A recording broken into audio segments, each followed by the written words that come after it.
Hegel and Spinoza. Substance and negativity. Gregor Motor. Forward, Hegel or Spinoza? Yes, please. Mladen Dolar. At a famous spot in the lectures on the history of philosophy, Hegel emphatically proclaimed, either Spinozism or no philosophy at all, and vita Spinozismus oder keine Philosophie. It is true that Hegel, in the picturesque dramaturgy of his lectures given to an enthralled audience, never missed a chance to praise or scold, often exaggerating in the heat of the moment, yet he nonetheless never said anything quite like this about anyone else. If one truly wants to be a philosopher, then one has to be a Spinozist. One must embrace Spinoza's courage and audacity of thinking, one has to espouse the speculative stance of the unity of thinking and being. More than that, one has to engage with thinking which is at the same time a production of being and not merely a reflection of something supposedly existing before and outside of thought. Not only engaging with the absolute, but also producing the absolute. Spinoza is thus presented as the touchstone of any modern thought, the decisive entry into philosophy and the prospect of its highest reach. And yet within the same dramaturgical move typical of the lectures, this high praise is transformed into a sharp criticism over the course of only a few sentences. The audacious journey got stuck already at the very first step. Spinoza's substance, so courageously proposed in the beginning, is stuck in its rigidity, remaining within the boundaries of understanding, Verstand, unable to reach the realm of reason, Vernunft. It is bereft of all movement and change because it lacks the inner driving force of negativity. Understanding deals with determinations that do not contradict each other. Negation is simple determinateness. Negation of negation, however, is contradiction. It negates the negation, thus it is affirmation, but at the same time also negation as such. This contradiction is something that understanding cannot endure, it pertains to reason. This is the point that is lacking in Spinoza, this is his shortcoming. 2. For Hegel, negativity is precisely the speculative lever that enables us to think the life of the absolute. It is the way by which every substantial determination necessarily passes over into its other and thereby loses itself. It loses its self-identity, it negates itself, it progresses through the persistent movement of self-referential negation, negation of negation. But through this process negativity nevertheless remains the inner principle of the life of the absolute. The absolute is not something free of negativity, but something produced by negativity.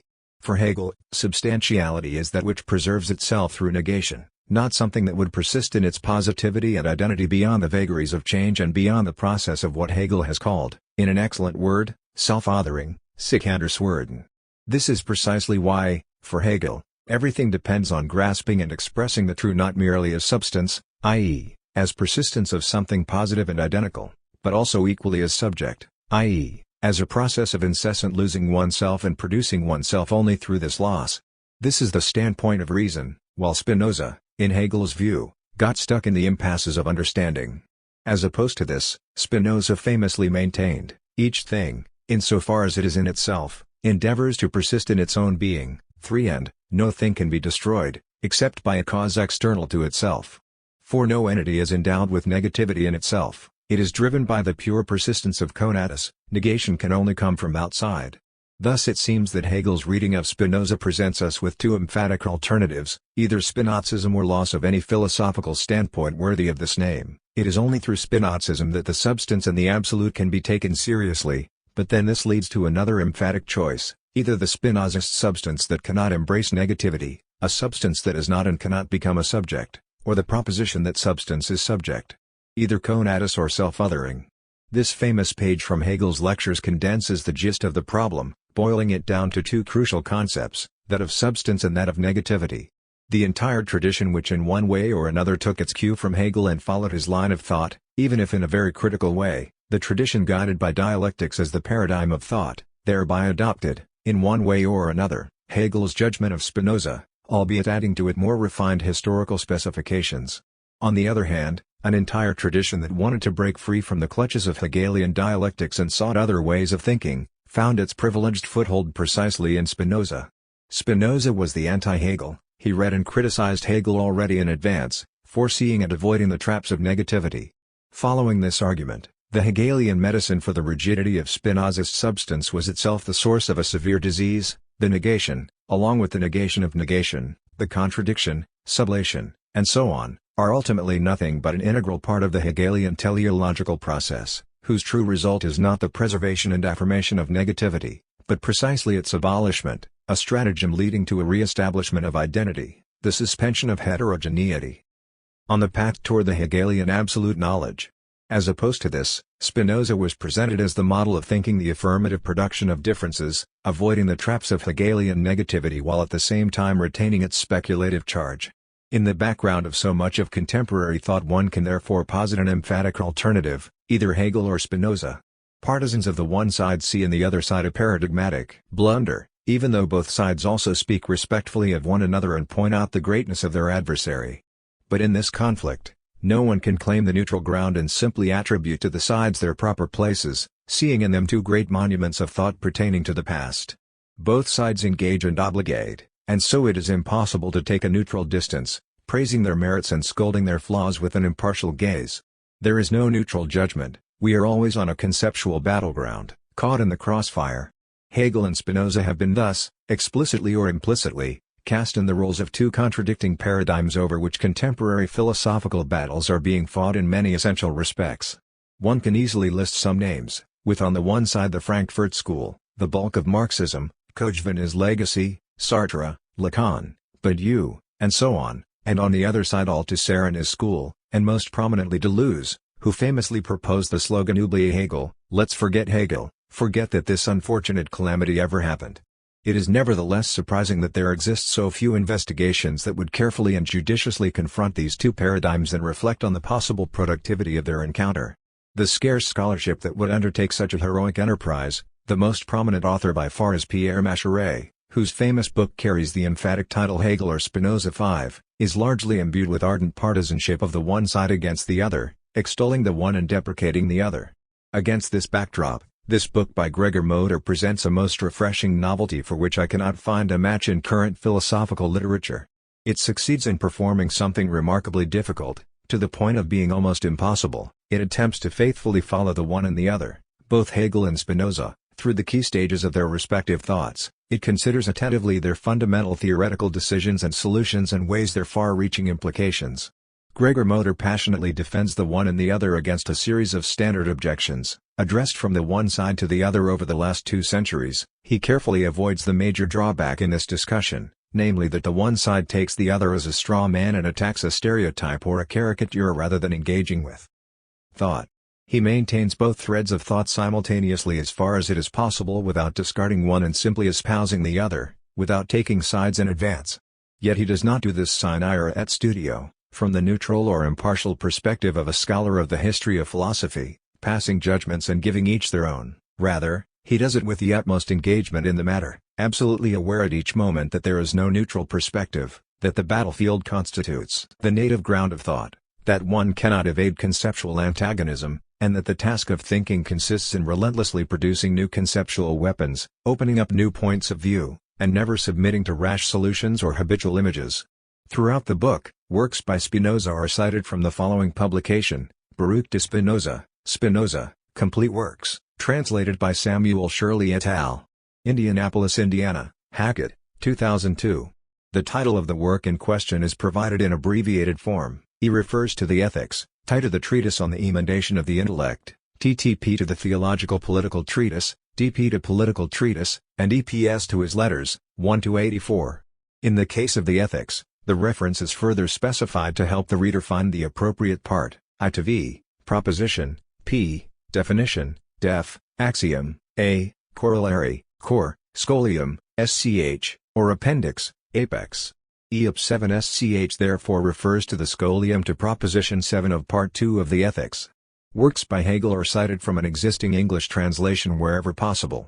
In some cases German text is additionally provided. The most common edition is used, Zurkamsgesamte Werkausgabe, Werke, volumes 1-20, edited by Eva Moldenhauer and Karl Marcus Michel, Frankfurt am Main, Zurkamp, 1986. The reference to this work is abbreviated as TWA, followed by the volume and page numbers. Hegel and Spinoza, The Question of Reading.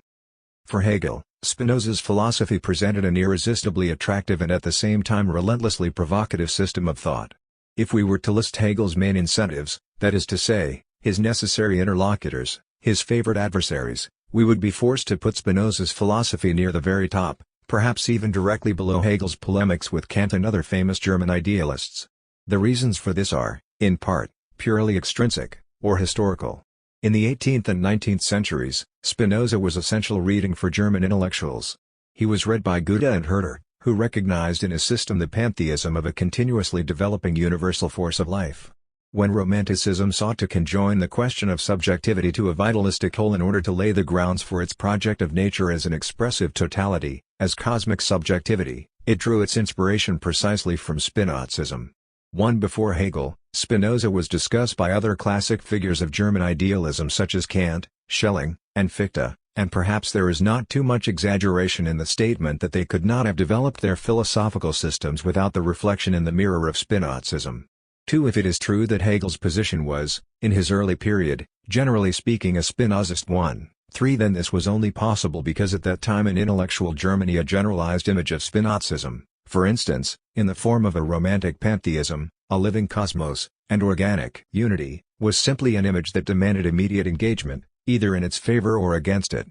But why was the figure of Spinoza so dramatically important in the development of German idealism? How did this inflammatory thinker of nature without a transcendent deity, passionately excommunicated by Jews, hated and ridiculed by Christians, avoided by all, and submerged in relative obscurity suddenly rise to become a topic of general discussion and to a certain extent even a model philosopher, a philosopher as such? The answer, for the most part, lies in a long-lasting controversy among prominent intellectuals which is known as the Pantheismstriad or Spinozismstriad, Pantheism or Spinozism controversy. The spark that started the controversy was a scandal among the intellectual elite of the time, a scandal that involved strong personal convictions, breach of trust, and a tragic death.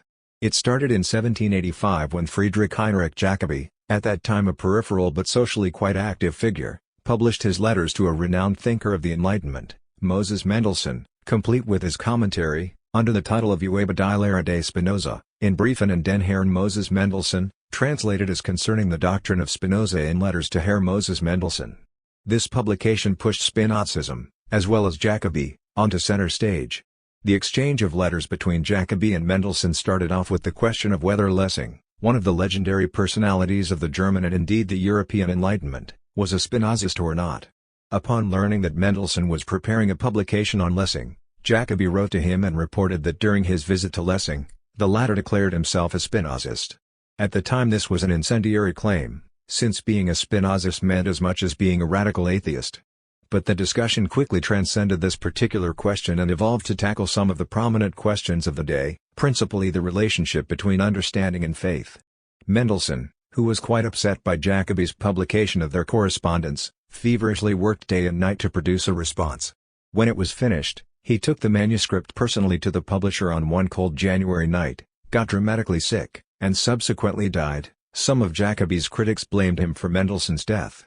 For the controversy sparked by this exchange came to involve the entire intellectual elite, from Herder to Hamann, Reinhold, and Kant. In general terms, what was at stake was the divide between the Enlightenment on the one hand and the Sturmandrang and Romantic movements on the other hand, the relationship between knowing and believing, and between understanding and feeling. One of the key objections to the Enlightenment, raised by the Sturmandrang movement and by Pietism, claimed that in its criticism of traditional authorities and prejudices in the name of the universal understanding it was oblivious to the fact that its own universal position was also possible only in its specific cultural and historical context, and that understanding thus became the very authority that suppresses freedom. 5. But Jacobi went even further.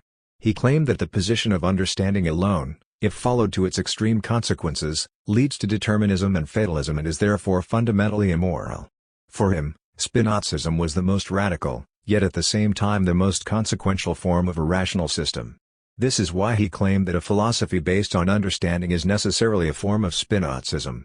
Hence the alternative, either one is a philosopher, and therefore a Spinozist, or one has to reject Spinozism, rejecting with it the principle of discursive understanding and philosophy. 6. The reach of the knowledge that one could attain by means of understanding and philosophy was too short for Jacobi. According to him, they cannot grasp the core of the truth and are limited to posing true statements. The core of the truth remains in all cases something immediate and unanalyzable, something that can only be grasped by intuition or faith. Any true knowledge must therefore be grounded in faith, and understanding is grounded in intuition. We can use these theses by Jacobi as a negative background upon which we may formulate the fundamental challenges of German idealism, how to secure and defend the ethical place of freedom within the framework of philosophy as Spinozism, or in another context, does knowledge require an external guarantee, such as faith or intuition, or is it, to the contrary, guaranteed as knowledge intrinsically, and perhaps capable of producing its own foundation? This is why we can say that the German idealists embraced Spinozism as an exemplary philosophical system, while trying to reject and supersede it at the same time. 7. But it was not only for these general and accidental reasons that Hegel was interested in rejecting and admiring Spinoza, there were also specific and for his own philosophy quite essential reasons. On the one hand, Hegel claimed Spinoza was the peak of modern philosophy, even the only possible beginning in philosophy, and he even went so far as to claim that there is no philosophy save as Spinozism. 8. On the other hand, most of Hegel's reproaches to Spinoza can be summed up as the reproach that the very philosophy which enables the possibility of philosophy as such is at the same time stuck in its beginning. It never progressed from its starting point, it never developed its own positions. Since this philosophy was incapable of thinking contradiction, Hegel often viewed it as a Parmenidean or identity principle, according to which only being is, while non-being is not. He regarded it as a living fossil for supposedly reintroducing a non-Christian, Oriental philosophy of light and the principle of ex nihilo nihil fit, nothing can come out of nothing. In philosophy, Hegel himself emphatically affirmed Christian metaphysics and its principle of creatio ex nihilo, creation out of nothing. 9. Hegel's reproach of immobility or rigidity in Spinoza can be analyzed in three different yet closely related ways. Firstly, Hegel claims that the Spinozist substance is incapable of transforming itself or organically growing, which is in obvious contrast to interpretations circulating in German Romanticism and pre-Romanticism. To put it in Hegel's decisive formulation, it is a substance that is not yet substance and subject. In this respect, Spinozism is a variation of the pantheism of the Eleatics, tenant its substance is immobile in exactly the same way that the being of the Eleatics is immobile, it is a pure abstract affirmation and immediacy, and it involves no movement or contradiction. Secondly, Spinoza's geometric principle of demonstration, more geometrico, is the method of demonstration in mathematics, which was dismissed by Hegel as well as by other German idealists, since such a method cannot grasp the self-developing nature and the organic movement of the absolute. In this sense, the rigidity of the substance is closely related to the rigidity of its method of explication. 11. Thirdly, Spinozism nevertheless already formulated the most brilliant dialectical concepts, such as, for instance, causa sui, cause of itself, and the principle of omnis determinatio est negatio, all determination is negation, but it failed to develop them to their utmost consequences. It stuck at the beginning. According to Hegel, in the definition of causa sui Spinoza already formulated the indifference of being and nothingness. In this concept he already grasped the fundamental speculative idea of self-mediation, for the cause of itself produces itself as its effect and therefore is something other than itself, but apparently failed to apply these principles to the absolute substance, for otherwise it would not have been immobile. 12. What kind of reading is Hegel's reading of the philosophy of Spinoza? It would be much too naive, if not completely wrong, to say that he picked out some Spinozist concepts and productively implemented them in his own philosophy while discarding others as deficient. In fact, Hegel never read any of the philosophers in the history of philosophy in this fashion. Moreover, he never read any phenomenon of the spirit, be it artistic, religious, philosophical, or political, in this fashion. Hegel's reading of a text is completely different from what we usually understand as reliable historical reading. It is never a reading that diligently collects and weighs its sources, references, summaries, and reports, comparing one against the other, and carefully choosing the most adequate explanation in the pursuit of compiling a transparent oversight of the whole with the explicit ambition of producing an impartial view of the matter at hand. In a way, Hegel's reading is non-historical and unreliable, that is to say, it is most certainly a reading that takes us away from the immediate letter of the text and its historical context, often in an unashamed and quite apparent attempt at developing Hegel's own philosophical theses. And yet it does not do so by picking out useful positions and concepts, and separating them from others. On the contrary, the Hegelian reading always admits that the text it is reading is a necessary expression of the spirit and that it is therefore in itself already in truth, and not just a more or less fortunate collection of successful and unsuccessful claims. It is a reading that does not measure its text to an external guideline, but insists on an immanent explanation. A text is therefore always already in truth, but at the same time, its truth is never a complete, absolute, or entire truth. As an affirmative expression of the spirit, a text is always an expression of the absolute, and yet as an affirmative and determinate expression it is also always already its negation. It is as if the truth expressed in the text, through this very expression, already became something other than it was, therefore demanding a new expression. A text as an expression of the spirit already implies something that cannot be grasped in its immediate form, it implies something unexpressed. If one was to call on the Aristotelian distinction between actuality and potentiality, then one could say that the text implies an unexpressed potentiality in its very actuality. The texture of the text, so to speak, is never a smooth one. But we can never simply separate the actual from the potential, as if they were two independent threads. They can be discerned only in retrospect. Aristotle used the distinction between actual and potential to explain movement or change, and perhaps we can say that the text we are reading, for Hegel, is much like a body in motion. It is certainly there, before us, as something true, but at the same time it is not fully there yet. Something still needs to happen to it, it must still get somewhere. This is why the Hegelian reading does not weigh its text, picking out its useful parts and discarding the rest. It rather seeks to repeat the text in its truth, and by repeating its truth it reveals its potentiality, its dynamism. One could say that the Hegelian reading is a productive repetition of the truth of the text it is reading. 13. So, what kind of reading is Hegel's reading of Spinoza? We can formulate the question that interested Hegel in Spinoza as the question of whether it is possible to think contradiction or movement on the level of the absolute substance, or, to borrow from the title of one of Slavoj Žižek's books on Christianity, whether it is possible to think the absolute as a fragile absolute.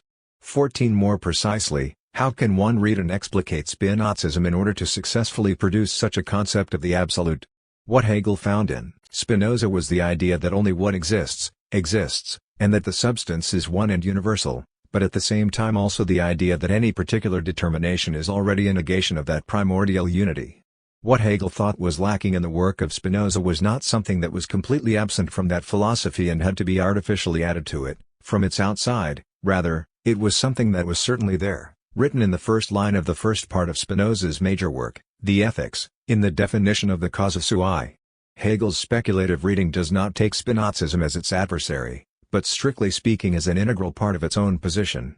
15. To state again, what Hegel lacked in Spinoza was not a certain positive content, but rather a form of insistence and consequentiality. Had Spinoza comprehended the cause in itself as self-determination of the universal substance, and according to the principle of omnis determinatio est negatio as self-negation of the absolute, he would already have had an explicit formulation of the negation of negation, a concept of a productive contradiction, and therefore a concept of an absolute in motion. Hegel's question about Spinoza's philosophy could therefore be understood as a question of movement, specifically of movement or contradiction of the beginning, of the primordial. In other words, it is a question of dynamism internal to being itself, and at the same time a question of why it was necessary for Spinozism, as far as the question of movement of the primordial is concerned, to get stuck at the beginning, at the first sentence, and why it was unable to move from this beginning. To use a recursive formula, why was it necessary for the Spinozist absolute to appear as immobile to Spinozism itself, when it already appeared for the Hegelian reading as an absolute with inner dynamism, that is, as an absolute which on the one hand, for Spinozism itself, was immobile, an identity absolute, whereas on the other hand, for the Hegelian reading, it was already an absolute of contradiction, an absolute in movement. Before submerging deeper into Hegel's reading of Spinoza, let me schematically point out some of the principal objections to this reading and the concerns regarding it that were traditionally raised. First of all, the understanding of Spinozism as pantheism, be it Eleatic or Romanticist, is not entirely justified. Gregor demonstrated, and his argument was taken up by many other commentators, that in Spinozism the point was not so much that the whole, or the universe, is called God, but that everything that exists exists in God. 16. The more proper designation would therefore be pantheism. 2. Hegel's reproach to the mathematical method of demonstration, claiming that it was inept for demonstrating a philosophical truth, an argument that he constantly repeated throughout his body of work, was, in principle, also Spinoza's reproach. 17. 3. The definition of the cause of itself, praised by Hegel as the moment of absolute knowledge and explained as the fundamental, principal determination of Spinoza's system, does not really play, in Spinoza, the role of an absolute beginning from which everything else stems and evolves. Moreover, being the cause of itself is but a property of the substance, merely explicating the substance. If we understand it as defining or determining the substance, we have already submitted the essence of God to his power and therefore fallen into the matrix of theological finalism. 18. 4. Spinozism is not organized either as a philosophy of the absolute beginning nor as a philosophy of the beginning with the absolute, at least not in the Ethics. Deleuze pointed out the difference between the short treatise on God, man, and his well-being, which indeed begins with God, and the Ethics, where the argument does not start with God and aims rather at being able to rise to God as quickly as we can.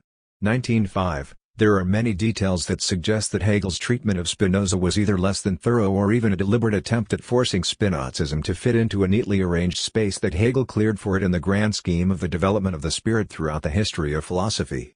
An overwhelming example of this procedure, from Asher, was Hegel's reduction of the infinity of attributes in Spinoza's system to only two attributes of extension and thought, and explaining those as basically eleatic being and thinking. A reduction that apparently serves no other purpose than to place Spinoza immediately after Descartes in the logical historical sequence of philosophy. 20. But, 6. None of the other aspects of Hegel's reading of Spinoza was quite as far-reaching as the notorious principle of omnis determinatio est negatio.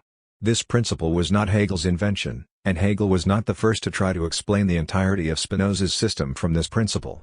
The idea that to determine is to negate reached Hegel in relation to Spinoza through Jacobi. 21. What is astonishing about this principle is, to put it quite simply, that Spinoza never used it as a guiding principle of his philosophy. The sentence was floating around in the air even before Jacobi, but it was this infamous polemicist that gave it the form of an ontological principle according to which all actually existing, that is, determinate, things are marked by an intrinsic decadence or non-being, that is, by negation. 22. But if we follow Mascheray's thorough and elaborate analysis, Hegel's specific take on this principle is even more fascinating. The reason why Hegel was so enthusiastic about this Spinozist principle is that he read it inversely, as if all negation is determination, that is, as if a negation of an entity is in fact a productive procedure of positive determination. 23. The Hegelian gesture with regard to Spinozism can then be summed up as follows: had Spinoza comprehended his principle as a speculative principle, that is, as a principle of potentiality, then his system of absolutely infinite substance and finite modes would never have been just a system of ontological degradation, of simple negation, but rather a system of the negation, of productive negation. This may all sound well, except for one simple flaw: the principle of ontological degradation is not a Spinozist principle at all. If Hegel's reading of Spinozism was fundamentally dependent on the principle which differentiates between an undetermined, perfect absolute on the one hand and a sequence of gradual determinations, differentiations, and ontological dilutions or degradations on the other hand, then it is obvious that Hegel understood the system of the substance, attributes, and the modes as a typical emanationist system. 24. But while Spinoza was indeed inspired by the vast Neoplatonic tradition of the emanationist causality, Deleuze emphasized that he produced within it an important immanentist twist. Both emanative cause and immanent cause remain in themselves when producing their effect, but they differ in that with immanentist causality, the effect also remains in its cause.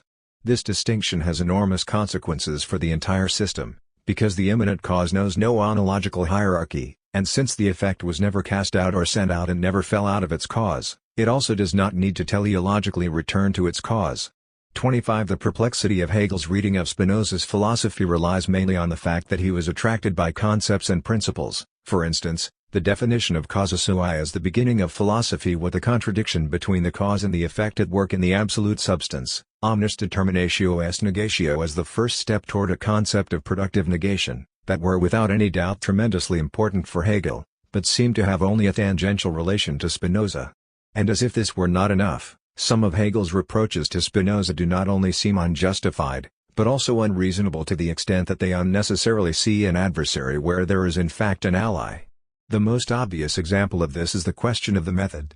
Spinoza's famous example of working iron from the treatise on the emendation of the intellect is an attack on Descartes' method of clear and distinct perception. If one accepts the premise that in order to work iron, one must first acquire a proper working tool, a hammer, then one must necessarily also accept the following premise that in order to produce that working tool, the hammer, one must first acquire another hammer and other tools, and so on ad infinitum. 26. Spinoza's definition of the adequate idea in the Ethics spells out quite clearly that it is an idea which, insofar as it is considered in itself without relation to its object, has all the properties, that is, intrinsic characteristics, of a true idea. 27. Spinoza's concept of method therefore demands an intrinsic relation to truth, which is precisely what Hegel's introduction to the phenomenology of spirit was so brilliantly arguing for in its criticism of the Kantian demand that one must first discuss the limits of knowledge before even attempting to reach the truth. 28 All of this seems to suggest that what Hegel was so enthusiastic about and at the same time annoyed by in Spinozism was Hegel himself. Or, as Maschere put it, it seems that Spinoza served Hegel as some sort of mirror surface upon which his own ideas were reflected. And perhaps Maschere's remark can indeed go for the image of Spinoza in German idealism in general. They needed it precisely as the image against which they were able to formulate their own philosophical positions. 29 But perhaps something similar can be said about the image of Hegel in what we could call the French materialism of the 20th century. In Althusser, to immediately take the example of a thinker that we will often come back to, we can detect not only the generalizing tendency to reduce Hegel to a collection of dry wisdom, but also the failure to perceive the proximity of some of his own philosophical endeavors to those of Hegel. Additionally, it is important to note that in opposing Hegel, Althusser leaned heavily on the philosophy of Spinoza. In particular, let us take a look at Althusser's well-known interpretation of the so-called materialist inversion of Hegelian dialectics. What is at stake for Althusser is not simply to take binary oppositions like matter/idea, practice/theory, economy/ideology, and then overturn their order of primacy. For Althusser, it does not suffice to invert the stream of causality, so to speak, and claim that instead of the primacy of theory one should argue for the primacy of practice, or that the system of economic production is not dependent on the dominant state maxim, mercantilism, liberalism, etc., but vice versa, so that the dominant state ideology is dependent on the relations of economic production. The inversion of Hegelianism that must take place, for Althusser, is therefore not just an inversion of the direction in which determination works within idealism, but a much more ambitious step. He demands no less than an outright disownment of the hierarchical ontological causal model of determination. Such a model was characteristic of the metaphysical systems of Neoplatonism, and Althusser strongly argued for the Spinozist principle of, to apply the Deleuzian reading through Duns Scotus, the univocity of being. 30 This principle is the key to understanding Althusser's theses, where theory is not the opposite of practice but rather such and such theoretical practice, where the ideology of the state is not the opposite of the system of economic production but rather such and such ideological production. This already determines the image of Hegel rejected by Althusser. It is the image of Hegel as an inversion of Neoplatonism. Maschere, a student of Althusser's and co-author of the famous reading Capital, spells it out. What Hegel proposes is simply to reverse this Neoplatonic order, by placing the whole at the end of the process and by arranging its determinations as moments that progressively lead there. 31 What Althusserian saw in Hegel was essentially the embodiment of both theology and teleology, coupled with the inverse ontological model of systems of emanative causality, where instead of the falling from the absolute and the subsequent return to it we have the process of sublation as a persistent advance toward it. This is why the infamous concept of absolute knowledge was explained as a mythical point of convergence of knowledge and truth, exhibiting the fundamental fallacy of the idealist theory of knowledge, its confusion of the object of knowledge and the real object, which allows it to keep silently pondering the religious fantasies of epiphany and parousia. 32 One must note that Althusser and his students were hardly the only French school that saw teleology and theology working hand in hand throughout Hegel. Derrida pointed out that Lacan, Althusser, Foucault, Deleuze, Sartre, Merleau-Ponty, Levinas, and many others went through a case of an organized allergy towards the Hegelian dialectic, each with their own specific theoretical background and entry point. 33 This all started with the legendary lectures of Koehler-Kochv, whose readings of Hegel massively influenced generations of scholars and thinkers. Catherine Malabou points out that Kochv's reading of absolute knowledge as the end of time, which laid the foundation for the idea of absolute knowledge as a convergence of all oppositions, was itself heavily influenced by Heidegger's explanation of absolute knowledge as parousia, and by his claim that primary time, for Hegel, was past time. 34 One could claim, then, that a large portion of the French rejection of Hegel is based on Heidegger's critique of Hegelianism as onto-theological metaphysics. Of course, within the construction of his phenomenology of spirit, Hegel did place the chapter on absolute knowledge immediately after the chapter on revealed religion, in fact, as the logical conclusion of that chapter. The spirit of revealed religion is for itself still separated from its object, even though the two are clearly one in itself. Consciousness is still not reconciled or united with essence. Hegel writes, its own reconciliation therefore enters its consciousness as something distant, as something in the distant future. 35 This is Hegel's own formulation of the necessity for the advent of absolute knowledge. The reference to parousia as the future reconciliation is quite apparent. and yet the knowledge at stake in absolute knowledge is not knowledge of some mystical religious truth. In absolute knowledge, consciousness does not learn anything new, no new content is reached. Absolute knowledge is not the mythical elimination of the difference between subject and object, between truth and knowledge, it is not the holy grail of cognition, it is not the prophesized moment of immediate and final truth where concrete words express concrete being. Rather, absolute knowledge is an empty point. It is precisely the concept of the fundamental irreconcilability in the heart of truth itself. To use a recursive phrasing proposed by Mladen Dolar, the truth is nothing but the hiatus between truth and knowledge. 36 Absolute knowledge is the place of this void, and this void is what produces the effect of parousia. Perhaps we could say that absolute knowledge works like a punctuation mark at the end of a sentence. The punctuation itself has no content, it is simply a formal decision that the process is at an end. This way it refers the reader back to the sentence itself, producing the effect of the meaning that was in the sentence all along. Punctuation marks, full stops, commas, semicolons, and so on, clearly belong to the field of writing. Since there is no sound for them, it may seem, at first glance, that they are imposed on natural, organic spoken language. However, it is common linguistic knowledge that such artificial imposition is in fact characteristic of natural language itself. We know from everyday experience that certain silences produce meaning just as well as words. We are all aware and constantly use the dramatic pause. We know that silence is golden, and so on. That is to say, we know that punctuation marks belong to language as such, whether it is written or spoken. Moreover, as was pointed out by Saussure a long time ago, what signs are signifying is not defined by their positive or affirmative content, but negatively by their relations with the other terms of the system, and therefore their most precise characteristic is in being what the others are not. 37 Derrida pushed this argument even further and claimed that writing is not a secondary representation of immediate, natural, or organic speech, that it is not a later deformation of the authentic voice, but that it even has a specific advantage over the spoken word. The negativity of writing, precisely its necessary delay and deformation, is in fact inscribed in the essence of language itself. Derrida writes, if writing signifies inscription and especially the durable institution of a sign, writing in general covers the entire field of linguistic signs. In that field a certain sort of instituted signifiers may then appear, graphic in the narrow and derivative sense of the word, ordered by a certain relationship with other instituted, hence written, even if they are phonic, signifiers.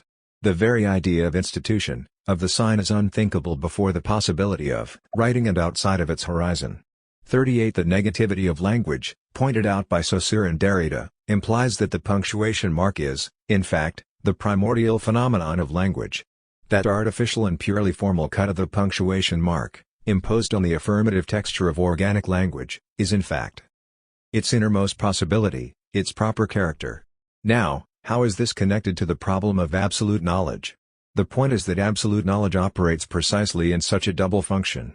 On the one hand, it works as the full stop at the end of a sentence, as the point of the promised end judgment, but on the other hand, this end judgment turns out to be purely void and dimensionless, nothing more than a formal point revealing to us that any positive, affirmative content of an end judgment is always an effect or a product of its process. This formal gesture of a punctuation mark is radically foreign to Spinoza and contemporary incarnations of Spinozism.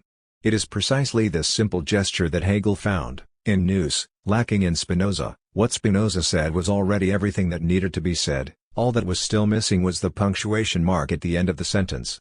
To sum up the problematic of reception, one could make the general observation that the relationship between Hegelianism and Spinozism is often a relationship of mutual fascination with oneself, a kind of mutual intellectual masturbation.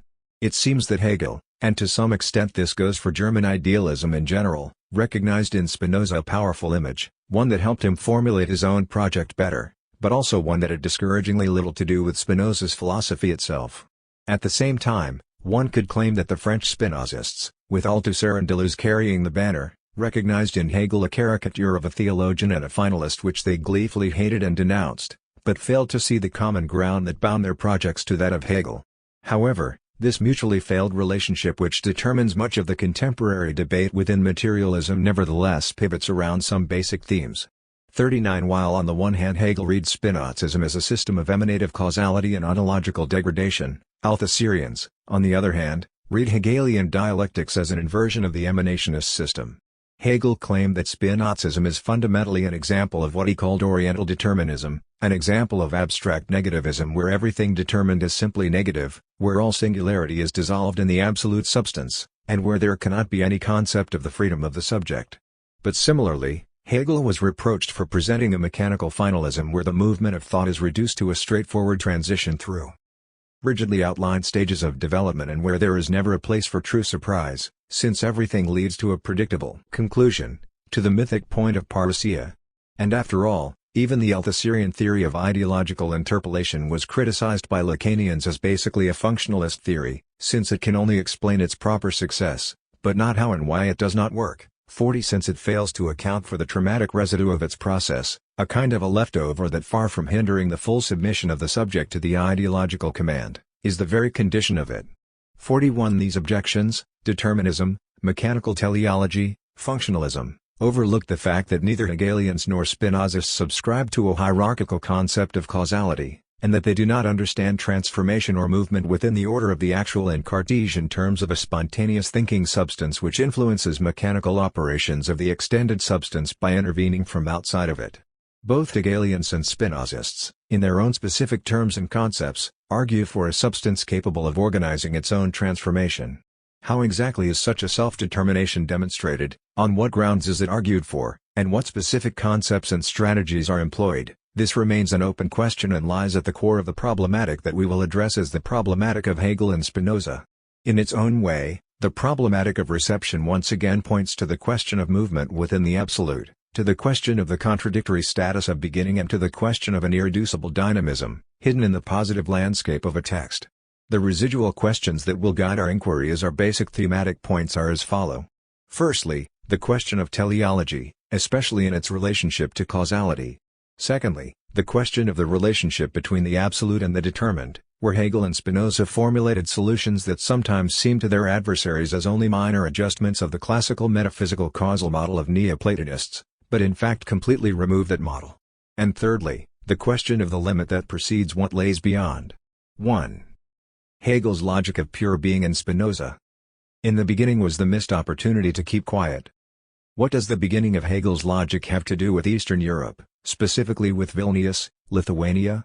In the build-up to the U.S.-led invasion of Iraq in 2003, Secretary of State Colin Powell made an infamous address to the Security Council of the United Nations.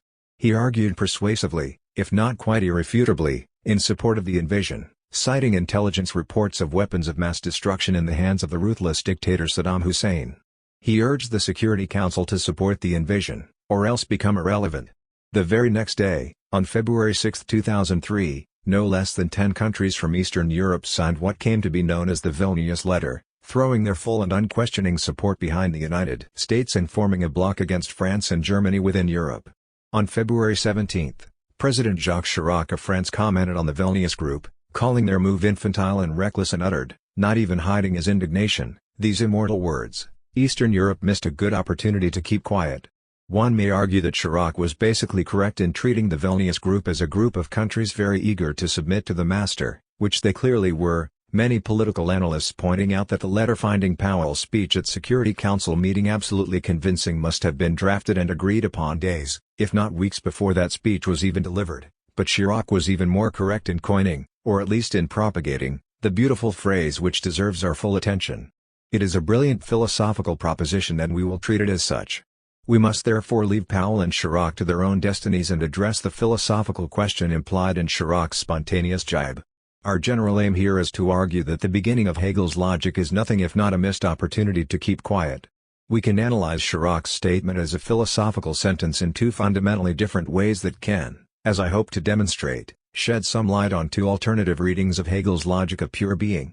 The first way is to understand silence as a privileged state of philosophy, where to speak means to break the silence, and to utter words is to commit violence against silence. To an extent, this meaning is implied in the importance of silence that Boethius ascribed to the true philosopher. I would have known, you were a philosopher, had you kept your silence. One in this perspective, formulating distinct, determined propositions is already a kind of failure, because truth in the emphatic sense is precisely what lies beyond such finite claims. This may sound strange to those who consider truth to be a property of propositions, such as, for example, The famous proposition by Bertrand Russell asserting that there is a cat on a mat. The concept of truth that is at stake in our example is clearly very different from Russell's. In fact, we can formulate it as precisely that which cannot be grasped within a proposition, as that which cannot be uttered in an affirmative sentence. In the history of Western thought, this concept of truth was perhaps most clearly argued for in the tradition of negative or apophatic theology. According to infamous authors such as Proclus, God cannot be grasped directly with the means of finite human understanding, and so the best way to approach him is by way of negation, via negationis, by speaking only in terms of what God is not.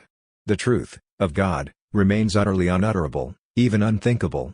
But there is another way to understand Chirac's statement philosophically, and I argue that it describes the proper Hegelian position.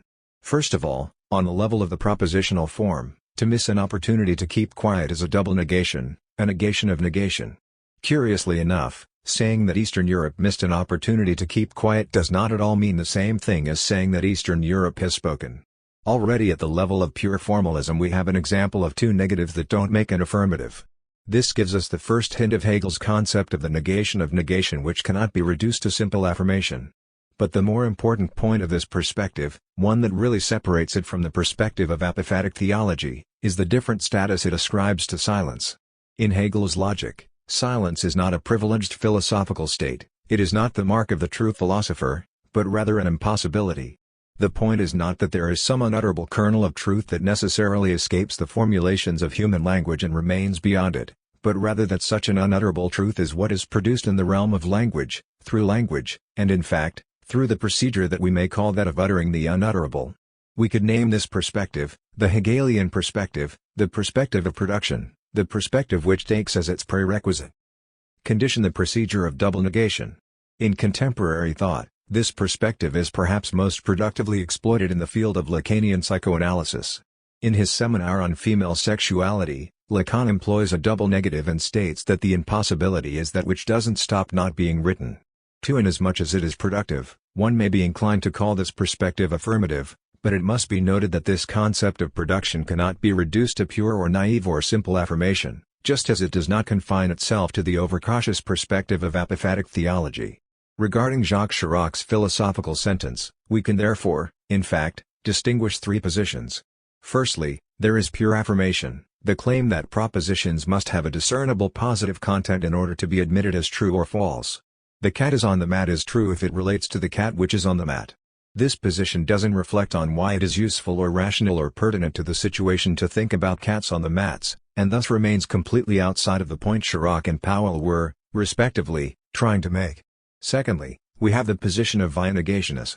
Apophatic theology, to take this example, claims that negative propositions about God can be informative, or hold truth, even though they cannot be rephrased in an affirmative form. This means that while we cannot directly attribute infinity to God, for our concepts of infinity are but human concepts, we can still deny that God is finite. And finally, there is negation of negation, productive negation, where the claim is that a proposition does not attempt to describe what is true and inevitably fails, but that truth is something that is produced in the very proposition that failed to grasp it. This final position is that of Hegel's logic of pure being. What I find so beautiful about it is that it combines both the Russellian as well as the apophatic understanding of truth, while overcoming their shortcomings at the same time. Being, pure being, without further determination. If one skips all the prefaces and the introductions and the preliminary notes about how to begin in science, which, in all honesty, is not necessarily the most advisable choice, then Hegel's science of logic begins with the logic of pure being. The fundamental, and for Hegel most essential thesis is that being is the same as nothing, pure indeterminateness and emptiness. 3. If there is anything that we can intuit about it, then it is an empty intuition, we are intuiting pure nothing. It is hard to declare anything about pure being and pure nothing. As soon as we give them a termination or definition, they have already evaded us in their purity. All that we can say about them is that there is nothing that we can say about them, that they are empty and without determination. At this point, Hegel could simply have fallen silent. He could have upheld the Wittgensteinian principle that whereof one cannot speak, thereof one should be silent. His logic would end before it even started and would never have taken place. But alas, at that decisive moment in the history of Western thought, Hegel missed a great opportunity to keep quiet. The fundamental impossibility, the impossibility to speak determinately about pure being and pure nothing, constitutes the beginning proper of Hegel's logic. Logic begins by admitting its failing, by declaring its own incapacity to speak, and by doing so it nevertheless finds its own voice. The first proposition of Hegel's logic is the principle of becoming, which means the becoming nothing of being and the becoming being of nothing. As is immediately clear from Hegel's remarks to the very brief passages on being, nothing, and becoming in Science of Logic, this principle is so fundamental that it echoes titanic historical and philosophical oppositions between the Orient and Christianity, between the Eleatics and Heraclitus. The logic of being takes the Heraclitean side and explains the principle that everything flows as the claim that everything is becoming. For it strongly opposes the principle of ex nihilo nihil fit, characteristic of what Hegel calls identity systems, such as the abstract pantheism of the Eleatics and essentially also, that of Spinoza. For Hegel, identity systems are in contradiction with Christian metaphysics because of their opposition to becoming in general and hence also to the creation of the world out of nothing. 5. However, we should not understand the oppositions between Christianity and the Orient and between Heraclitus and the Eleatics as an agonistic opposition, even though Hegel himself seems to suggest this. The point is rather that the identity systems tell us something true about themselves, but at the same time this truth is external to them. Their truth is precisely the Christian or Heraclitean becoming. This is why identity systems are internal to the principle of becoming, they constitute its part. An identity system can only insist on its claims, while a system of becoming comprehends both the identity system and its truth. The principle of becoming is therefore not a symmetric opponent of the principle of identity, it is not even a completely different principle. It is the identity principle itself, grasped together with its truth. In this sense, it is self-referential. But what is it that refers to itself in this principle? Nothing, pure nothing. The principle of becoming is therefore the principle of self-referential negativity. The philosophical stance that the logic of pure being takes can also be phrased like this: if a system of thought fully subscribes to the principle that nothing comes out of nothing, then that system itself will come to nothing. Such a system cannot comprehend becoming, which is nevertheless its truth, and since it is incapable of thinking becoming, its operation of thought also cannot partake in becoming. What we are dealing with here is apparently a certain correspondence between being and thinking. In the general sense, this is characteristic of Hegel's logic tout court. The science of logic is the science of what is actual, and hence the development of logic is the development of the actual. This position seems to completely contradict the Kantian separation of human knowledge and the thing in itself, or to put it in different terms, it seems to contradict the distinction between epistemology and ontology, or yet in different terms, the Althusserian distinction between the real object and the object of cognition. In general, it seems to contradict the separation between the object and the subject. And yet, Hegel's position is not adequately formulated if we simply replace the distinction between being and thinking with their sameness and claim that thinking is immediately the same as being, or that human knowledge is the immediate development of the thing itself, or that the subject is always already in a union with an object. There is a correspondence between thinking and being, but not immediate sameness, such as one could perhaps attribute to Parmenides. Perhaps the relationship between being and thinking in Hegel can be said to be crossed with the relationship between being and nothing. To think or not to think? Being and nothing are the same, but what does their sameness actually mean? It doesn't mean that the content of their determinations is the same, since they don't have any. They are also not the same judging from their external, formal determination, namely that they are both without determination. And their sameness is also not simply a transformation of the emptiness of their content into the emptiness of their formality, such as in the proposition thinking pure being is the same as not thinking. In fact, the opposite is true. There is an enormous difference between not thinking and thinking pure nothing or pure being. In the end, what is at stake is the difference between to think and not to think. What we can say about being and nothing can therefore not be said about thinking and not thinking, at least not at the same time. Furthermore, pure being and pure nothing can only be expressed in the same way because not to think is not the same as to actually think. Only if we do think pure being and pure nothing can they appear as the same and at the same time as absolutely different.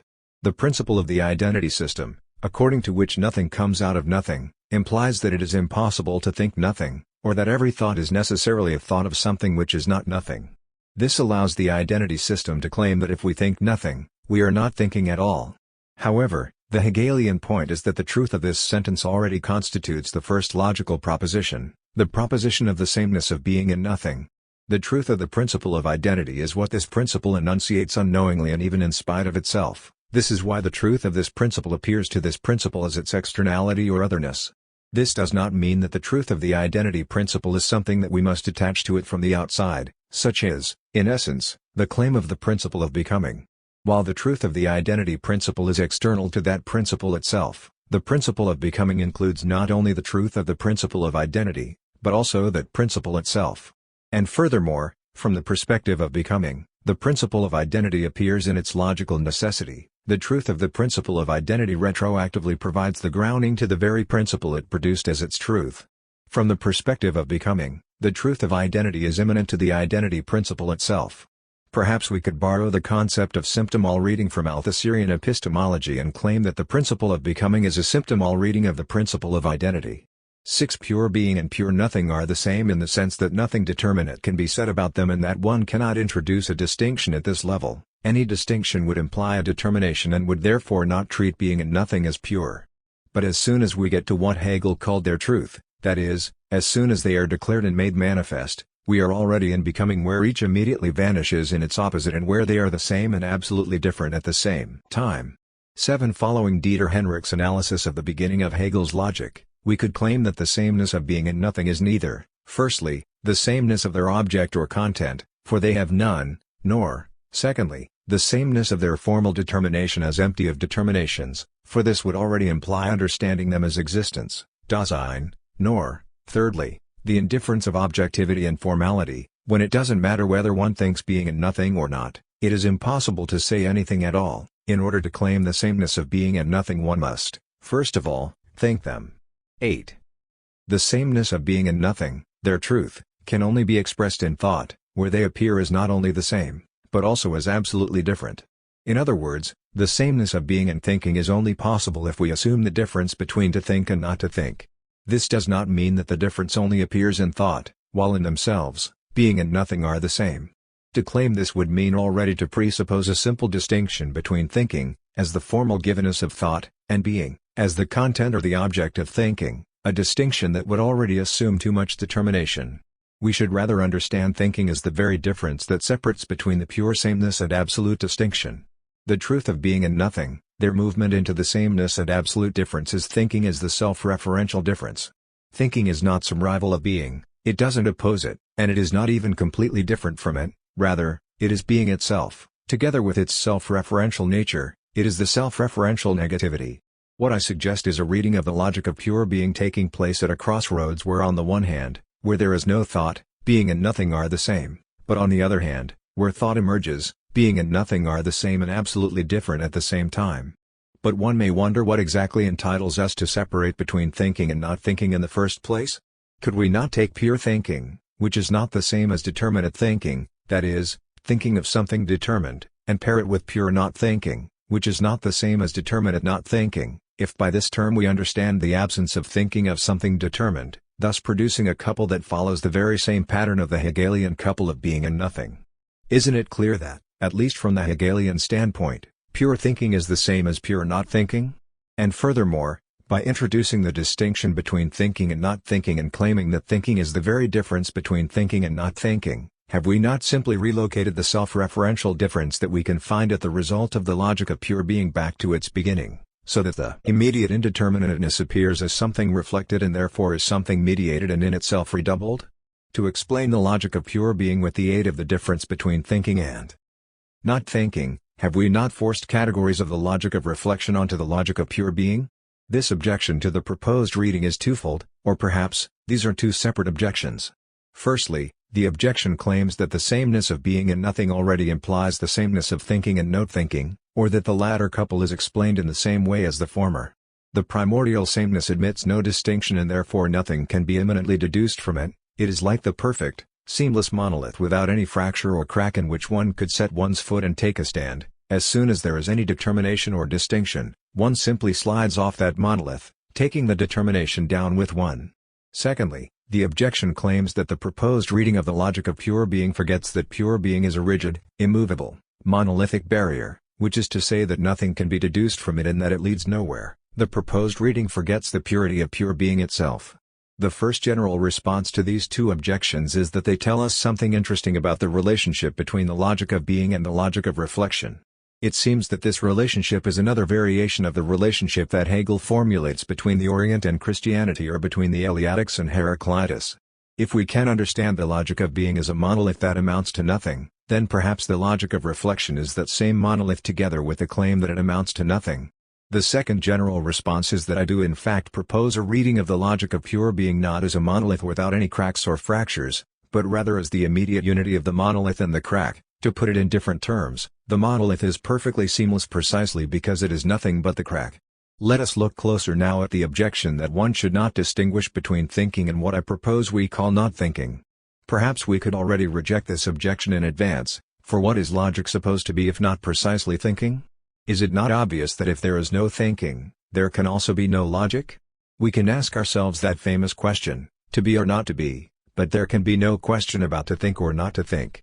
René Descartes put this in the most dramatic terms when he argued that even an all-powerful demon could not make us doubt whether we are really thinking or not, for even such doubts would constitute a form of thinking.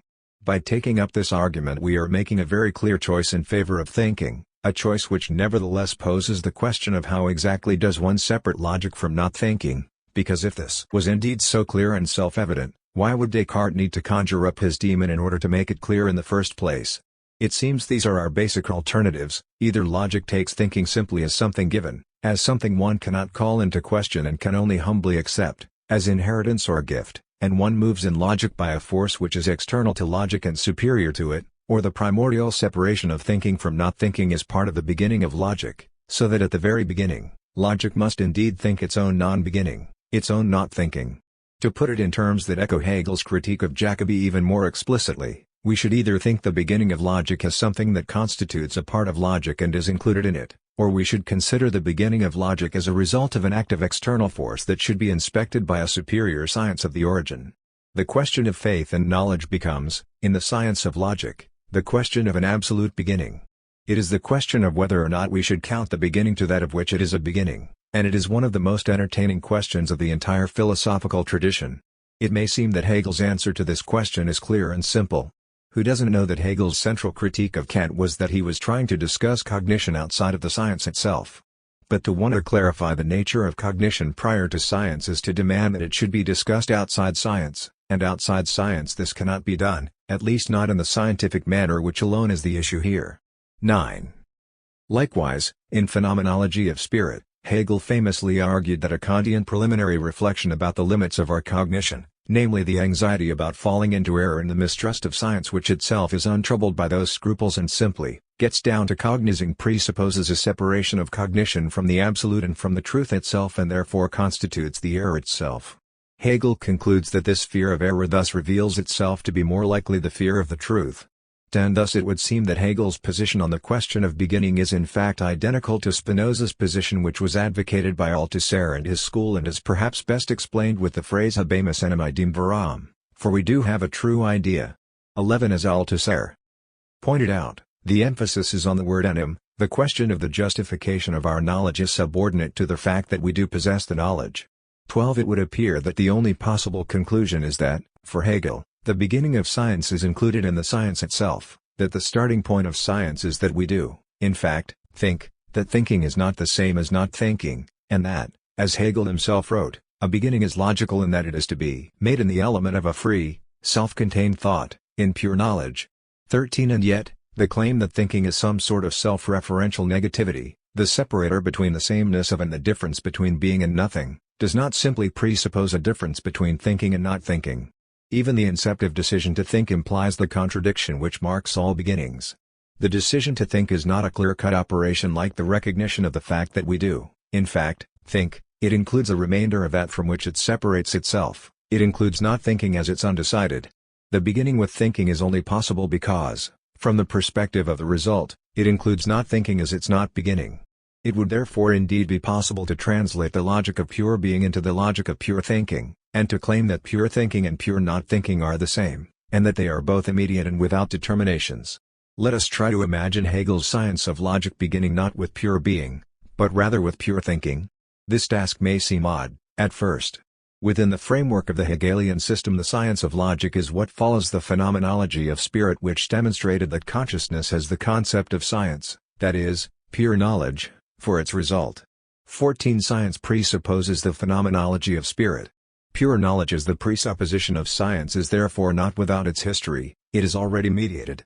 One could even object to Hegel that his supposedly presuppositionless logic apparently takes very much for granted, namely, pure knowledge itself. However, as Hegel states clearly, the science of logic is indeed pure knowledge, but only in the full compass of its development. 15 And even though pure knowledge is something inherited from the work of consciousness, Hegel does not demand that the readers of the science of logic should first work their way through the phenomenology of spirit. In fact, as Stephen Holgate argues, what is demanded from us in order to start in logic is rather to forget all our assumptions and thoughts, to let go of all our knowledge. Presuppositionless philosophy does, therefore, have certain presuppositions. Its hermeneutic presuppositions include the readiness to suspend or let go of what we have assumed to be true of thought and being, and the readiness to focus one's attention and understanding on, and to be moved by, the minimal thought of pure being that results from letting go of all our assumptions. 16. Hegel's logic does indeed have its presuppositions, but they are not a set of principles, axioms, or ideas silently assumed in advance, but rather a form of letting go, a spirit of radical openness. 17 This already means that what is at stake in the beginning of logic and in the beginning of phenomenology is, in a certain sense, one and the same thing. 18 Let us take a closer look at this procedure of letting go in Hegel's own words. Now, starting with this determination of pure knowledge, all that we have to do to ensure that the beginning will remain immanent to the science of this knowledge is to consider, or rather, setting aside every reflection, simply to take up what is there before us. 19. Pure knowledge is a kind of void or amorphous immediacy which thus ceases to be knowledge. What we have before us is only simple immediacy. 20 I would like to put the emphasis of these words not on taking up what is before us, words which clearly describe the object of thinking, but rather on the idea that first, we have to set aside every reflection, and pure knowledge thus ceases to be knowledge. Even though it may seem that there can be no logic without the assumption of the fact of thinking, Hegel's introduction to logic, perhaps surprisingly, does indeed consider the possibility of not thinking, which, in the ultimate analysis, should be understood as the possibility of the very impossibility of logic. However, this is not done in the Cartesian manner, where such impossibility is rejected simply on account of being an impossibility within the realm of thought itself, claiming that even the utmost, hyperbolic doubt is still a doubt and therefore a form of thinking. Quite to the contrary, Hegel's project of the beginning not only allows for the impossibility of thinking as a legitimate possibility, it actually demands it. Every reflection must be set aside, knowledge must cease to be knowledge, thought must cease to be thought. Is it really that hard to accept that for Hegel, pure thinking, as long as it remains pure, is indistinguishable from pure not thinking? In order to get to the truth of becoming, to the sameness of being and nothing, we had to accept the distinction between thinking and not thinking. In order to express their sameness, we had to assume that being and nothing are actually being thought. And it seems we must conclude that in order to claim that pure thinking is the same as pure not thinking, we must first assume the difference between being and nothing. To be more precise, we must simply accept what is there before us. In short, it is the difference between thinking and not thinking that enables us to claim that being and nothing are the same, and it is the difference between being and nothing that enables us to claim that thinking is the same as not thinking. Our little thought experiment thus resulted in the idea of being as that self-referential difference that separates between the sameness and the absolute difference of thinking and not thinking. The logic of pure being was translated into the ontology of pure thinking. Hegelian coordinate system. The objection that one should not read Hegel's logic of pure being charged in advance with the assumption of a rigid and immediate facticity of thinking, with the presupposition of the difference between thinking and not thinking, proved justified to the extent that the same mechanics that govern such a reading can be employed to demonstrate the sameness of thinking and not thinking, for in pure immediacy, knowledge ceases to be knowledge and dilutes into not knowledge. This objection is based on the Parmenidean assumption of the immediate sameness of being and thinking, and it is not only justified, but also correct. And yet, what must be added to this Eleatic wisdom is what Hegel always added to Eleatic wisdom, namely its truth, which it failed to express, or rather, which it expressed inadvertently. Beginning is a simple immediacy without determinations or distinctions, and yet one can't begin without speaking out about this immediacy. Whether we attribute the act of speaking out to the level of being, from the point of which all distinctions in thought are melted, or to the level of thinking, from the point of which pure being appears as pure void, it matters little, the conclusion is the same. Not without irony, we could call this predicament the coordinate system and picture it as the crossing of two perpendicular axes. The axis of thinking marks the indifference of thinking and not thinking, while the axis of being marks the sameness of being and nothing. The axes cross each other and cut each other in two, producing a difference within each other, From the assumed perspective of the one axis, the other is seen as clearly separated into its opposites. For Eleatics, being and thinking are the same. This is the great achievement of Parmenides, the basis of all science, as Hegel suggests. 21 For Hegel, in a way, they are the same, too, however, as I tried to demonstrate. They are only the same at the beginning, at the origin of the coordinate system.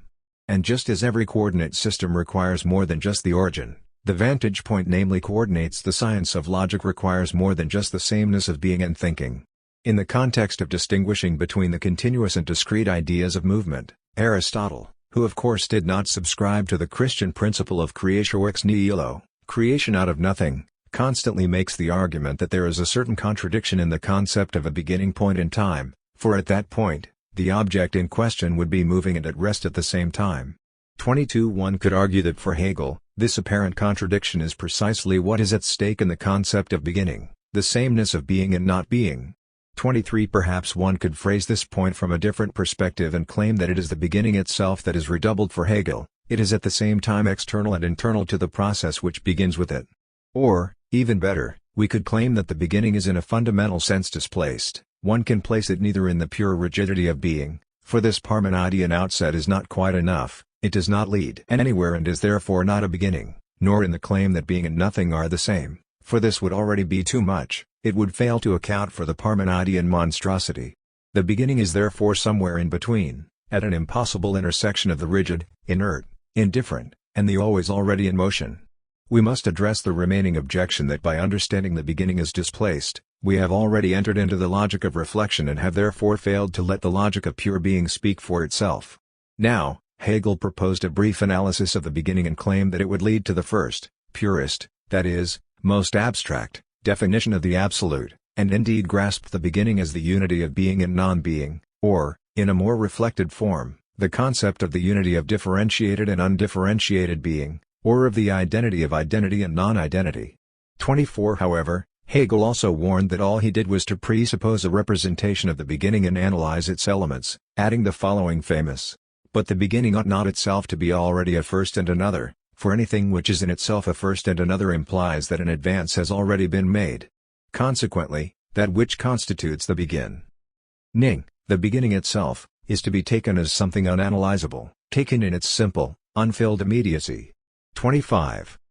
It would be too easy to try to disperse this objection with the reference to Hegel's general claim that the beginning of science belongs to science itself and that therefore the beginning must nevertheless be precisely a first and another, otherwise it would be external to it, even if it is not a several hundred-page long preliminary critique of reason but only a punctual immediacy without determinations.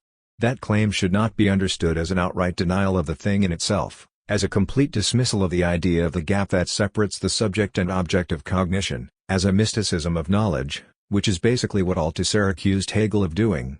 In fact, we would do much better to understand Hegel's position not as a refusal, but rather as a radicalization of that gap.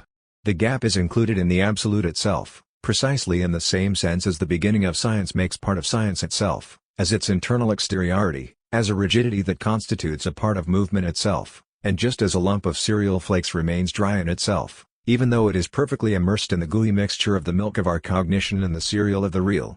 This goes against the concept of the facticity of knowledge expressed in the Spinozist principle of already having a true idea, habemus enim idem veram. When we penetrate the lump, if we indeed allow ourselves this analogy, there is nothing to be found there, the lump has already dissolved in the general goo of cereal flakes and milk.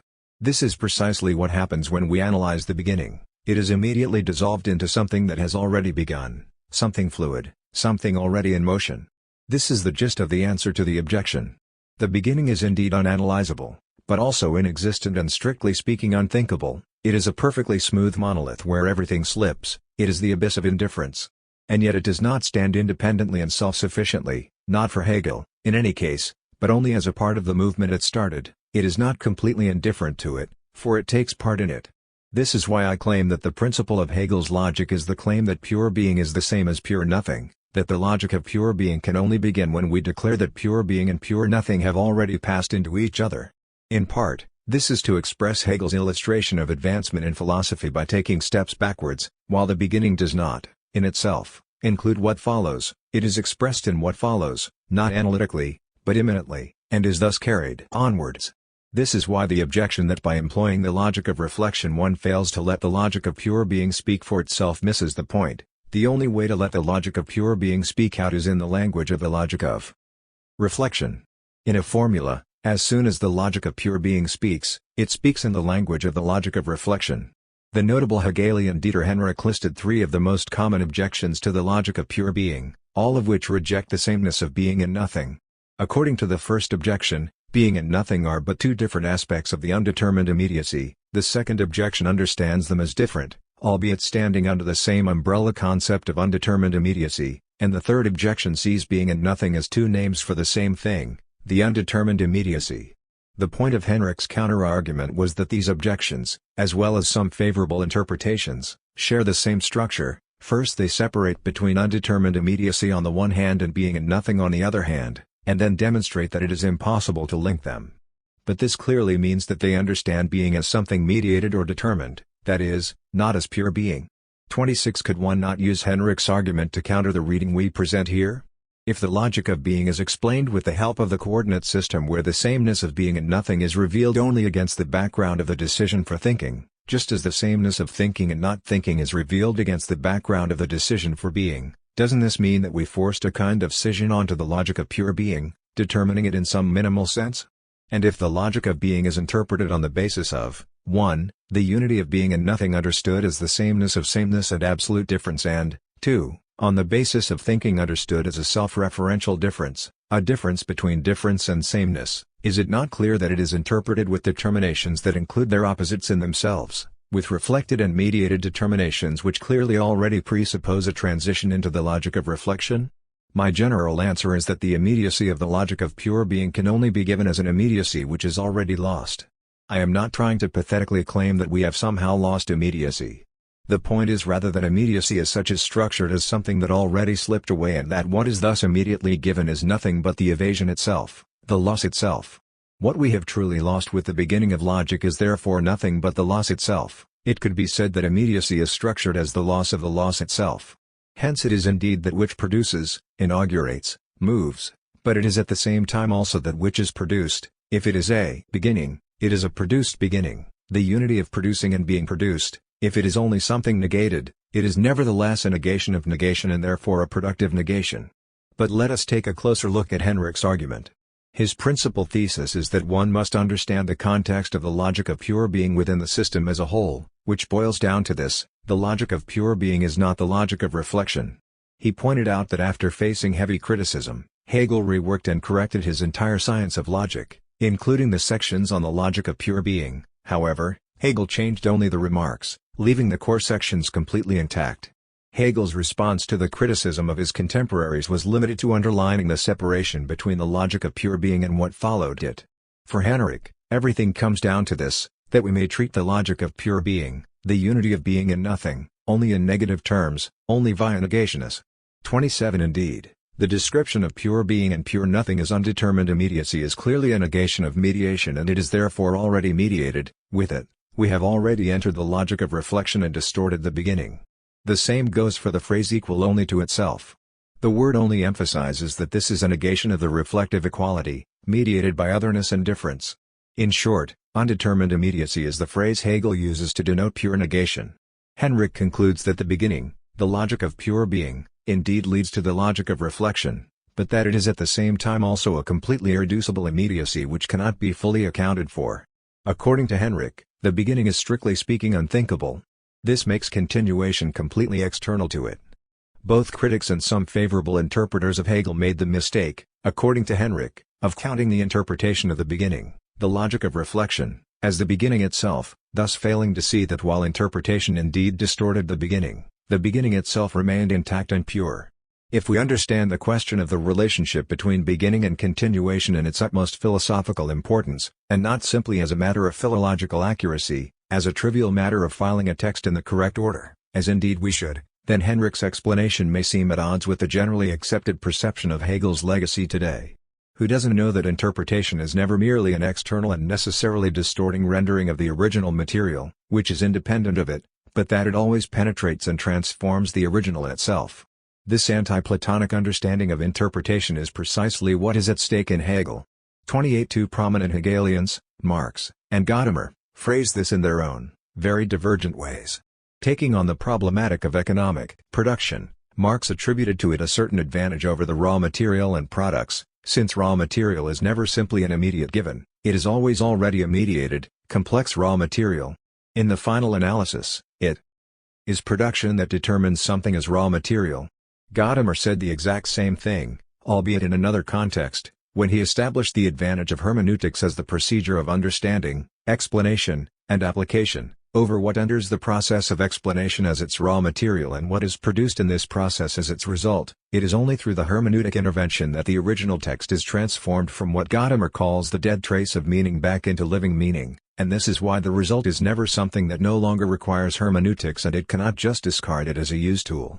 29. And after all, if we take theoretical texts as the raw material of the operation that we call theoretical production, if we understand the scientific process as a process of the production of knowledge, we have already formulated the proper Althusserian position from his earlier period where generality 2, the theoretical production as such, has an advantage over both generality I, words, and generality 3, scientific concepts.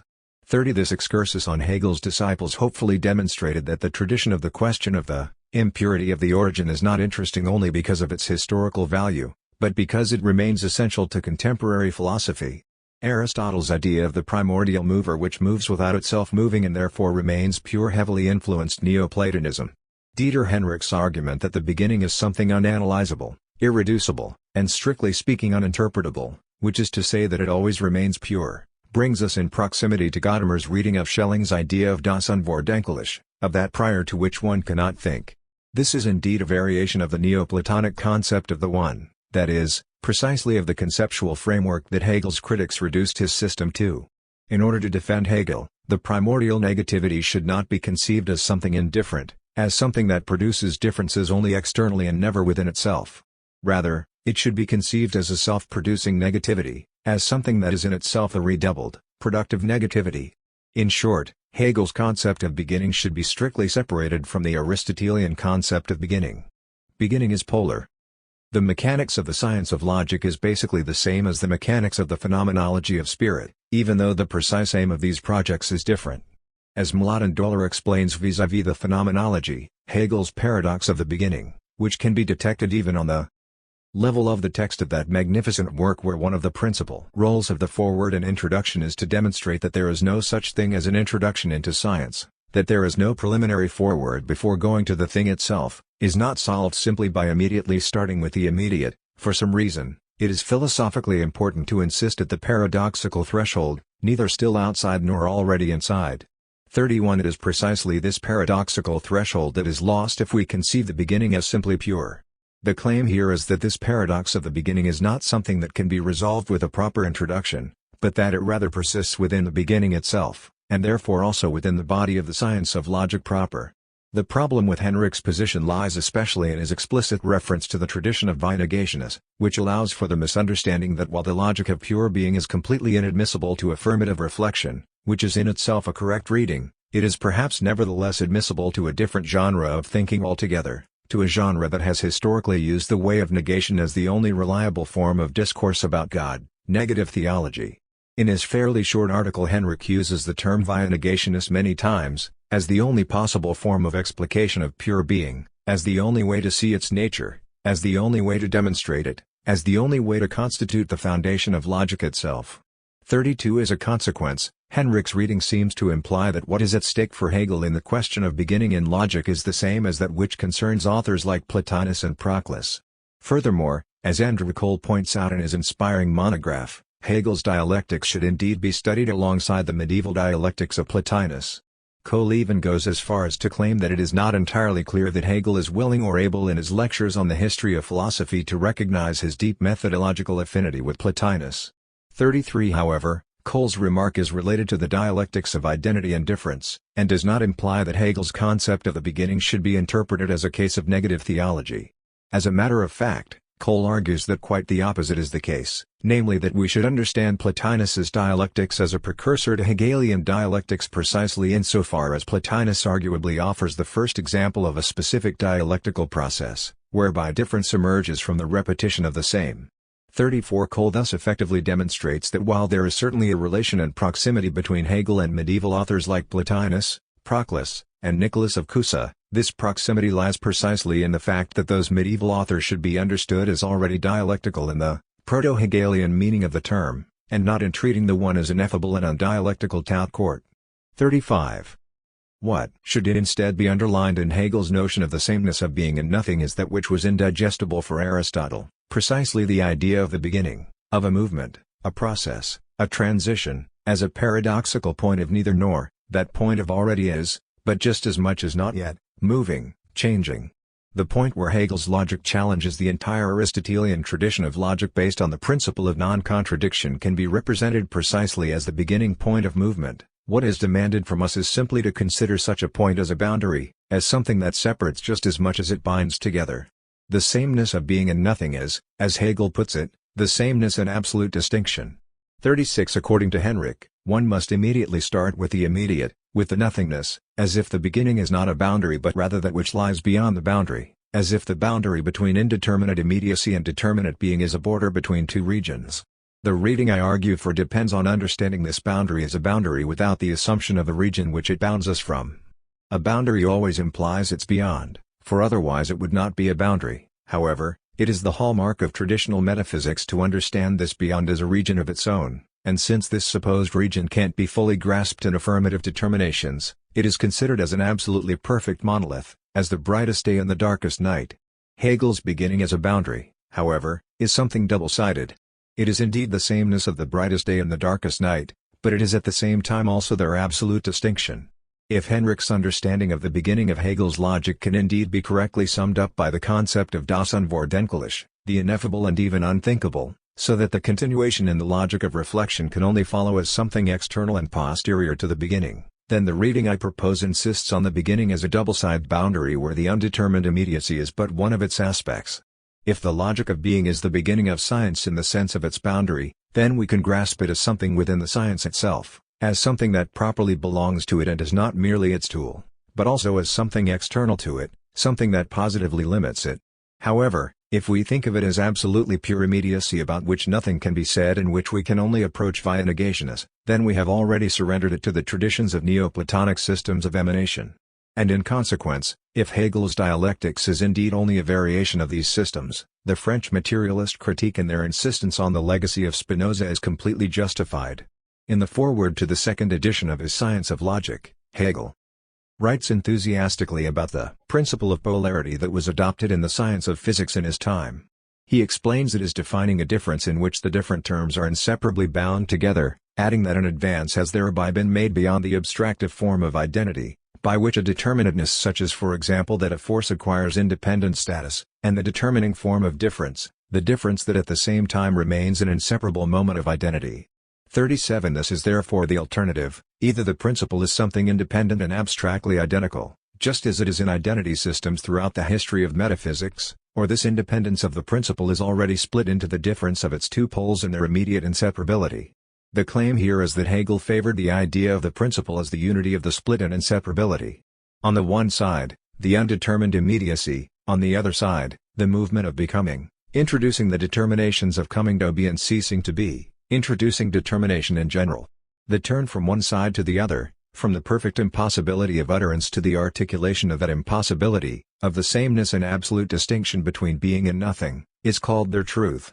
What is beyond this turn is therefore not unreachable, because the truth is precisely the movement by which that unutterable, unthinkable impossibility nevertheless speaks out its words. At the same time, what is found on this side of the turn is also not some hard truth or certainty. This is why it could be argued that logic does not begin with the logic of pure being, but rather with the fact that the logic of being speaks out its truth. The true place of logic is in between radical indifference and perpetual movement. In this way the immediate identity and abstraction, the rigidity of what Hegel always kept referring to as the pantheism of the Eleatics, the identity system of Spinoza, or the Orient, is disallowed as an independent beginning, and yet at the same time is included in the beginning as one of its inseparable sides. Hegel writes, the result is the same as the beginning, only because the beginning is the purpose. 38 But the circular nature of the dialectical movement, the conflation of beginning and end, should not be understood in the Aristotelian sense, as the ideal of movement. What is at stake is rather the idea that substance produces itself. It is therefore not a monolith from which everything slides off as its external, simple negation, rather, it is a monolith which comprehends the negativity of determination as its own, internal negativity. The circular unity of that which produces and that which is produced may carry the traditional ancient Greek title of telos. The term, especially in the connection to Hegel, has been almost reduced to the level of an insult. And yet, even the Aristotelian concept of causa finalis, where the philosophical importance of the concept of telos originates, implies the paradoxical unity of that which produces movement or change and that which comes out of this process as its result. Hegel's logic of being echoes historical and philosophical questions about the Orient, the Eleatics, and Spinoza. One but at the same time the logical principle of the sameness of being and nothing, which is grounded on the rejection of the Oriental principle ex nihilo nihil fit, is also the principle of the history of philosophy according to which the beginning of the history of philosophy is possible only as a rejection of the emptiness of the Orient, where there is nothing, where nothing can come out of nothing, and where such nothingness of nothing is the main political, historical, and logical principle. Just as logic begins with complete abstraction and emptiness which must speak out, so that the beginning is placed not in that emptiness itself but in its enunciation, in the emptiness which finally spoke, so too does the history of philosophy not start immediately with the Orient itself, but rather with the separation of the East and its philosophy, Abscheiden des Orients und seine Philosophie, which is at the same time an exclusion of immediacy from philosophy. As in logic, so in history, the beginning is displaced. In the East, mind indeed begins to dawn, but it is still true of it that the subject is not presented as a person, but appears in the objectively substantial, as negative and perishing. The highest point attainable by the individual, the everlasting bliss, is made an immersion into substance, hence an annihilation. A spiritually dead relation thus comes into existence, since the highest point there to be reached is insensibility. So far, however, man has not attained that bliss, but finds himself to be a single existent individual, distinguished from the universal substance. He is thus outside the unity, has no significance, and as being what is accidental and without rights, is finite only. For substance alone is the affirmative. 2. In Hegel's lectures on the history of philosophy, the Orient has a paradoxical position since it is and is not philosophy's beginning, and it stands at the same time within and outside of it. On the one hand, the Orient is stuck motionless and can therefore not be considered a beginning. But, on the other hand, it still constitutes an initial stage of the spirit, even though it is nothing true. In the logic of being, the truth, that is, the principle of the sameness of being and nothing, must not be made into something already mediated. What is at stake is the turn from the abstract, empty, and null immediacy to the unity of the split and the inseparability so that it does include immediacy as its inner impossibility, as the motor producing the truth, from which it is itself withdrawn. Similarly, the role of the Orient in Hegel's history of philosophy is not simply one of pure emptiness, of a nothingness that does not have a place in philosophy, rather, it is the role of emptiness about which one definitely needs to explicitly say that nothing can come of it. It occupies the place of the displaced. In the text of the lectures, compiled by Michelet from Hegel's early drafts, later annotations, and students' notes, 2 chapters are devoted to the Orient, that is to say, to ancient China and India. The first thing that strikes us, simply looking at the table of contents, is their peculiar placement after the introduction to the history of philosophy and yet before the history of philosophy itself. This peculiar non-placement of the Orient in the formal order of the system already indicates the non-place of the concept of the Orient itself. It is quite revealing that Hegel first claims, by way of an explanation, that he is indeed going to talk about Oriental philosophy, but only to tell us that not much can be said about it. The first philosophy in order is the so-called Oriental, which, however, does not enter into the substance or range of our subject as represented here. Its position is preliminary, and we only deal with it at all in order to account for not treating of it at greater length, and to show in what relation it stands to thought and to true philosophy. 3. But perhaps the exclusion of the Orient can be explained by Hegel's purely doctrinary reasons, external to the historical matter itself. Generally speaking, Hegel's account of the history of philosophy is divided roughly into 2 epochs, the Greek and the German Christian philosophy. For the Orient is then merely a superfluous member destroying the symmetry of the Greek-German axis, and it seems it was excluded more for aesthetic and hygienic reasons, due to a whim and Eurocentric bias. However, if the critique of the Orient is supported by such external reasons, it is entirely unjustified. But for Hegel, of course, as for most philosophers, the subject matter of any science is concepts, not facts. For Hegel, The conceptual reasons for making a decision, especially a decision about the very beginning of philosophy, are the only reasons worth taking into account. As Hegel wrote himself, it is quite a mistake to think that the task of a historian of philosophy is to present the historical content absolutely impartially and without the historian's own judgments. For Hegel, the most impartial are the historians who understand nothing of the matter they are discussing and have no system according to which they communicate it to others, but possess merely what he calls historical knowledge, which is to say, knowledge of accidental facts. 5. In thought in general, but particularly in speculative thought, one needs to distinguish between the understanding of grammatical sense and the real comprehension of the sense of the expressed thought. It may very well happen that someone knows the opinions of philosophers without understanding their theses. 6. We must assume that if Hegel decided to exclude the Orient from his account, it was for philosophical reasons, and these philosophical reasons, quintessential to Hegel, are what allowed the Orient to nevertheless appear on the stage of the history of philosophy, even if only to perform its vanishing act. Hegel's partiality in reading the history of philosophy is therefore a conscious and methodical partiality. It is a way of unfolding the truth, as Gadamer would put it.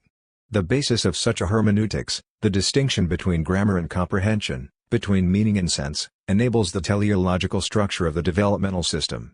Since its essential determination is incompleteness, sense in hermeneutics is similar to dynamism in motion. Sense cannot be captured in a final and complete comprehension because this is what makes it an opinion. Truth is not a minted coin, Hegel warns us. 7. It is impossible to comprehend the sense of a philosophical thought once and for all because any sort of complete and final comprehension already implies the loss of sense. Sense is therefore something binding, something that leads to and directs comprehension. Sense is the telos of comprehension, but it is not something external to the matter since, as Hegel emphasized, the matter itself, that is, the content of the history of philosophy, is already teleological. 8. For Hegel, the telos of the history of philosophy is reason. This is why the advance in history is identical with the advance of reason. Hegel even went so far as to claim that the advance, the deepening and specification of the idea's logical content in the history of philosophy, is entirely in line with the historical sequence of philosophical views and systems so that we must relinquish any contingency upon entering philosophy. 9. Logical advance is thus identical to the temporal advance in the history of philosophy. This is why the Orient did, after all, fulfill its prescribed role, namely the role of never appearing on the stage itself, or better, of vanishing from the stage in the same instance as entering it. As the most abstract and general emptiness with ascetically allotted determinations, as immediacy, as what has not yet advanced, the Orient fulfills all the demands that Hegel expects from the beginning of the history of philosophy. That which first commences is implicit, immediate, abstract, general. It is what has not yet advanced, the more concrete and richer comes later, and the first is poorer in determinations. 10. If we are in a quandary whether to include the Orient in the history of philosophy or not, just as it appears the editor of Hegel's lectures was, and presumably Hegel himself, it is because we are in such a quandary in relation to any beginning. Just as the logic of pure being is the beginning of the science of logic, although not as something independent, but as that about which truth is enunciated, as the rigid, motionless, or dead monolith which the truth contains in itself, so too the Orient is and just as much as not the beginning of the history of philosophy.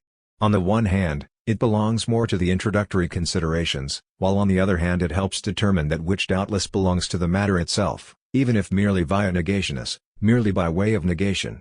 I claim there is a philosophical reason for the exclusion of the Orient from the history of philosophy, a reason internal to Hegel's philosophy. But, as one may object, did Hegel not exclude the philosophy of the Orient for a different reason altogether, on account of it actually belonging to another field, to religion? Now, Hegel did in fact connect ancient Chinese and Indian philosophies with religious thought. And he also characterized those religious ideas as purely universal, which is why they could seem philosophical to us in the first place. However, one should remember that for Hegel, the only religion in the proper sense of the word was Christian religion, just as philosophy could only be European, which means, Greek and German, philosophy. Hegel therefore did not claim that the thought of the Orient belonged to the domain of religion, but that Oriental thought was so universal and abstract that all distinctions became diluted, and therefore also the distinction between religion and philosophy. It is telling that Hegel discussed the separation of philosophy from other allied departments of knowledge, that is, science, religion, and popular philosophy, Abschiedung der Philosophie von den Mittelverwandten, in one chapter, and the separation from the Orient, Abscheiden des Orients, in another chapter altogether, namely within the chapter on the beginning of philosophy and its history. Although something similar is at stake, Abscheidung, Abscheiden, the fields of religion, popular philosophy, and science are quite understandably placed outside philosophy, while the decision on the exclusion of the Orient is essentially an intra-philosophical decision. Even more, it is a decision that initiates philosophy. In religion, of the Orient, we even find self-immersion in the deepest sensuality represented as the service of God, and then there follows in the East a flight to the emptiest abstraction as to what is infinite, as also the exaltation attained through the renunciation of everything, and this is specially so amongst the Indians, who torture themselves and enter into the most profound abstraction. The Indians look straight before them for 10 years at a time, are fed by those around, and are destitute of other spiritual content than that of knowing what is abstract, which content therefore is entirely finite. 11. Oriental religious rites are characterized on the one hand by a deep immersion into sensuality, meaning a great number of ceremonies and religious services, and on the other hand by a flight to pure abstraction. The highest point, an individual's immersion into substance and oneness with it, has the form of the most radical asceticism, such as the spiritless, motionless staring into the tip of one's nose. That which is the fullest and most variegated and colorful and has thousands of faces, rituals, and dances is at the same time also wholly empty and contingent, without value, a sort of motionless staring. For Hegel, the Oriental absolute is thus not only the sameness of being and nothing, of substance and the void, but also the indifference of the essential and the contingent, the universal and the concrete. The tip of one's nose, an entirely contingent concreteness, is a direct entry into the highest universality and abstraction. What, contrary to this, Hegel demanded from his absolute was not a distinction between universality and concreteness whereby the absolute becomes a sort of pure universality. This is basically what Plato demanded of his ideas. What Hegel demanded was that their relation be not only directly practiced or thought, but that, simultaneously with the immediate sameness, their absolute difference be co-enunciated. The wholly banal contingency, the tip of one's nose, must become the most abstract universality and vice versa. It is with becoming that we first come to the truth, which is a turn of immediacy into the movement of mediation so that both immediacy and mediation are contained in it and expressed with it. The term Abscheiden which Hegel uses to separate philosophy from the Orient means exclusion, elimination, but at the same time has the metaphysical and metaphorical weight of a farewell. In the history of philosophy, the Orient never came to life, it is some kind of an unborn being. Its mode is pure and immediate being departed. Just as in the logic of pure being immediacy is lost in the sense of loss itself. Since it is given only as already lost, the farewell from the immediacy of the Orient is a farewell from the departed, a double farewell. The word Abscheiden also implies the term Scheid, a dividing line. The question of the separation, of the farewell from the Orient is therefore a question of drawing a dividing line, establishing a boundary, a limit, Grenze. But how does one separate oneself from something that does not, properly speaking, exist? How can we establish a dividing line within a whole when there is no part that could be excluded from it? The problem is that the Orient was not excluded arbitrarily in the sense that Hegel simply had to come to a decision and make the cut somewhere, and his choice fell where it fell. For Hegel, the Orient implies pure nothing, nothing of which nothing will come of, and which has such nothingness for its supreme principle. In this specific sense the Orient does have its place in the logical and chronological sequence of Hegel's history of philosophy. Although in the lectures it is strangely placed between the introduction and the beginning, we can say that it is initial in the sense of being unborn. The Orient is precisely the pure nothing that one needs to separate oneself from. In fact, it is the Orient itself that separates us from it, because nothing comes of it. Scheid as a dividing line limits us from nothing, it is a farewell to farewell itself. In this sense, the Abscheidung from the Orient is in truth the fundamental philosophical Entscheidung, fundamental decision. 12 On some level it may seem that Oriental philosophy, like Spinoza's, is actually Hegel's own standpoint from which he argued against Kant. Contrary to the Kantian self-imposed limitation to the understanding and self-imposed differentiation from the absolute, one could perhaps claim that the Hegelian project is to reach the absolute precisely by radicalizing the finality and contingency of particular action so that the absolute universality is demonstrated through the banality of the contingent itself. Is not the standpoint of the Orient the truth of Hegel's standpoint? As appealing, or inflammatory, as this proposition may seem, the problem with staring into the tip of one's nose, for Hegel, is that it understands the particular only as the negative, and the absolute substance is affirmed only through this simple negation. Particular dissolves into substance without producing anything within it. Hegel's solution to the Kantian split between the understanding and the absolute is not an outright claim that the understanding is always already contained in the absolute, with the addition that the absolute itself does not have the status of something that is once and for all. The identity system abides in the immediate, or, as Hegel put it, it is immersed in the absolute substance where all distinctions vanish. As such, it is itself something whose truth must yet be expressed. In the system of knowledge, the return of the particular into substance is not merely a dissolution, a simple negation of the particular and the persistence of the motionless substance in itself. Rather, it is only this return that retroactively establishes the substance as a true substance. If absolute substance is identical and if the particular is something differentiated, then we can say that differences do dissolve in an identity, but it is only thus that they first positively affirm it, since they make absolute substance a concrete universality. The standpoint of indifference, of the immediate sameness of the pure positivism of substance and the pure negativism of the particular, can by no means be equated with the heroic risk, such as the risk that the Christian God took with Jesus, although it seems that if we compare only the results, one death to another, non-action is quite similar to action, that is, the disappearance of the particular in the universal. In Hegel's history of philosophy and also in his political history of the spirit, the Orient plays the role of the most abstract and the most ascetically determined universality, the role of pure being, or, put differently, the role of the absolute substance where subjectivity is merely something decaying, vanishing, and negated, for it either falls away from the substance and decays as something wholly null or is identified with it, but again at the price of being annihilated as something individual. With the Orient, absolute substance is, strictly speaking, never in an identity with the subject or the individual, since supreme exaltation has to do with immediate monolithic dilution, but it is also not in a difference, since that which falls away from the substance is nothing substantial, it is nothing at all.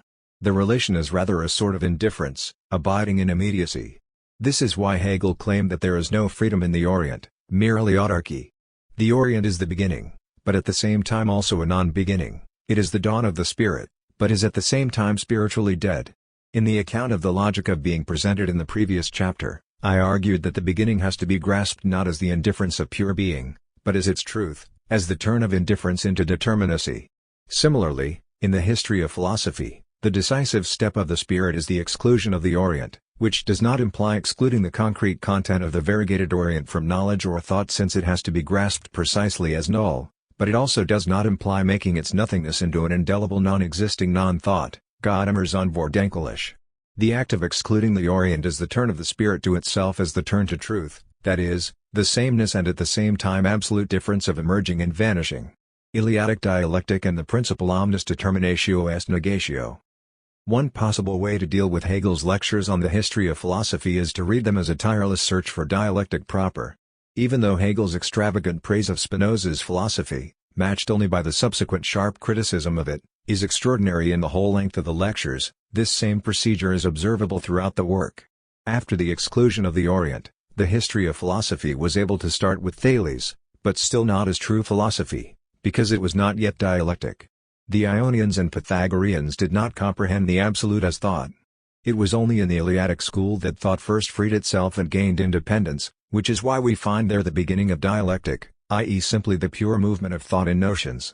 13 But already in the next chapter, we find out that Parmenides' dialectic was not real dialectic either. It appears that the actual beginning of philosophy keeps eluding us. Wherever one cuts and points one's finger and says, "Behold, here is the beginning," it is explained in retrospect that it was merely a potential beginning. It was philosophy in the making, philosophy that was still nothing until we made the cut there and pointed at it. The unstoppable displacing of the title of the Princeps of philosophy in Hegel's lectures is reminiscent of the bloody change of English rulers which the well-known Hegelian Jan Kant pointed out in Shakespeare's historical plays. As soon as the pretender climbs to the highest step at the top of the tower and claims the title, he is already pushed over the edge by his successor. 14 Perhaps such a procedure is most obvious in the following passage on Parmenides. Since in this an advance into the region of the ideal is observable, Parmenides began philosophy proper. A man now constitutes himself free from all ideas and opinions, denies their truth, and says necessity alone, being, is the truth. This beginning is certainly still dim and indefinite, and we cannot explain in detail what it involves, but to explain it is precisely to develop philosophy proper, which is not yet present here. 15. The passage starts off most decisively and pompously. Parmenides is named the beginner of philosophy proper, We have before us the great emperor of the notion, free from all opinions and ideas, holding truth in his left hand and being in his right hand. But the poor man did not keep the magnificent title even for a sentence. It turns out that all the inaugurating power was contained in our gaze. An advance is observable. It was the retrospective gaze with which we grasped and explained Parmenides as the beginner, as the princeps, as the prince of philosophy, that created philosophy which is not yet present here. Parmenides's principle of identity itself is not yet philosophy proper. Philosophy proper is the explanation, Erklärung, of Parmenides's principle of identity. We can immediately formulate several theses. Firstly, for Hegel, philosophy is essentially in the mode of potentiality. In no way can we capture it as a pool of solid, already actualized certainties since its existence is only in the making. It never appears as an already minted coin. Secondly, the history of philosophy is an increasingly more extensive, more detailed, and more specified account of its beginning. Thirdly, the beginning of philosophy has to be grasped as its telos. It is literally caused retroactively, its only tangible body is its account of the beginning as a principle. What holds for the beginning of philosophy, for its principium, holds also for its beginner and emperor, for its princeps, or prince. And when, in the chapter on Heraclitus, Hegel provided the scheme of the internal structural moments of dialectic and at the same time of its historical development, he was concerned with the question of the principle, principium.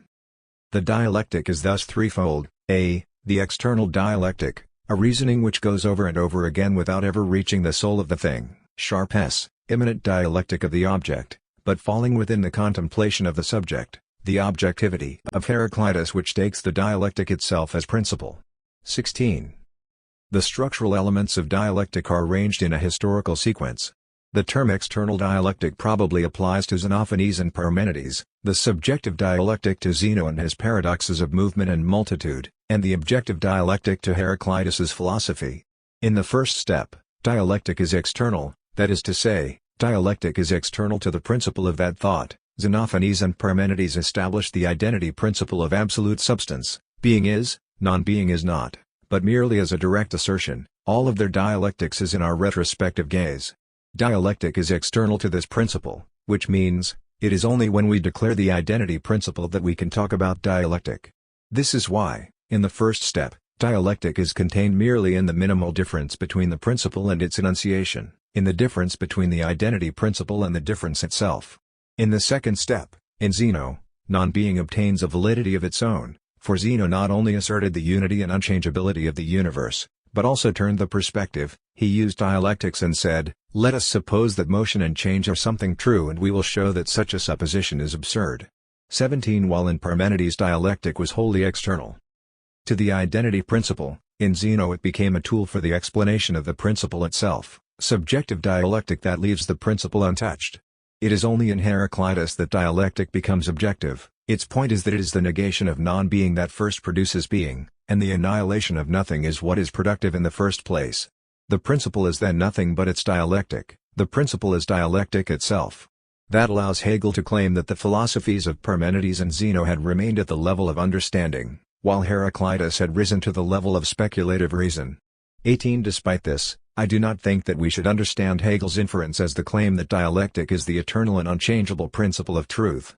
Considered as a principle, dialectic must itself be subjected to exactly the same demand it imposes on the principle of being. It is therefore more appropriate to say that the principle of Hegel's dialectic is an intermediacy between Parmenidean indifference and Heraclitean becoming, an intermediacy characterized by a turn from indifference to becoming.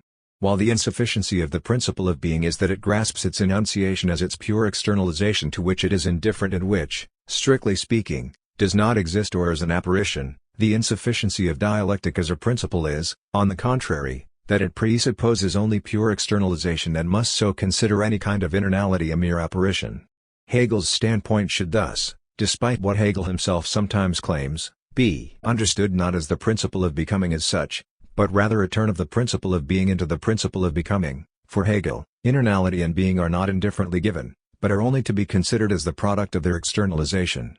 In Hegel's lectures on the Eleatics, we find one of the best formulations of the principle of determination as negation which was so important for Macheret's critique.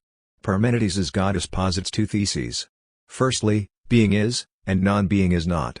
Secondly, To think that nothing is something necessary is erroneous since one cannot know or express nothing. Hegel explained the second thesis with words that are vividly reminiscent of the formulation of pure nothing in the science of logic: as soon as you want to express or think nothing, you already express or think it as something. Hegel writes, "The nothing, in fact, turns into something, since it is thought or said. We say something, we think something, if we wish to say or think the nothing." 19. As soon as we speak, enunciate, articulate, we already say something. Any expression or comprehension or idea or cognition or description of noth ing is already a comprehension of something affirmative and therefore of something existing. It seems that the logical consequence of this is that any determination is something non-null, something positive. But let us look at Hegel's surprising conclusion. It is necessary that saying and thinking should be being, for being is, but nothing is not at all. There the matter is stated in brief, and in this nothing, falls negation generally, or in more concrete form, limitation, the finite, restriction, determinatio est negatio is Spinoza's great saying. 20. At first sight, Hegel's explanation seems shocking. He just explained Parmenides' principle as the thesis that to define nothing already means that we have accepted it as this or that concrete being, or to paraphrase the slogan, omnis determinatio est affirmation.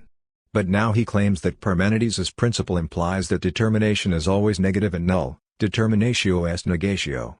This apparent paradox is resolved if we understand determinateness in tragic or pessimistic terms. It is null in the sense that it doesn't have independent being, it immediately dissolves.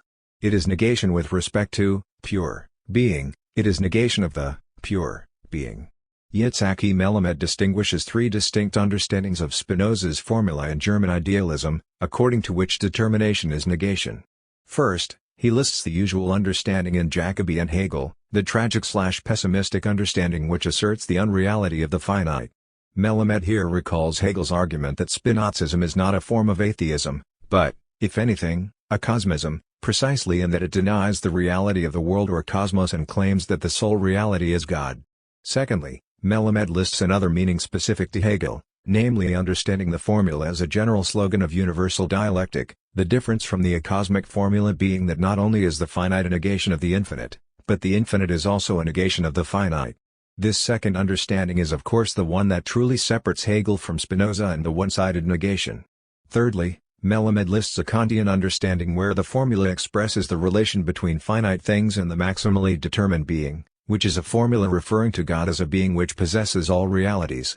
And finally, Melamed makes sure not to forget to point out that while the acosmic understanding of the formula is closest to Spinoza's meaning, it nevertheless does not coincide with it. 21. Melamed never claimed that his list is exhaustive, and we could add at least the understanding that Maschere detects in Hegel, namely the idea that negation is a force of determination in dialectics. Here, our interest only lies in the relation between what Melamed calls the acosmic and dialectical understanding, and what Hegel would properly call the relation between the Parmenidean idea that all that is by definition, delimited and thus null, and the Christian idea that the ultimate negation of negation itself, is productive.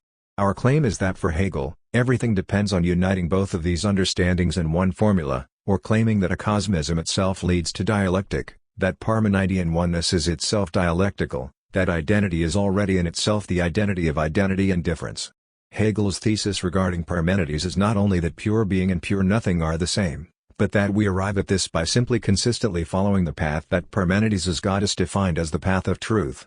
The turn from determination as affirmation into determination as negation is produced imminently, with the help of the concept of the limit. The limit itself, and not only that which it limits or determines, belongs to negation. The point is not only that finite or limited things are changeable, inconstant, and therefore merely negative and null. This is already the standpoint of Oriental philosophy. For Hegel, that which the Orient held merely in the form of the immediate vanishing of the individual or the subjective in the abyss of absolute substance becomes a dialectical principle in Parmenides. The delineation of the limit itself is already a negation. The establishment of a dividing line or distinction is already the work of the negative, and therefore every determination is negation. When one distinguishes between the level of that which is limited or determined in thought or enunciation and the level of the establishment of the limit, one has already entered Hegelian dialectic where negation is grasped as something productive.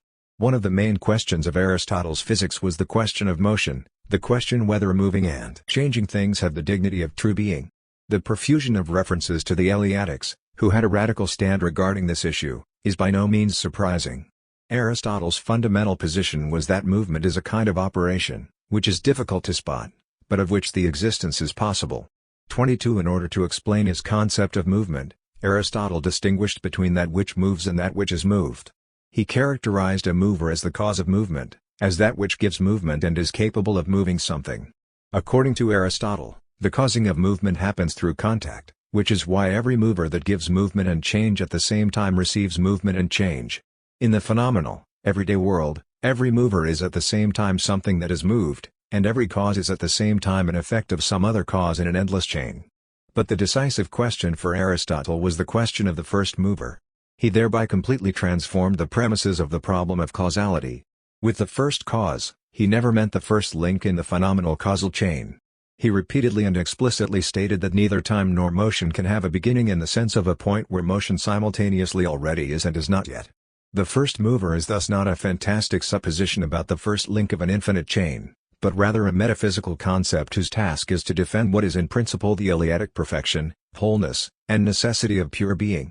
The question of the first mover is the question of ontological causality and not the causality of the phenomenal order. This is evident from several of his views. Firstly, for Aristotle, change proper is only the change of one substance into another. Motion or change is nothing substantial, but merely something that happens to substance. Secondly, time as the measure of motion is more the reason for decay than creation. Change in itself is already degradation. On this point, Aristotle is just as much an acosmist as Parmenides was. Temporal things emerge only by chance. And thirdly, generally speaking, something completed and undecomposable is primordial to something uncompleted and decomposable. 24 It is therefore clear that, despite his express leniency toward the changeable, permitting its existence, Aristotle was still committed to the Parmenidean distrust of moving entities. The question of the first mover is an ontological question: how to explain the passage from a perfect, necessary, eternal, and self-sufficient being to the world of decaying things which cause each other's motion only by chance. Aristotle's fundamental presupposition was that a thing can be in motion only due to the action of a mover or a cause external to it. This is why the first mover cannot be moved by something else, by something external to it, or else it would not be the first mover. But perhaps the first mover can move itself? Or, to put it in specific terms that interest us here, can a substance be the cause of itself? Aristotle considered this, and suggested that we think of the self-moving whole as composed of three parts, A, B, and C. A is the mover, B is in motion directly due to the action of A and in turn moves C, while C moves without giving motion, or gives it only by chance. 25 If we assume that the whole ABC moves itself, then the motion does not depend on C at all, rather, the mover A carries the entire causal power. For it cannot be something moved since it would then have to be moved by something else. But if we wanted to explain that part of A is something self-moving, the task would only have to be repeated, ad infinitum. In short, according to Aristotle, in all that supposedly moves itself, we should distinguish between the part that gives and the part that receives motion, but it is not possible for something to move itself in its entirety. Hence, there is no self-motion or self-causality proper. If we may be permitted to point out that ancient Greek, especially pre-Socratic, philosophical principles were usually also sexualized, just as Greek gods themselves, so that there is almost a binary correspondence between sky, Uranus, and man, earth, Gaia, and woman, and so on, then it is perhaps not completely outlandish to assume that Aristotle's own concept of God, the motionless mover, the generator that is itself not generated, the cause that is itself not caused, can have sexual implications as well. Aristotle's God is certainly not a hermaphrodite. His motion or causation is pure action of the mover or the cause, and the mover is never passive or receptive. To paraphrase the term which was used in the Thomistic explanation of intellectual emanation, the first mover does not include the receptive part, but merely the giving one. The action of the motionless mover is explained in the same way as the action of the intellect, that is, as pure action. Just like Zeus himself, according to Hesiod, gave birth to Athena the goddess of wisdom through his own head, so too Aristotle presents us with the idea of the motionless mover as the concept of generation or production without the receptive part, as a purely masculine affair, as a pure flowing out. The technical term for the metaphysical concept of generation as effluence is emanation.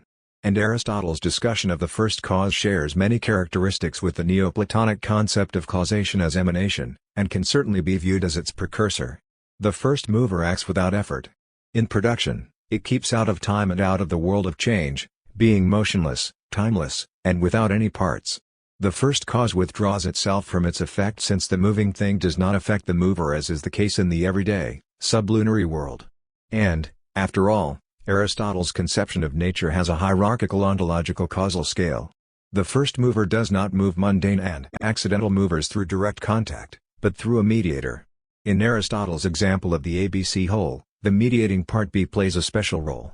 The motionless mover can move only in a regular and perfect way, which is why Aristotle believed that the motion of the first recipient of motion, part B, can only be a regular and perfect motion, that is, a rotation.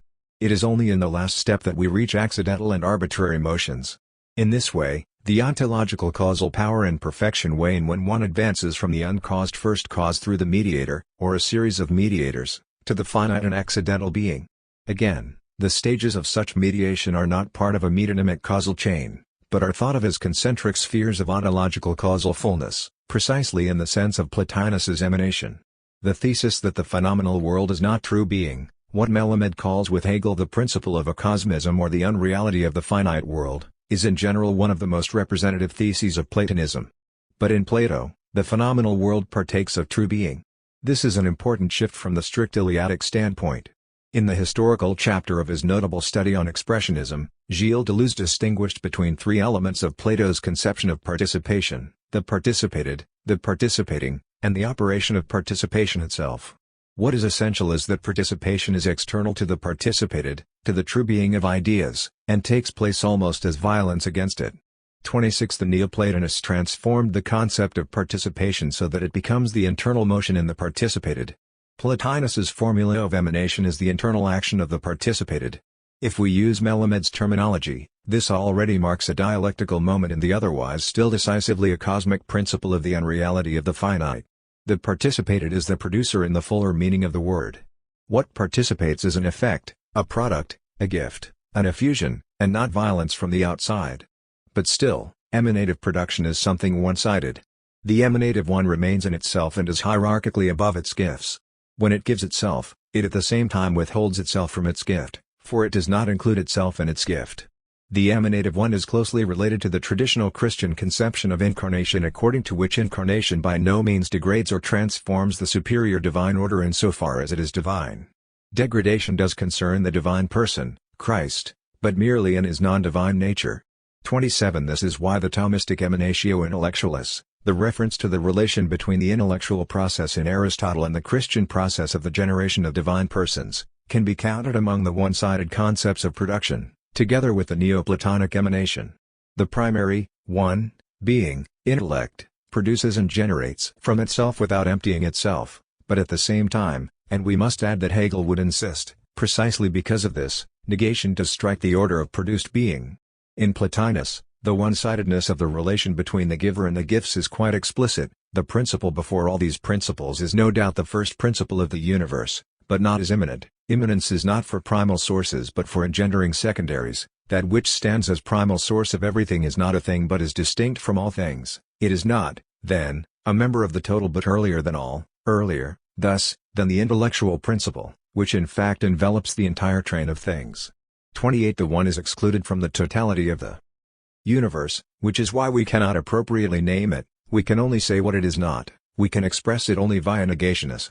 It is something unutterable and unthinkable, just as Henrik understood Hegel's pure being.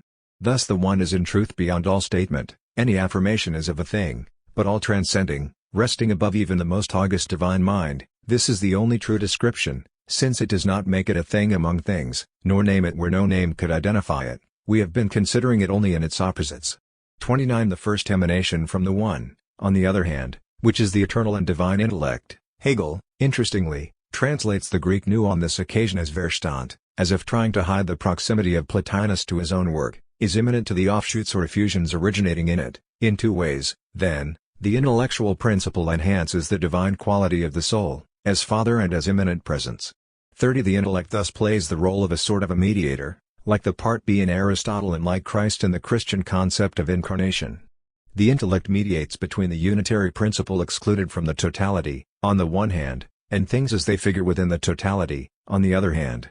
It has a double nature. On the one hand, it is a direct emanation from the one, but on the other hand, it becomes something intellectual only as a reflection, as a turn back to the one. Thus in its outgoing to its object it is not, fully realized, intellectual principle, it is an I that is not yet seen, in its return it is an I possessed of the multiplicity which it has itself conferred. 31 All subsequent emanations are subordinated to the first and are analogous to it, the primary one is in the same relation to the secondary intellect as the intellect is to the tertiary soul. Hegel explained Plotinus as one in the same way as he explained being in Parmenides and Zeno, that is, as absolute pure being, and at the same time also in reference to Spinozism as absolute self-identical substance which alone is true. 32 But primarily he was interested in the question of production. Now what is first begotten by this unity? The Son, is finite understanding, Nu, the second divine being, the other principle. Here the main difficulty confronts us, the task known and recognized long years ago, the comprehension of how the One came to the decision to determine itself, and the endeavor to elucidate this fact still constitutes the essential point of interest. The ancients did not frame this question in the definite form in which we have it, but they nevertheless occupied themselves with it. 33. In a few meager lines, a lot is said. Firstly, Plotinus is topical because of the question of how the One came to the decision to determine itself. This is, of course, Hegel's question par excellence: how does the absolute negativity of pure being come to determination? Secondly, in the account of Plotinus, the entry point to production is the question of the intellect. The entire production must, therefore, be explained from the viewpoint of the first emanation, the viewpoint of the direct Son. Hegel's answer to the question of determination in the absolute was that pure being as absolute negativity is indeed merely immediacy without determinations, but once we state this about it, this statement is already an affirmation. In Plotinus's explanation, a positive determination of the One or any affirmation whatsoever distorts the original unitary principle. Via negationis is therefore the paradigmatic procedure of Neoplatonism. But, in Hegel's account, the immediacy of absolute substance is nothing but the lost immediacy due to which the loss of affirmation is always already the loss of loss. Absolute substance is therefore not only absolute negativity, but is at the same time also productive negativity.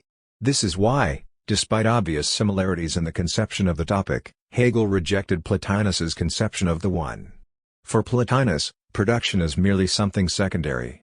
Hegel rejected the dry order of having first a primary unity, then a sort of a passage or production and, lastly, a secondary duality. The primary negativity is in itself a production or passage.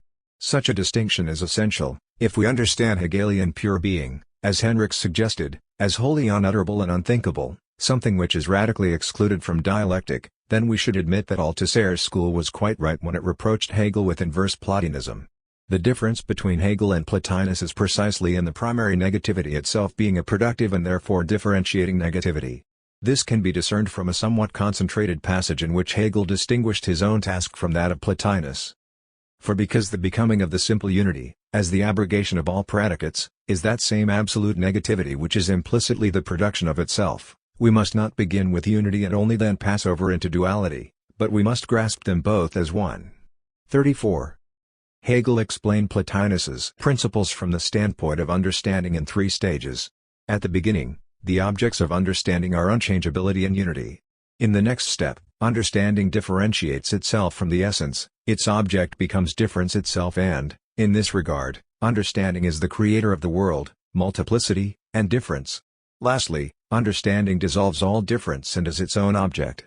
35 If we try to uncompress these extremely dense formulations, we get the following picture. The first principle is the principle of inseparability, the second principle is that of difference, and lastly, the differentiating.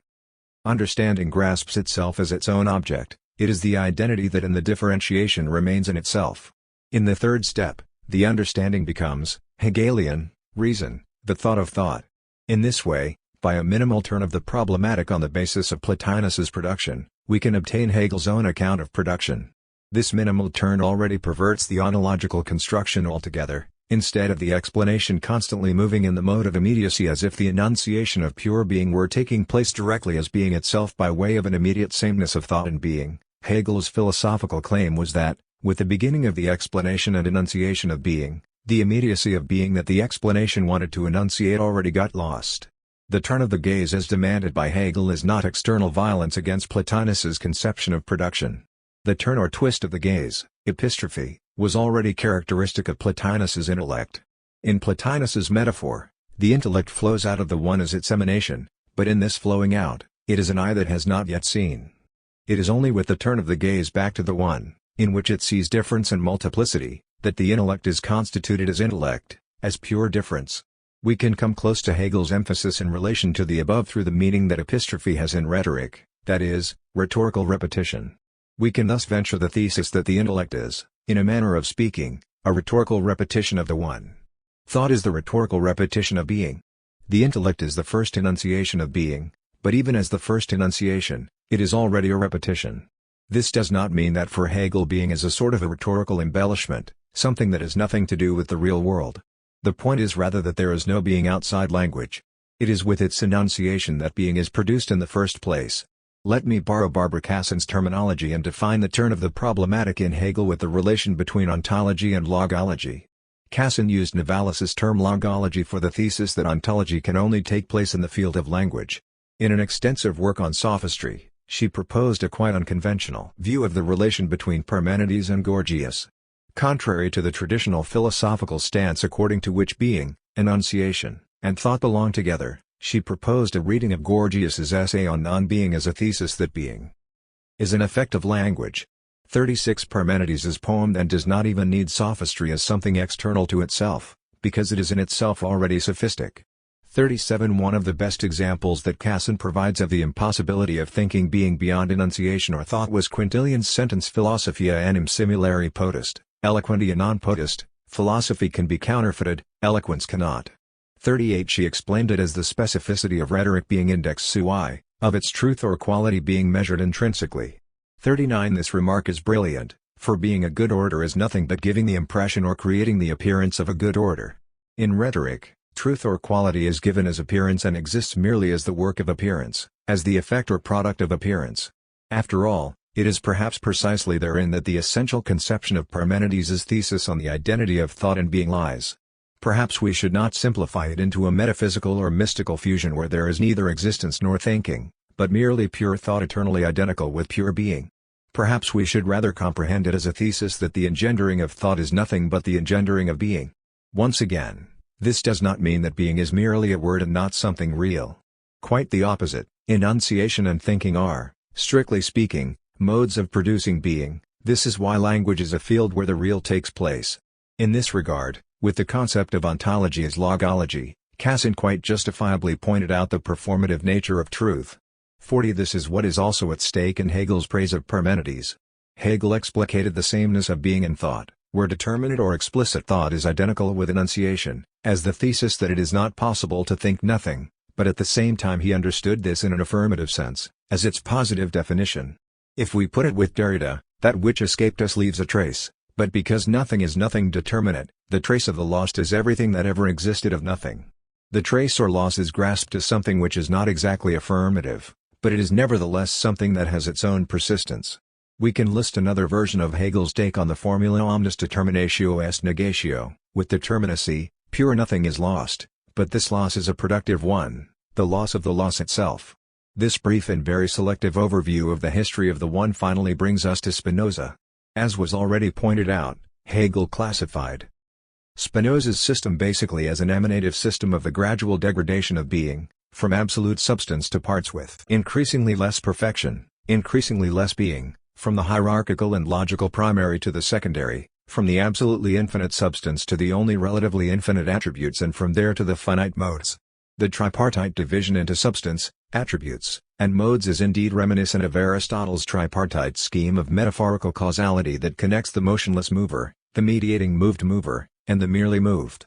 The special role of attributes, for they are the ones that enunciate or form the substance in a determinate way, they modify it, corresponds to the role of the mediating intellect or Christ in Hegel's explanations of Plotinus's emanation and the Father's engendering of the Son in the Christian conception of incarnation. But the explanation of Spinoza's triad as a hierarchical and logically ordered ontological causal scale makes the Spinozist concept of causality just a variant of emanative causality. French materialist readers, and among them Gilles Deleuze, vigorously emphasize distinctions between the emanative causality and the concept of causality proper to Spinoza, immanent causality. Among the characteristics of emanative production, Deleuze emphasized the postulate that the one is not affected by what expresses it. 41 Emanation is a one-way operation, it has no consequences for the one. Deleuze makes it quite clear that emanative and immanent causality do have something in common. In both, the cause, after having produced its effect, remains in itself. Deleuze writes, "Their common characteristic is that neither leaves itself, they produce while remaining in themselves." 42 Spinoza's system is an heir to the emanative tradition. The substance is expressed in infinitely many attributes and affected in infinitely many ways without lessening or exhausting itself by this operation. In this regard, Spinoza's conception was truly not Christian in Hegel's meaning of the term. The concepts of the negation and the contradictory being in and for itself are foreign to Spinoza's substance, because in Spinozism negativity does not produce its own effects, negation is merely a weakening, and substance cannot decrease or be decreased. But does the fact that the Spinozist substance is in itself suffice to infer its incapability to be thought of as the actual cause of itself, as the mover of itself? Neither in Plotinus nor in Spinoza does the absolute act under the constraint of imperfection. It does not produce the universe from a need or a desire, for it lacks nothing, but merely acts according to the necessity of its nature. Spinoza writes, "God acts solely from the laws of his own nature, constrained by none." 43 But one needs to distinguish between the declarative and the reflective level of philosophical systems. Hegel's objection is aimed at the insufficiency which is visible in the absolute in itself only from the reflective level, only from the standpoint of its enunciation, since it cannot entirely or completely enunciate itself in it. For Hegel, the Christian idea of incarnation involves precisely what systems of emanation lack, namely the concept of God literally becoming human. If we measure the emanative absolute by its enunciations and in this sense take it at its word, only then does it prove to be inadequate for its own task. Can we also say the same of Spinoza's immanent absolute? An emanative cause is superior to its effect, it marks it with inner imperfection, a distance that separates it from the giver, from what is most characteristic of it, a distance which in the moralistically theological interpretation becomes debt and guilt, a deficiency that needs to be eliminated, a task and a telos that need to be fulfilled. In principle, the emanative cause is the mechanism employed by contemporary metaphysics to explain the concept of trickling down, of wealth, for instance, as if guided by some invisible hand, the Neoplatonic concept of effluence of being migrated through centuries and was adopted by contemporary economics as the concept of effluence of wealth. But in immanent causality, it is not only the cause that remains in itself, its effect also remains in it. 44 Following Deleuze, we can assert that an effect is therefore not a falling away from the cause, it is not its discard, it is not emanation. In the immanent system, the effect is not indebted to the giver for its gift, for what it is, it does not have an inner gap that would have to be filled with a teleological ecstatic return to the origin, it is not deficient, but has its own kind of perfection. But this means that an emanative cause is said to be in itself in a different meaning of the term than an immanent cause is in itself. An emanative cause is in itself in the sense aimed at by Hegel's objection. It is merely in itself because its adventure of giving is an adventure merely for the gifts. With this adventure, it squeezes out its own imperfection, and this imperfection is therefore merely that which the absolute, in order to remain in itself, leaves behind itself. Contrary to this, the modes of immanent substance are not imperfect compared to the absolute. The power, potentia, of existing and acting is the same in God, who has it absolutely, and in the mode that has it as part of absolute divine power. As Deleuze has emphasized, the second important difference between an emanative system and Spinoza's immanent system is the univocity of being. 45 Being is one, and all beings are equally close to the absolute, and the absolute does not have more or less distant gifts and does not act as a more or less distant cause. Even more, the absolute is no closer to itself than it is to its manifestations and, in comparison to the unnecessary existence of its modes, its necessary existence is not, as existence, in any way a superior kind of existence.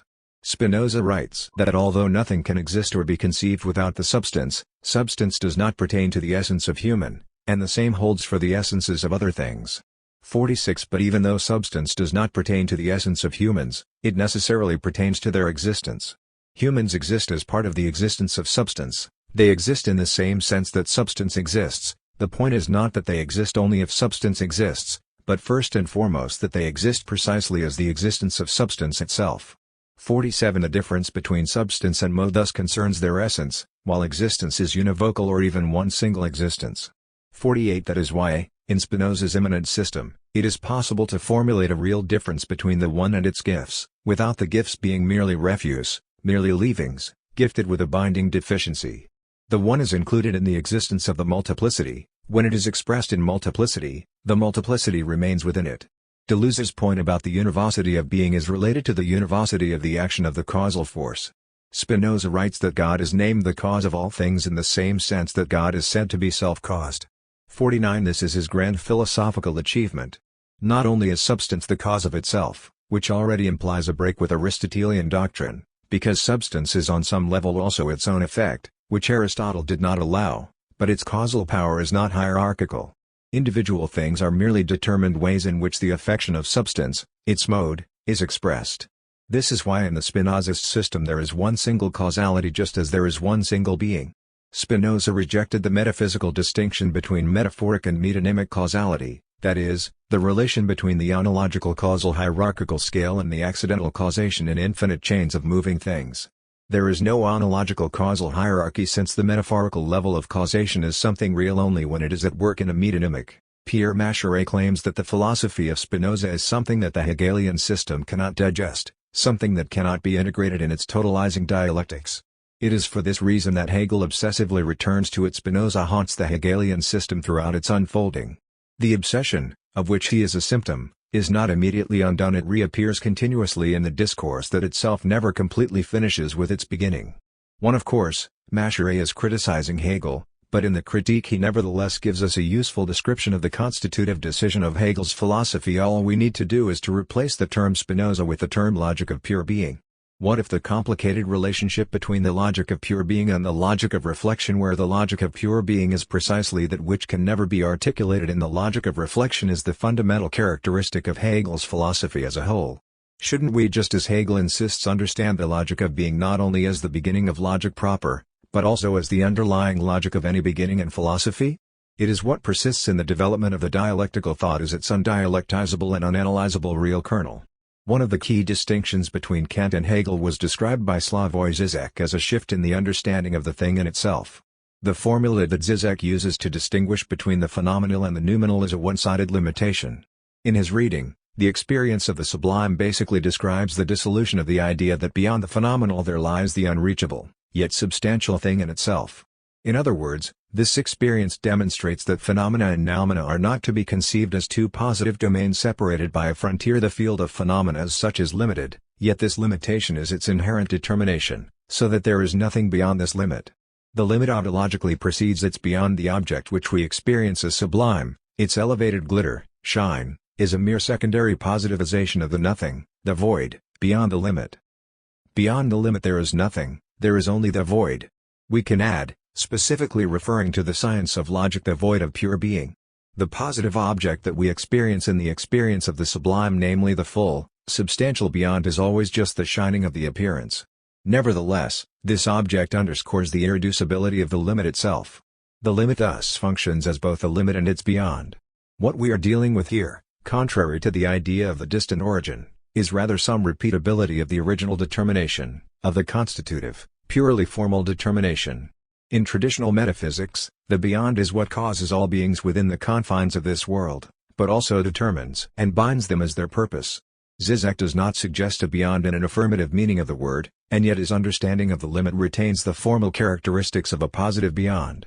His limit is an attempt to formulate how something radically unintegrable persists inside the given positive domain within the order of being, within such and such discourse, etc.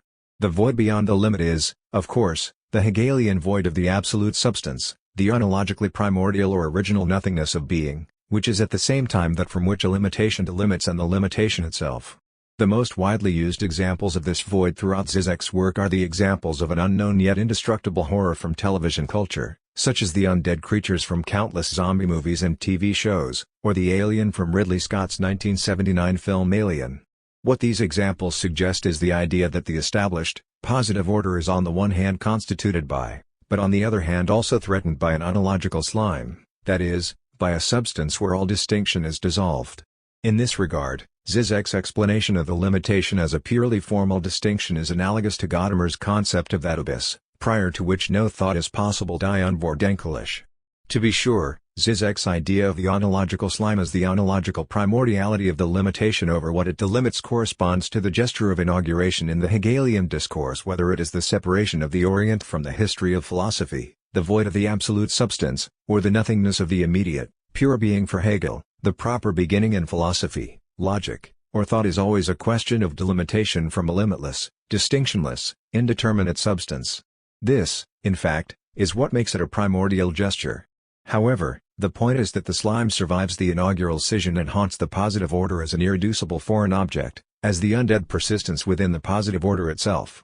For Maschere, notwithstanding his general rejection of Hegel's Spinozism, functions precisely as the slime that fuels the Hegelian system and gives it its purpose, just as it at the same time threatens to dissolve it at any given time. Both Gadamer and Zizek address the questions of the unfinished beginning of the Hegelian discourse, of the persistence of the slime, of the repetition of the original act of decision. Their paths diverge, but they nevertheless share the rejection of the traditional metaphysical formula of the distant, yet binding origin persisting in the process as its transcendent beyond. They point out that the origin is a produced origin insofar as the gesture of original scission precedes the origin as such, Zizek, or that it is an ever-renewable origin insofar as it requires repetition in order to function as origin at all. Gadamer. Production versus reproduction. The in itself is the original object, for which it is demonstrated, in retrospect, that it has always already involved the subject, or that it could only have been an object for that particular subject. Zizek and Gadamer share the idea according to which that which is original already involves its repeatability, and according to which the purely formal act of drawing a demarcation line irreducibly persists in positive, determinate things it constitutes. For Zizek, the phantasmatic beyond is only constituted as something secondary to the real and actual experience of the separation of the phenomenal world from its determining boundary, from its limit. For Gadamer, the authentic understanding of the text we are reading can only establish itself through a positive application, since the resurrection of the meaning always demands a positive word, even though the meaning itself remains unvordenkelish. For Zizek, the task of the philosopher is to suspend the mechanism of the spontaneous formation of the ontological slime into a concrete, ready-made being, and to insist on the limitation as such. For Gadamer, the task of the understanding is to immediately look for an authentic affirmation, to give to the original limit some shape and substance, to bring its relationship with the truth of the text it is reading into a positive application. The difference between the two positions is best explained by analyzing their understanding of Christianity. For Zizek, what is at stake in the advent of Christianity is its purely formal intervention in the conjuncture of the world, its destructive and alienating form, which is why he insists on understanding it as evil that is, not only unbound to the practical morality of everyday life, but in fact disturbing, even threatening the stillness of the practical morality of everyday life. In other words, Zizek is interested in Jesus's entrance on the stage of world history to the extent that it is a formal act, an intervention, a radical gesture that reshaped and reformed the existing order and brought about a new type of discursivity. This approach falls into the tradition of the Christianity of St. Paul and Martin Luther, and its orientation is close to that of Al-Anbadu. Zizek's concept of production is a concept of reformation. 5. For Gadamer, quite to the contrary, the essence of Christianity is the revelation, its capacity to produce positive application again and again, its unstoppable faculty to reproduce itself. Gadamer's example from Truth and Method is the scholastic explanation of the Christian sermon as proclamation of the Word, where the Christ of the resurrection and the Christ of Kerygma are one and the same. 6. The everyday ritual of proclaiming the Word is therefore a repetition of the original event itself. In fact, it is nothing short of the new happening of the event of resurrection itself. Gadamer's concept of repetition is reading in the sense of rereading, and production in the sense of reproduction. Both Zizek and Gadamer subscribe to the idea of the priority of the limitation to its beyond. However, for Zizek, the limit is purely formal. It is a gesture which is repeated throughout history and can take the form of conflicting positive manifestations. The task of philosophy or science is to insist on its original negativity. In this regard, Zizek follows Althusser, for whom science does not construct a positive ideal model of reality, but rather engages in a symptomal reading of the reality, that is to say, it understands reality literally, as if reading from a page in a book but stumbling upon paradoxical points, where reality simply does not say what it is saying. For Gadamer, on the contrary, the focus is on the positive expressions, on the positive understandings, even though none of these enjoys the status of the ultimate expression, for they are all ontologically posterior to primordial negativity. But there is a third possibility to be considered alongside the paths that Zizek and Gadamer have taken. They both claim that the affirmative construction of reality is ontologically unfinished. The totality is marked by an inner lack or a limitation. Gadamer exploits the more or less familiar religious category of the finality as the irreducible framework of human understanding.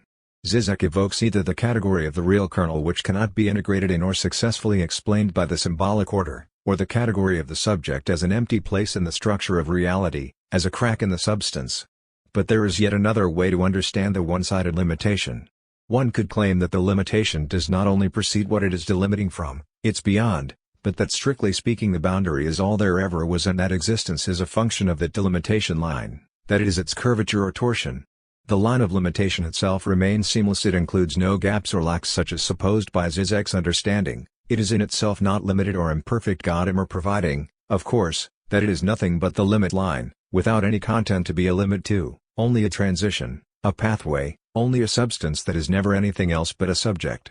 Instead of understanding substance as an unfinished, non-total substance, where the subject is the name for the crack in the substance Zizek or its finite and therefore deficient counterpart Gadamer, one can understand it as pure transition, as both vanishing and becoming. This prompts the alternative: either the subject is the lack in the substance, or it is simply the name for the curvature or torsion of the substance. Admittedly, the examples where Zizek evokes the image of torsion in reference to his concept of negativity are scarce. But he does make an interesting use of it in the context of his discussion of Keynesian economics. The idea is that when a capitalist government prints money for which it has no cover in whatever it is that the science of economics considers real value, there is no pot of gold, not anymore at least, at the bottom of the long chain of financial maneuvers in order to stimulate the growth of the economy by borrowing from the future. It is living at the expense of the future by constantly deferring the time of the final reckoning. Under the Keynesian premise, the art of economic politics is precisely to make sure that the time of reckoning never comes. Zizek transformed this idea into an ontological thesis and claimed that such an economy is virtual insofar as it is supported and fueled by debt that will never be repaid. The debt which constitutes the economy, explains Zizek, corresponds to the Lacanian concept of debt which is characteristic of the symbolic order. As such, the meaning of words or other signs in the chain is always borrowed from the future and therefore only exists as the future meaning, or as virtual meaning.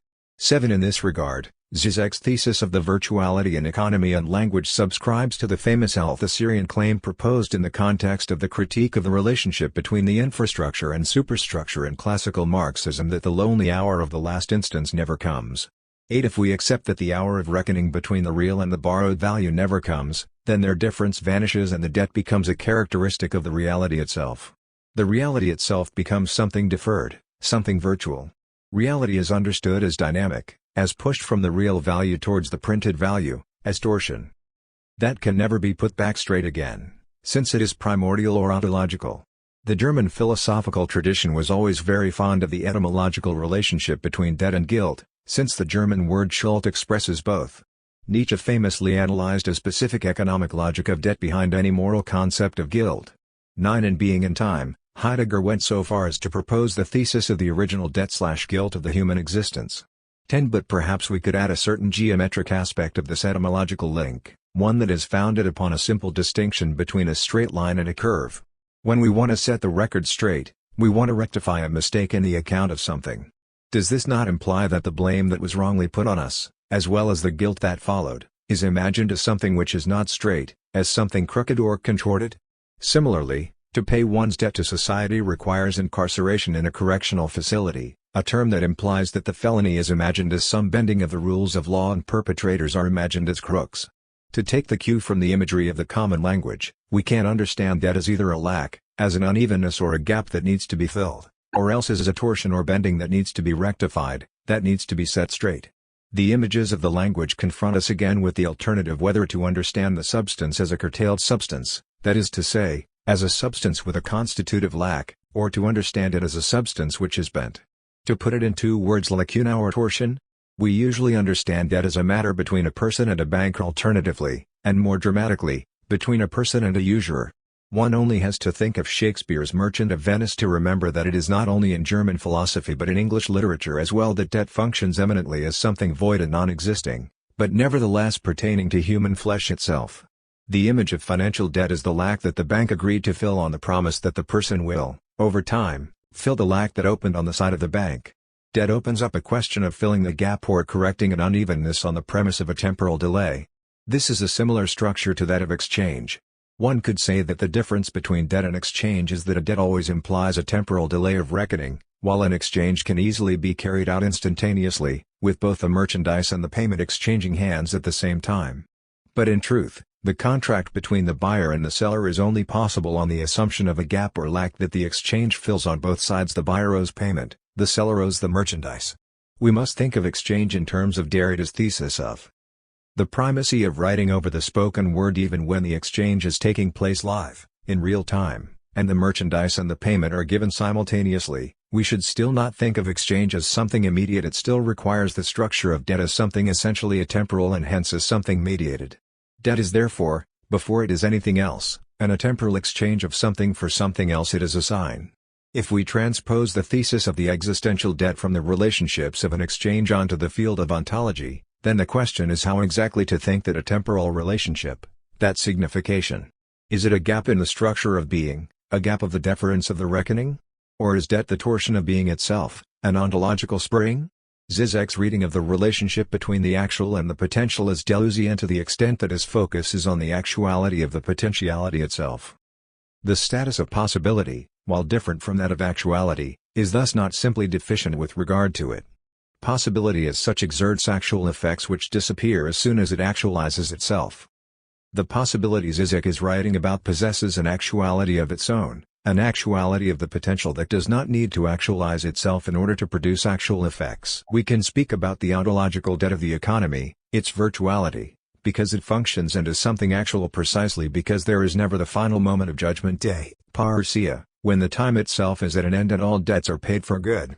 We should even claim, as does indeed Zizek, that economy does not consist of the real and the speculative sector, industry and financial institutions, much in the way that philosophy in early Hegel breaks down into logic and metaphysics, but that the real sector is already speculative, just as logic in the later Hegel is already metaphysical. Again, we can attribute this to Zizek's Althusserian philosophical foundation. The concept of the actuality of potentiality is of the same order as the Althusserian concept of the theoretical practice, which was coined to reject the naive materialist distinction between the economic practice, supposedly working hard, with sleeves rolled up, and the speculative theoretical reflection of that practice. There are passages in Zizek's work that are not only much more elegantly explained with the concept of a curve rather than that of a gap, but perhaps these are also precisely those passages that effectively demonstrate that Hegelian philosophy is not a philosophy of parousia. The distinction between the two conceptions of the subject, either as the gap in the substance or as its torsion, may seem of little importance. In the final analysis, they are merely images and not precise conceptualizations. In both cases, it is the category of the subject that suspends the idea of the substance as a well-rounded totality, as an all-encompassing unity, and enables us to think it as not whole and as in transition. But the importance of this distinction becomes more visible in the context of Spinoza's philosophy, where there is no concept of lack or imperfection, either on the level of the substance or on the level of the modes. To be more precise, Spinozism does not recognize the idea of a productive lack or negativity. This was the fundamental reason for Hegel's rejection of Spinozism as a project that never really moved from the beginning. And it is true, if we accept Deleuze's and Negri's readings and understand Spinozism as a vitalistic philosophy of pure affirmation, that we have reduced it to a somewhat naive position that will inevitably prove to be unsatisfactory in contemporary debates, where the actual effects of negativity and the generally accepted idea of the primacy of negativity have grown roots. Can Spinozism account for the structure of language and the symbolic order? Does it even have a proper concept of the sign, a concept that is not exhausted with the notion of inadequate ideas? This depends ultimately on whether we can demonstrate that Spinozism is capable of thinking something like debt, something that is neither pure actuality nor pure potentiality. It is clear perhaps it is precisely the concept of the substance as a bent or curved substance, as a substance with torsion, that enables Spinozism to not only survive in contemporary philosophical conflict with Hegelianism, but also to find answers to the questions that Hegelian philosophy could only perpetuate. Perhaps there is a way to use Hegel's reading of Spinoza's concept of the substance to help Spinozism consequently push itself to the frontiers of its hypotheses, without ceasing to be Spinozism. The question of debt as an atemporal exchange, or as a kind of a contraction of time, allows us to formulate an ontologically very interesting dimension of something that does not exist, at least not in the simple meaning of the term, and yet clearly affects reality. This is precisely what is at stake in the notorious Aristotelian and Thomistic, but also Hegelian, concept of telos. Perhaps it is time to rehabilitate this heavily criticized concept, but firstly, why is the concept of telos so problematic? In the world of habit, we already find ourselves in a concrete situation where, to use a Heideggerian term, Telos is nothing but the organization of our pursuits according to our givens and our expectations and worth. Part of the problematic aspect of telos arises when we connect this concept with the general notion of free will. By this coupling, human subjectivity becomes a kind of puppeteer organizing the body according to its design, its goals, its wishes and whims, pulling its strings from a level above the mechanistic, deterministic level of the physical body. This is in nous what the Cartesian concept of subjectivity amounts to. And this is precisely the concept that lies at the center of Spinoza's sharp critique in the addition to the first part of the Ethics. For Spinoza, even God, the sole cause that may be called free, does not act from his free will or absolute pleasure, but from his absolute nature. At the root of all misconceptions, or prejudices as Spinoza calls them, is precisely the idea of telos. Now all the prejudices which I intend to mention here turn on this one point, the widespread belief among men that all things in nature are like themselves and acting with an end in view. 13. As Spinoza explains, people are not only wrong about their own free will, but furthermore ascribe voluntary actions to God himself, which is the second aspect that is problematic with the concept of telos. In this case, the question of telos becomes the question of the divine plan, and thus we are already entangled in the discussion about divine providence that leads its course in history, driving its agents with an invisible hand for the greater good of all, until all is fulfilled in the time-ending event of parousia. This second problematic aspect of the concept of telos comes to the fore when we ontologize or universalize the everyday experience in the world of habit so that we understand nature itself, or history itself, as organized toward an end goal. On this point, again, we can easily see that the contemporary metaphysicians, gathered under the banner of the science of economics, have been able to convince us that we do not need to worry and that we do not even need laws and regulations of this world, because the free market will move in its mysterious ways and make sure that justice is delivered, much better than any human institution could. The metaphysical argument has not changed one bit over the centuries. The reason for the superiority of the free market over human institutions is that humans are frail and weak and finite, they are corruptible. In order to dispel the grip of this prejudice, Spinoza does not simply brush it off, but teaches us to distinguish between the concrete and the abstract generality. The generality is abstract if it is merely a consequence of the fact that we can never imagine very many singularities in detail. Spinoza's example is the abstract image of man, which involves only those details in which all people we have made contact with overlap. Such images are quite accidental. 14. Spinoza does not regard the abstract generality as an elevation of the concrete accidental material to an ideal form, but quite to the contrary, as an accidental conjunction that fails to grasp the real. The blunder about the teleological activity of individuals as the expression of their free volition is connected precisely with this kind of generality. Spinoza opposes it to his concept of common notions communes, the concept of generality which is rooted in the concrete, in the affection of our body.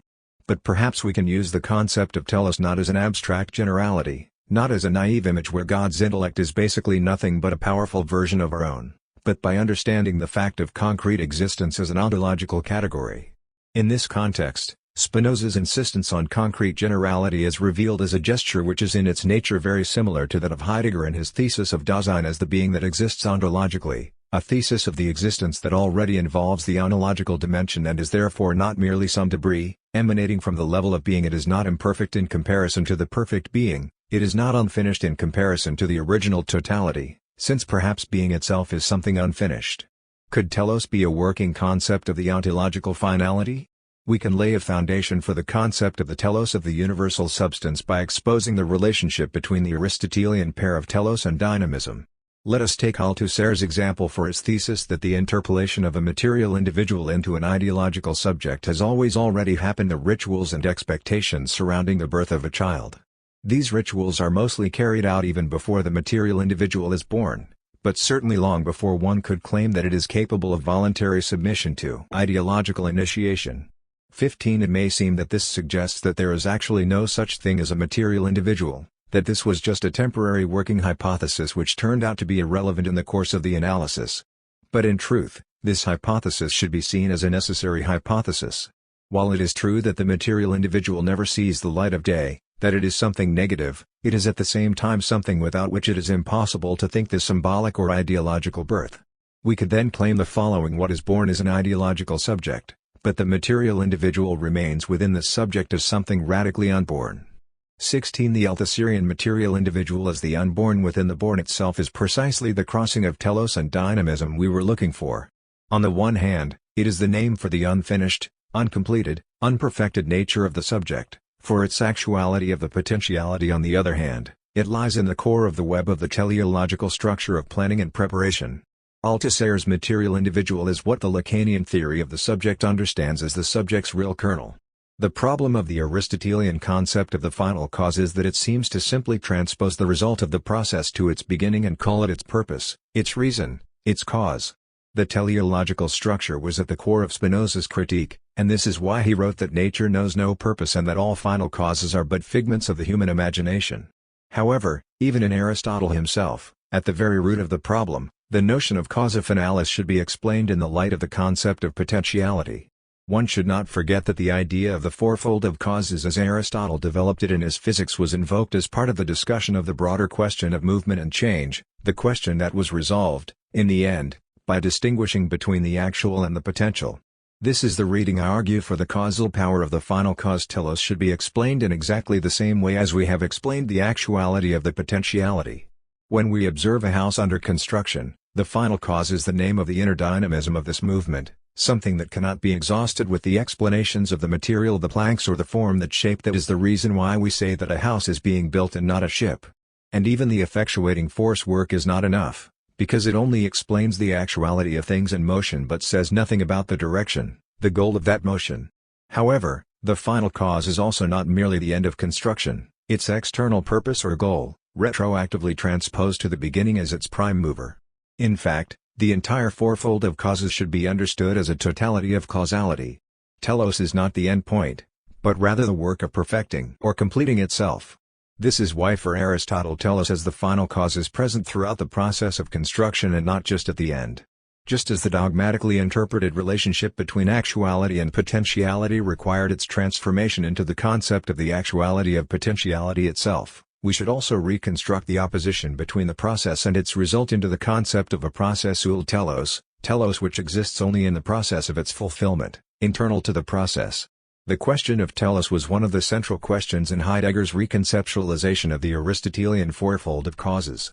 In his lecture Building Dwelling Thinking given in the context of a gathering of architects, he took the example of bridge building to consider. Construction. Of course, one can always say that the purpose of the construction is human dwelling. This makes the construction a mere tool or a means to achieve the end. But Heidegger's point was that building is not only a means for dwelling, but dwelling in itself for building is not merely a means and a way toward dwelling. To build is in itself already to dwell. To use Hegelian terms, purpose or end are simply not enough to explain the concept of telos, since the point is rather that the thing is in itself teleological. But even more explicit is Heidegger's explanation of the essence of technology in the lecture The Question Concerning Technology.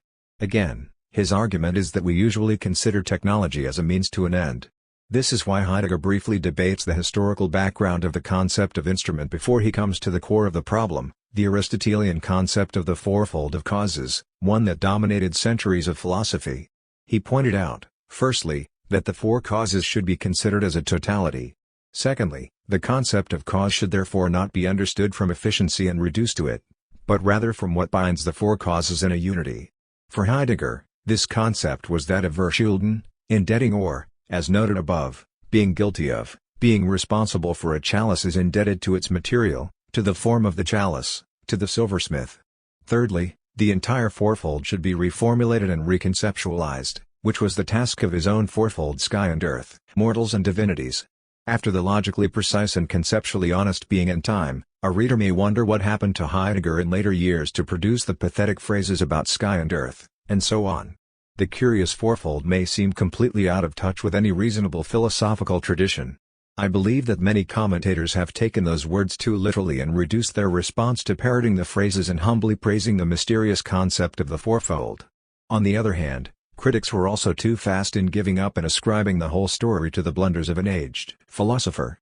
In my opinion, Heidegger's concept of the fourfold becomes much clearer and much more reasonable if we simply ground our reading of it in the introductory notes to the Question Concerning Technology, that is, to the discussion of Aristotle's four causes.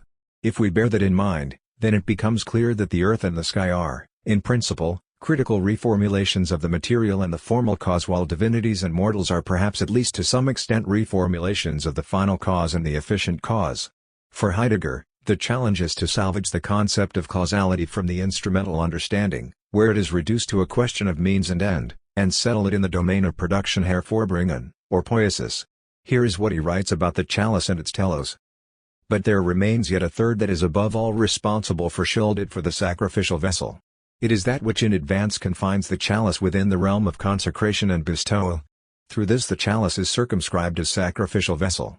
Circumscribing gives bounds to the thing. With the bounds the thing does not stop, rather from out of them it begins to be what, after production, it will be. That which gives bounds, that which completes, in this sense is called in Greek telos, which is all too often translated as aim or purpose, and so misinterpreted. The telos is responsible for what is matter and for what is aspect are together co-responsible for the sacrificial vessel. Telos is certainly an end and a completion, though not in the meaning of goal or purpose, but rather in the sense of determination. We should understand the end as something productive, as something determining, not in the sense of confining, but in the sense of inaugurating. Heidegger's understanding of telos as determination, and not as a simple negation, is perhaps yet another formulation of the principle of omnis determinatio est negatio. Telos is therefore not something that only comes in the game at the end, it does not simply mark the end or the limit of its existence, but properly completes it and is in this sense something that is in play from the very beginning, something without which that process cannot even start. Telos is interior to the process of which it is telos. And if we remember that in Aristotle, telos along with the entire concept of causality should be understood on the basis of debt and guilt, the link between telos and dynamism becomes transparent. To involve dynamism is but to carry debt. This telos that operates only from within the process of its fulfillment can be given the name teleiosis, in honor of Franz Brentano, who invented this concept in the context of his discussion on the continuum. One of the most interesting paradoxes we inherited from antiquity, specifically from Aristotle's discussions, is Zeno's famous paradox of the arrow. The challenge is to explain what, if anything, is movement, by discussing a flying arrow. If we observe it in any given moment of its flight, it fills its space and rests in it. But this goes for every singular moment of the flight. The only sensible conclusion seems to be that the arrow never moves. This is one of the paradoxes of movement that Zeno offers us in defense of the Eleatic concept of being. The common-sense intuition that movement is simply not the same thing as rest will not help us resolve this paradox any more than would the mathematical calculation of the arrow's speed at a given point in time. We would still need to give an ontological explanation of what we are talking about when we talk about movement. And this was the task for Aristotle in his Physics. Aristotle refutes Zeno's paradox by distinguishing between continuity and discontinuity. A continuous process or object can be divided in parts that are themselves continuous, which makes a continuum infinitely divisible. Aristotle thus famously claimed that a spatial line does not consist of points since they are indivisible and therefore not continuous, and time does not consist of singular moments or nows since they are indivisible. For Aristotle, in a now, we strictly speaking cannot see movement, and even about rest we can only speak in a special meaning of the term. This was the reason for Zeno's mistake. However, Aristotle's solution of the arrow paradox has a flaw. It fails to account for the success of geometrical representation, where the spatial movement and the duration of time are observed precisely in singular points, in indivisible moments, producing correct results every time. How is that possible, if time and space, as Aristotle assures us, do not consist of indivisible parts, but are strictly to be discussed as continua? We could say that Franz Brentano took it upon himself to address the philosophical urgency for an ontological explanation of movement in a way that was also applicable to the geometrical representation of movement and its singular, non-continuous part. The task is actually a brave attempt to propose an impossible mediation on the question of continuum, where the result would be something like a point in motion. A plastic artist creating an image of a person or an animal in movement faces the same paradoxical task. They must literally capture movement in a material that is as immovable as stone or bronze. The famous sculptor Auguste Rodin believed that this task was handled best by making sure that the complete sculpture composes several phases of movement in one piece. As the gaze drifts along the sculpture, those parts each in turn reveal another phase of the movement so that the synthetic totality produces a surprisingly powerful effect of life or movement. Rodin went as far as to prefer the traditional way of depicting a galloping horse, that is, with all four legs lifted in the air at once and extended, even though it was proven by photography that such a pose never occurs in nature. As Edward Muybridge famously proved, the horse does lift all four legs during gallop, but not, as was usually depicted, with front legs extended forward and hind legs back. The photograph of a gallop was considered too static from the point of view of artistic truth, its effect basically corresponding to that of petrifaction. For Rodin, this makes such photography less plausible than a sculpture which is capable of synthetically capturing several phases of a gallop in one stroke. We could say that Zeno's understanding of movement is precisely a kind of photographic image of a gallop, to be strictly separated from Rodin's synthetic paradigm. Brentano's task was perhaps precisely to argue for the paradoxical photograph in motion. Brentano's concept of the continuous was heavily concentrated on the question of boundary. His little-known but extremely productive concepts of plerosis and teleiosis are an attempt to explain the finite and non-continuous part of the continuous whole only by referring to the whole it is a part of. Firstly, let's take a look at the definition of plerosis. Imagine there are two disks, one is a disk of completely blue color and the other is a disk parceled into four quadrants. One quadrant is white, one is blue, one is red, and one is yellow. The center of the sector disk, if observed as the outer boundary of the blue sector, has only a quarter of the plerosis, compared to the full plerosis of the center of the completely blue disk. 24. The essence of Brentano's move is that one and the same point has different properties when observed as a boundary of different entities. We may add to Brentano's example that in the case of the parcelled disk, the geometer must decide whether the center point is white or blue or red or yellow if indeed they allow for a point to have the quality of color. This is because a point, for a geometer, is completely independent of the whole it belongs to, and so one can easily either count it in or subtract it from the continuum. A Brentanian, on the contrary, can claim that the center point is shared by all four sectors of the disk, with the stipulation that for each sector, the center has only a quarter of plerosis, which is also differently oriented for each of the sectors. This is why, in Brentanian geometry, we can draw not only one, but infinitely many straight lines between 2 points, but their pleroces are only partial and are oriented differently. By introducing plerosis, we can resolve the question of the beginning of movement that puzzled Aristotle. We can determine a clear boundary for each interval of movement or rest of an observed body. It is just that the plerosis or fullness of the boundary is shared with the next interval. The concept of teleiosis is even more interesting, insofar as it generalizes the idea of the variability of plerosis from the outer boundaries of a continuum to all, that is to say, also to the inner boundaries of a continuum. This makes the boundary the crucial determination of the continuum. Brentano explained the concept of teleiosis by positing a rectangle of continuous color transition from blue on the one side to red on the other side. 26. Let us compare the color of any of the horizontal lines, that is, lines that pass from blue color to red, with the color of the diagonal in the point of their intersection. From the abstract mathematical point of view, the color of the diagonal and the color of the horizontal line in their intersection is the same, since this intersection is exactly one point which is independent from the lines that intersect in it and is certainly of the color, identical to itself again, if indeed it could even be said that it can have the property of the color.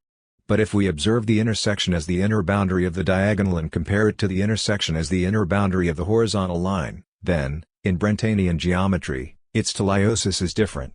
The diagonal is longer than the horizontal line, and therefore the grade of the color transition is different. This is why the teleiosis of the intersection depends on the line it belongs to. And if we compare the blue vertical line at the beginning of the rectangle of color transition to any vertical line of a completely blue rectangle, their teleiosis is also different. The outer boundary on the blue side is not completely blue, just as the outer boundary on the red side is not completely red, as one may conclude on the basis of an abstract representation. For every vertical line of the rectangle of continuous color transition we must assert that it is in itself on the way from blue to red. The beauty of Brentano's solution is that it does not flatly reject Zeno's geometrical representation of movement, a photographical representation that is commonly used even today, but rather comprehends it as part of a more complex understanding of movement in space. The defining characteristic of Brentanian geometry is that boundaries as parts of the continuum cannot be considered as independent from the whole they belong to as parts. This is why Brentano allows us to speak about the seemingly paradoxical dimension of a dimensionless part of the continuum. The examples listed above all attest to the spatial dimensions of a singular point: orientation, fullness, grade of variation. 27. In contrast to the Aristotelian notion of the continuous, the concepts of plerosis and teleiosis do allow us to observe movement in a singular point. It is therefore clear that the mathematical procedure will always produce the correct result, but when we are interested in the ontological status of movement or rest, we must take into account that the object in movement, observed in the given moment, has a teleiosis which is different from that of an object that is at rest at that same moment. This resolves Zeno's paradox: the flying arrow, observed at any given singular moment in time, has a different teleiosis from that of an arrow which is at that moment at rest. A moving arrow cannot be said to occupy its place in the exact same way that a resting arrow is said to occupy it. Even though movement can be observed in a singular point or now, this point inherits, so to speak, all the characteristics of the continuous whole it belongs to as a part. In the light of the Brentanian conception of the continuous, we can claim that movement is at work in the singular moment, or that the singular moment as a part of the movement is itself moving. Brentano's interpretation of movement is radically different from the mathematical. Mathematics finds infinity, characteristic for the continuum, always somewhere in between or outside of the indivisible parts of continuum. For instance, the mathematical definition that in between two given points we can always find another point is infinitely reiterative, but does not speak of the infinity belonging to the points themselves. The infinite recourse is strictly external to points, it lies in between them. Brentano's geometry, however, allows us to understand a singular point, if observed as an inner or outer boundary of a continuum, as a point with such and such a teleiosis, that is to say, as a point that is always already on its way from one end to the other end, as a point that is in a way in itself continuous though, paradoxically, dimensionless. Brentano's infinity of movement is neither a l-itic indeterminacy nor abstract external reiteration, but an infinity already at work, an infinity internal to its finite parts. Unlike in Aristotle's explanation, the continuous is not in opposition to the discontinuous, since the discontinuity, the singular moment, the point of now, is recognized as a part of the continuous. In other words, the continuous is not some glue that intervenes from the outside and binds discontinuities together, since it only exists as working at the level of the discontinuities themselves.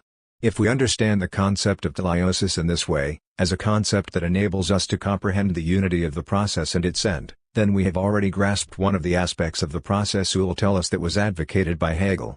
For Hegel, the history of philosophy is teleological, because the matter itself, philosophy as dialectics, is teleological.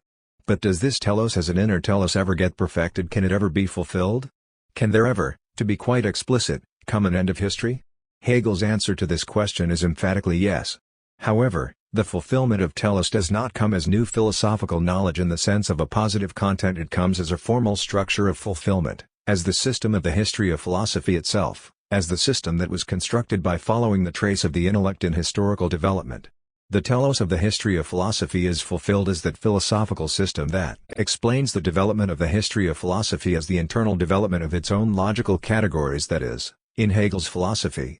It is clear that this can mean a fulfilled telos only in a special sense of the word.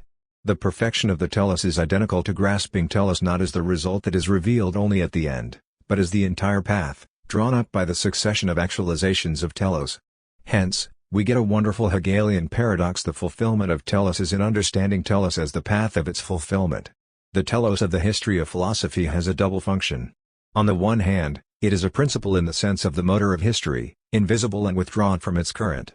On the other hand, it is the proper beginning of the history of philosophy and therefore a paradoxical point where its movement starts, whether this is the troublesome Orient as the vanishing emergence of spirit, whether it is Parmenides as the prince of dialectics, or whether it is Spinozism and its principle of the negativity of the determinate. The starting point is the principle that nothingness cannot be thought or expressed in words, since in determinate thinking or speaking we immediately grasp it as something. But it is precisely the nothingness of nothingness that keeps trying to get expressed in the history of philosophy, with the initial contradiction acquiring more and more complex form.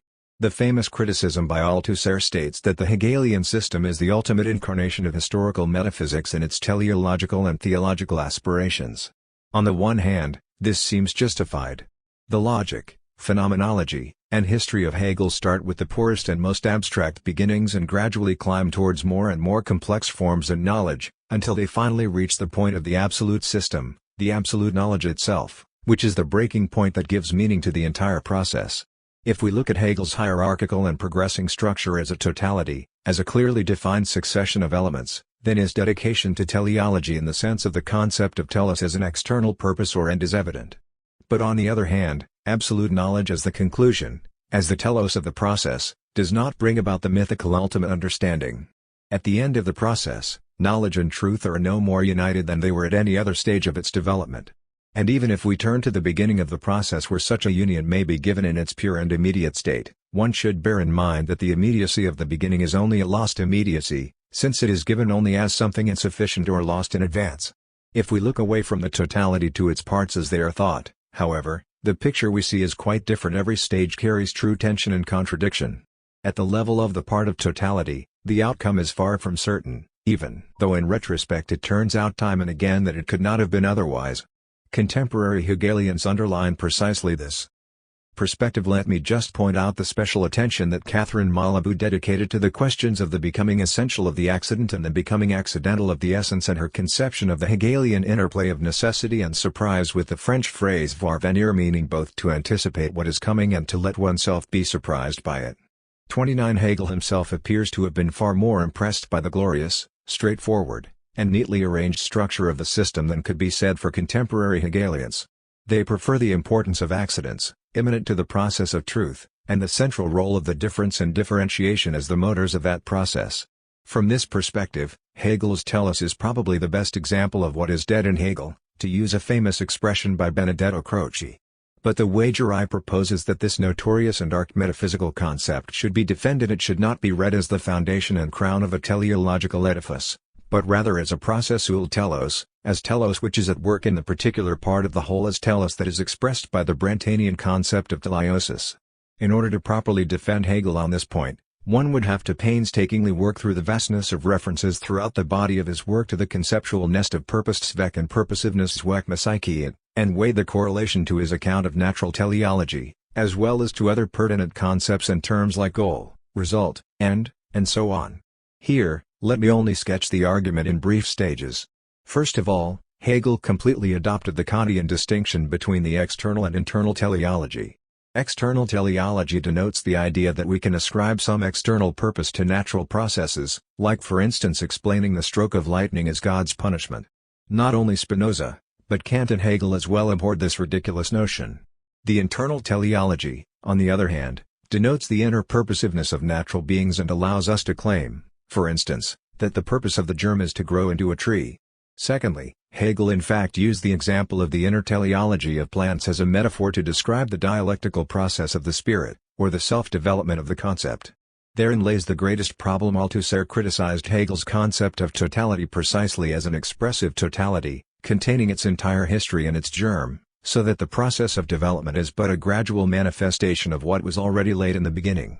Thirdly, it is therefore important to note that Hegel himself limited the usefulness of the organic metaphor. Hegel argues, for instance, that in nature the germ indeed comes back to itself, just as spirit does, but that in nature, the return of the germ is not for the original germ, but for another, while in spirit, the returning spirit is for that same spirit. Hegel writes as with the germ in nature, spirit indeed resolves itself back into unity after constituting itself another. But what is in itself becomes for spirit and thus arrives at being for itself. The fruit and seed newly contained within it, on the other hand, do not become for the original germ, but for us alone.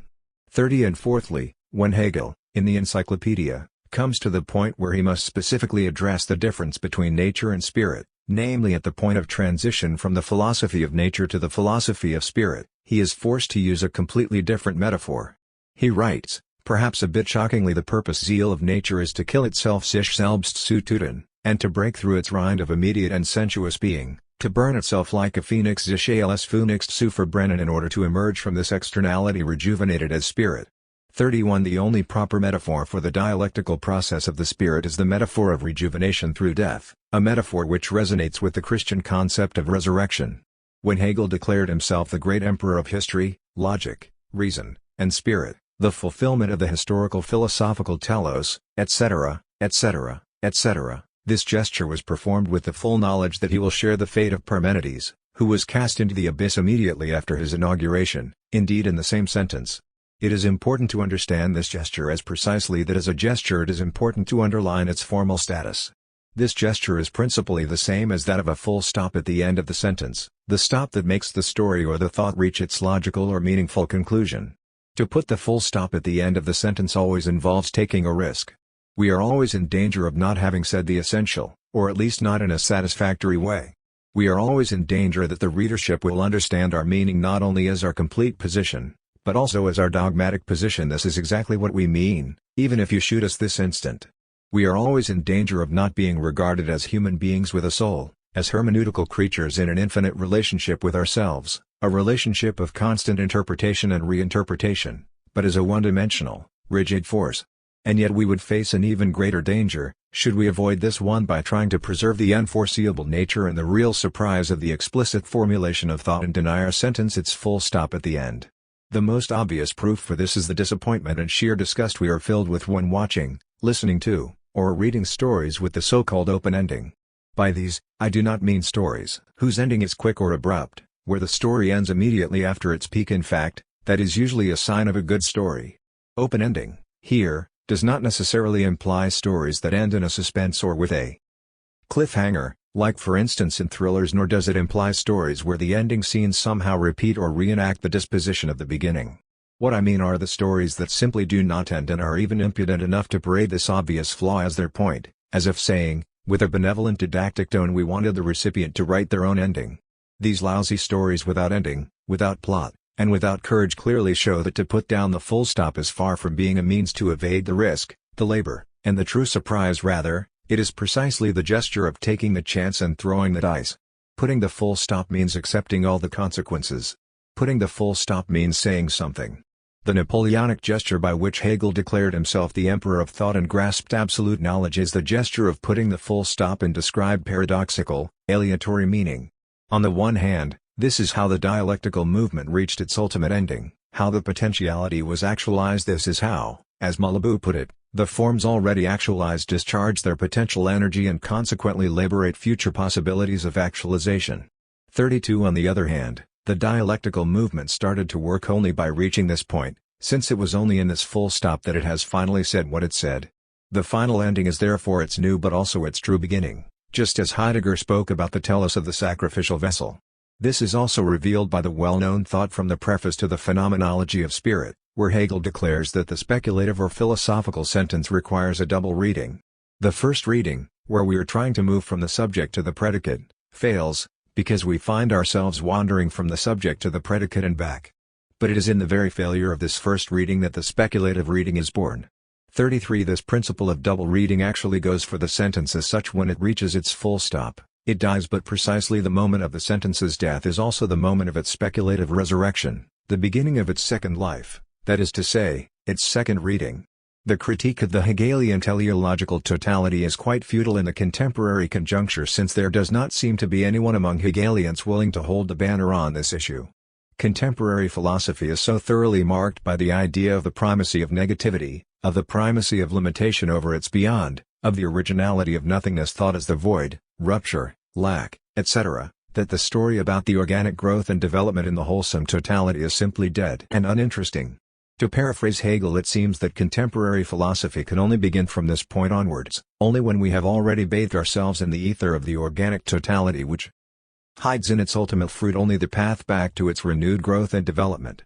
The true impasse and the true battleground that determine why Hegel is inspirational for contemporary debates lies in the concept of absolute knowledge itself, in the telos of thought itself, understood beyond the framework of naive external teleology, but also beyond the framework of the organic metaphor of purposiveness. The questions are how to conceptualize movement within the absolute and how to understand the working of telos at the level of the part of the process.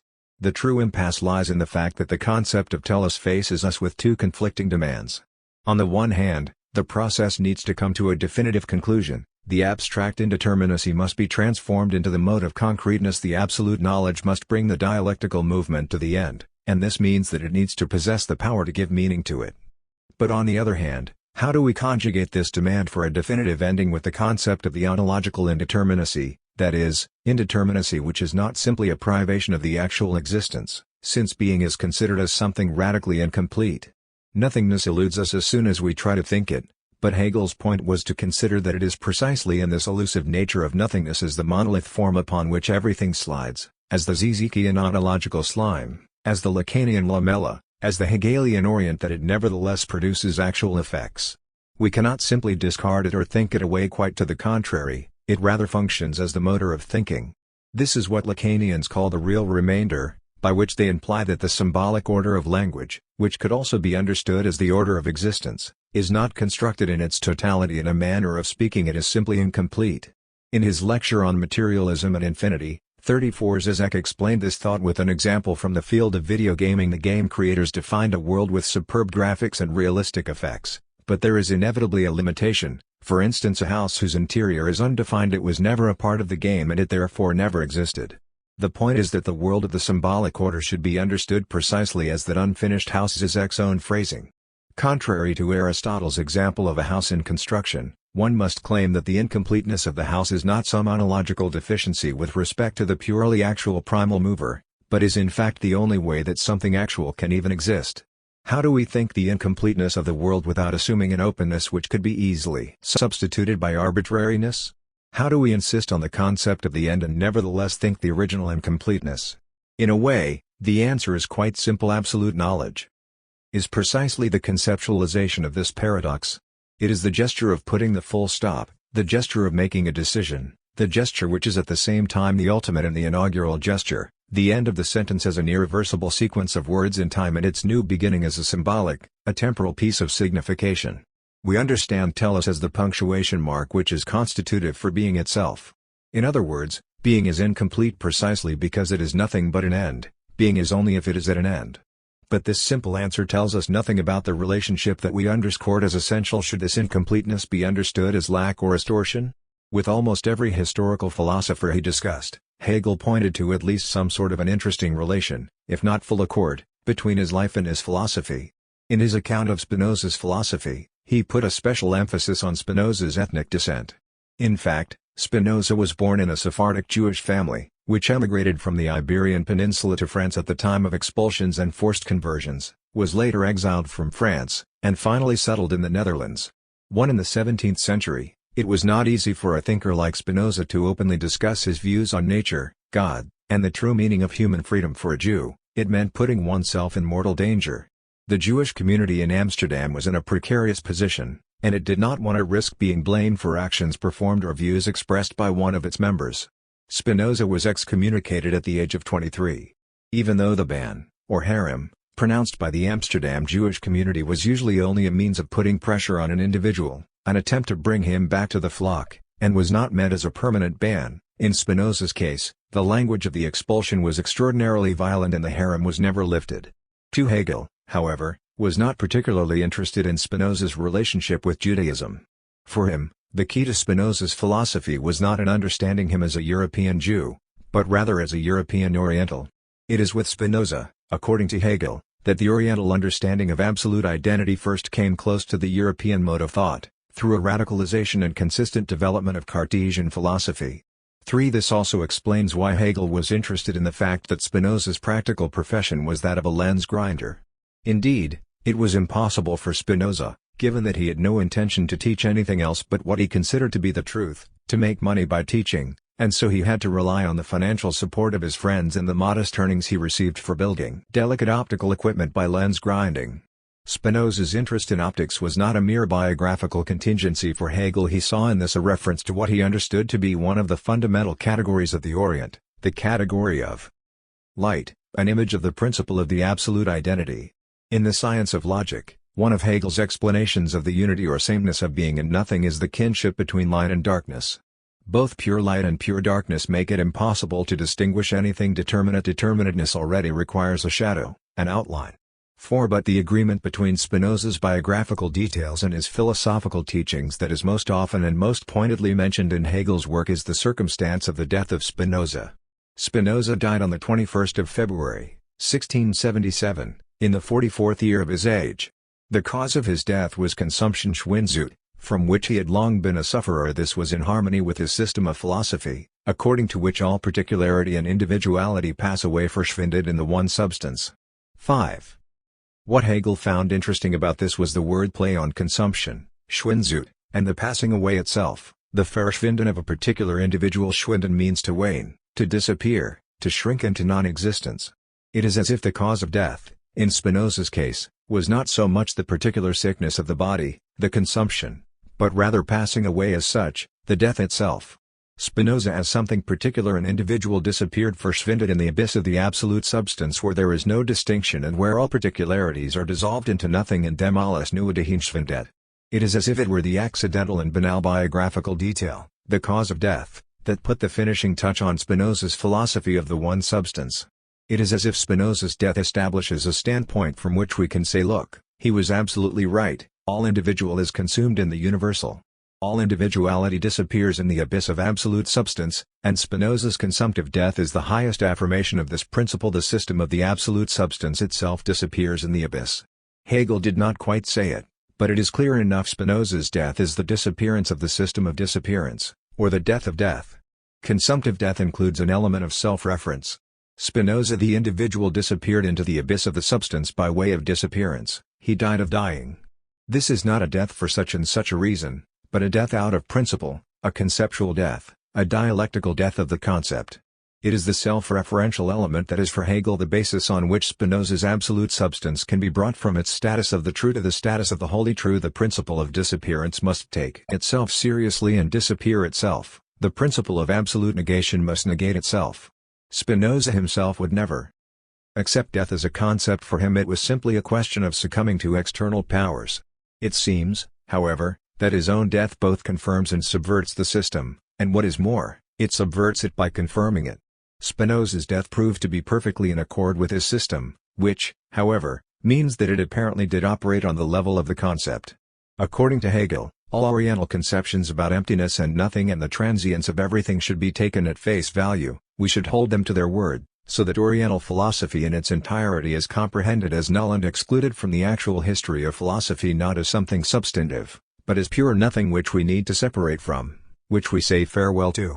The thesis related to Spinozism is the same: the nothingness of individual existence, the disappearance into absolute substance, is a burden that absolute substance has to take on, an effort it itself has to undertake. The principle of identity, if it is consistent, is transformed into the principle of becoming. Spinoza's conceptual death, if we follow the meaning of Hegel's somber joke, enables the speculative death of the concept. Absolute substance turns the work of negativity, the incessant vanishing, on itself, negates itself, whereby the universality of absolute substance becomes concrete universality. It becomes something literal, it is held to its word and embodied. We could express this with the slogan "Let die." This retrospective move is the hallmark of Hegelian dialectics. Sometimes it is formulated as the question of substance identical with its own disappearance, or as the question of substance as subject, and sometimes as the question of infinite judgment in which the spirit's being is identical with the dead bone, but often also as the question of Christian mysticism in which Jesus is the incarnation of God.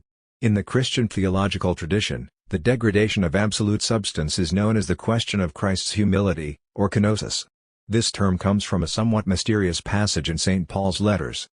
Christ Jesus emptied himself eutynicus, and by taking on the form of a slave, by looking like other men, and by sharing in human nature, he humbled himself, by becoming obedient to the point of death, even death on a cross. 6. This is closely related to the paradoxical humanness of God the Son. The Christian concept of incarnation is essentially different from other concepts of incarnation, for instance in Pythagoreanism, for it does not entail God only showing himself in human form, but rather God becoming a human being. Christ feels the pain, fear, and sadness of his human body. He is subject to the external and internal causes of the suffering of body and soul. Kenosis is therefore the degradation, humiliation of God into human nature. From the very beginning, the Christian theological tradition provided widely divergent explanations of divine incarnation. These partly revolved around the extent to which Christ is subject to humanness, and partly around the question of how exactly to ground the unity of the divine and the human in him. But the philosophically essential idea contained in the Christian notion of incarnation is the paradoxical unity of the finite and the infinite. This is where Hegel's interests in kenosis lie, and so do our own. In dogmatic theology, the relation between the divine and the human remains fundamentally one-sided. God created the world, and yet suffered no change thereby. It was the world alone that underwent change, for God's existence is considered to be pure actuality. The incarnation of God in Jesus also effected no change in God per se, but merely the change of the world, which was saved. We could say that at the same moment when Christian theology discovered the fascinating point of the unity of the divine and the human, it also covered it up, for, in Christ's death, it was not his divine nature that died, since it was not and could not in any way be affected, and as divine it also did not suffer. Such an idea of incarnation remained, at least from the Hegelian point of view, insufficient. In dogmatic Christian metaphysics, the one-sided relation between the pure actuality of the absolute and the potentiality of the world remains, in its core, Aristotelian or Neoplatonic. At all costs, the prime mover must remain unmoved. In explaining the relation between the divine and the human, Hegel leaned on the tradition of Christianity that was established by St. Paul, and especially the Protestant conception of kenosis, Luther's in particular, which proved decisive for his argument. Speculatively, the most interesting for him was the infinite grief of Easter Friday, the feeling that God himself is dead. 7. This religious feeling implies, if expressed in philosophical terms, the mortality of the divine itself, which Hegel took very seriously as a thesis about the finitude, paradoxically pertaining to the absolute itself. Based on Luther's translation of kenosis as Entäußerung emptying, Hegel explained incarnation as God's passing into being. 8. Hegel's thesis was that God's death on the cross concerns God's being itself. Incarnation and the related death on the cross are something that God had to take on in order to disengage from the abstract universality of the pure concept. This was and remains unacceptable for the dogmatic view Hegel was reproached for introducing into God, which could supposedly be thought of only as pure actuality, a sort of potentiality and therefore an imperfection or a deficiency, or even a hunger for being. 9. The objection that Hegel introduced into God a kind of a lack as if the perfect being does not act from its overfull presence, from pure actuality characteristic of a transcendent being, but according to a sort of necessity, under compulsion, out of need or even a hunger for being is grounded in the traditional explanation of Aristotle's distinction between the actual and the potential, and in his concept of the unmoved mover. But the negativity within absolute substance that Hegel had in mind is not a potentiality in the sense of a deficiency or the absence of the actual but rather an actual potentiality virtuality.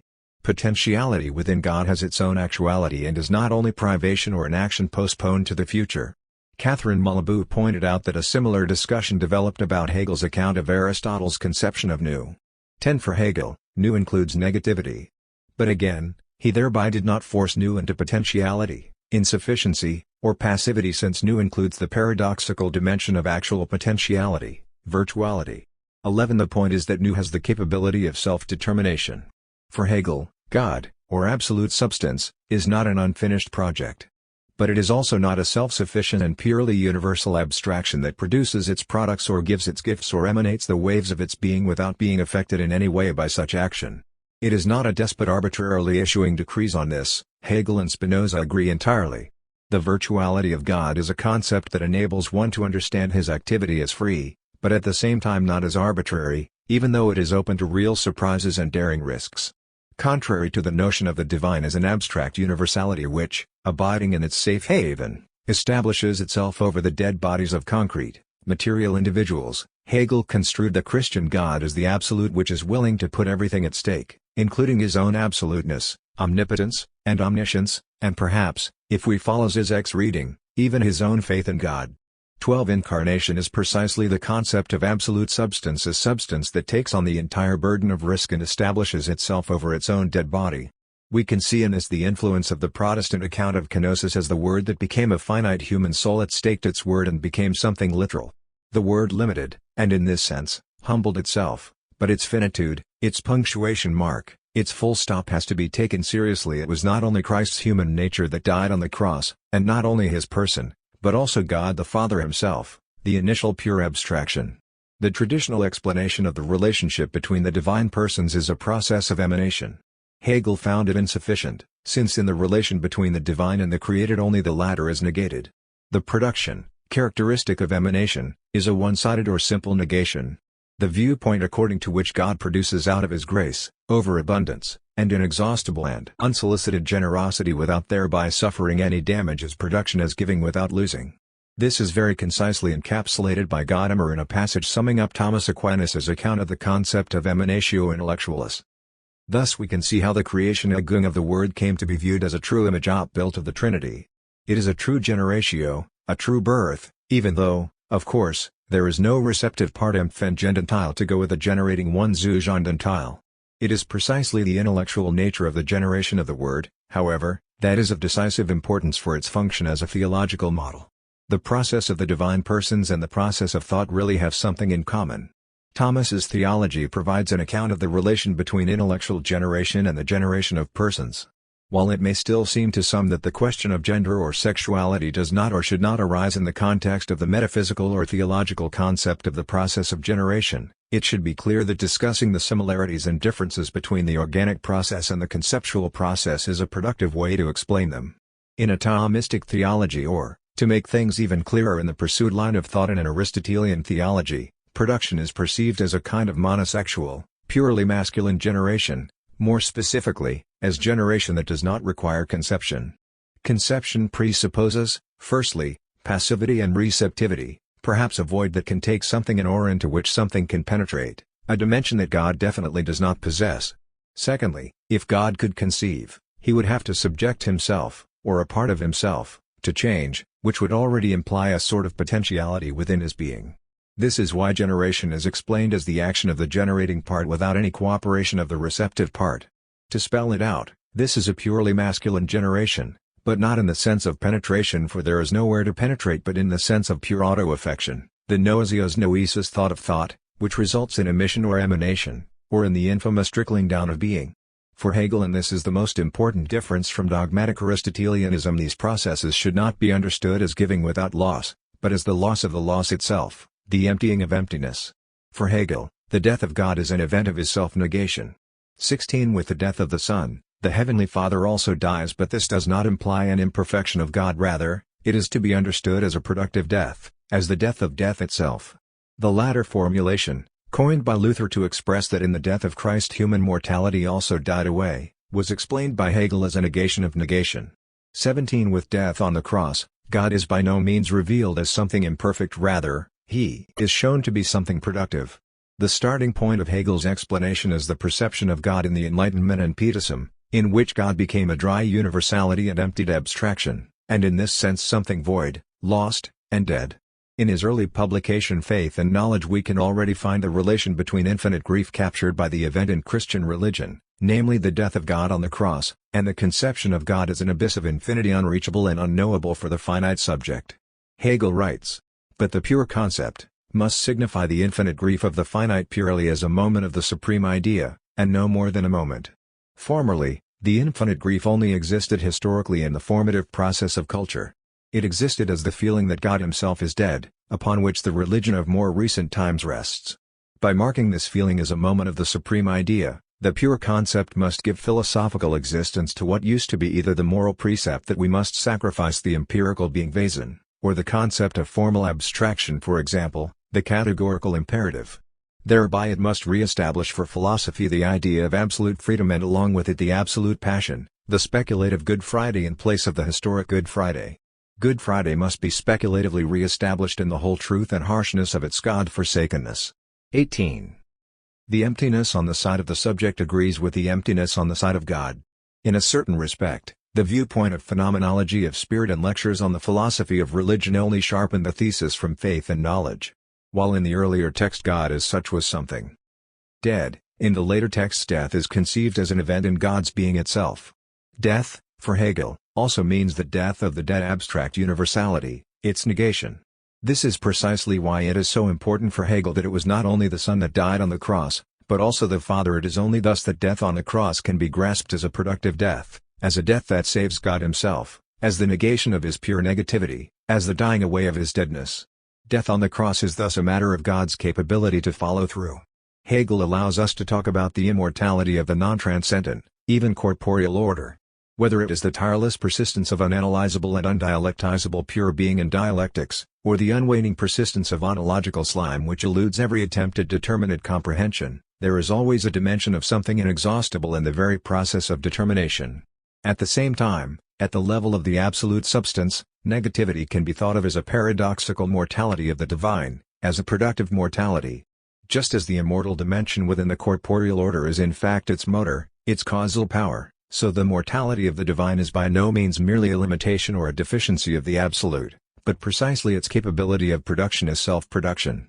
The Christian God can produce himself only because he involves negativity, the paradoxical dimension of divine mortality. Malherbe noted that if we separate kenosis with which God disappears into its otherness from the corresponding self-differentiating movement within reason, we really should admit that we have introduced a sort of lack into God. This is why she rejected the theological criticisms of Hegel precisely with the argument that they explained the negativity of absolute substance in isolation from the negativity within the subject as modern subjectivity. She stressed the relation between the suffering of God and the suffering of human subjectivity deprived of God, concluding that the negativity in God is not a lack or passivity, but actual potentiality or, as she terms it, plasticity. 19. A special relation between the dimensions of the mortality of the divine on the one hand and corporeal immortality on the other hand was also pointed out by Alenka Zupancic in her book on comedy. In her initial thesis, she distinguished between conservative comedy or also just bad comedy and subversive comedy good comedy on the basis of the relation between the concrete and the universal. Conservative comedy makes fun of the universal or the exemplary embodied in a king, a bishop, an officer of the law by means of staining it with concrete. Everyday human flaws. We laugh at the awkward connections of the universal with the concrete whereby the concrete is graciously allowed its place in the sun. She offers the example of a toffee-nosed baron who slips on a banana peel but keeps getting back up on his feet as if nothing had happened. This is not comical because we see that the baron, too, is subjected to the law of gravity, just like everyone else, but rather because he never stopped doubting his immense importance. The thing that makes him human is therefore precisely the belief that he, as the baron, is raised high above the merely human. 20. We can explain the difference between good and bad comedy with a reference to the Aristotelian poetic license granted to the concrete.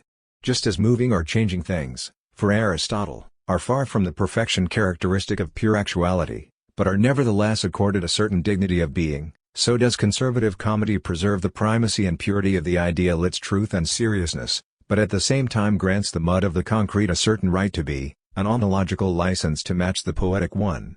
Perhaps the most obvious event where this kind of comedy the conservative is played out is an annual festival in Washington, D.C., where they hold a White House Correspondents' Dinner to praise and glorify the president by throwing mildly amusing insults at him and hear his mildly amused laughter at his own expense.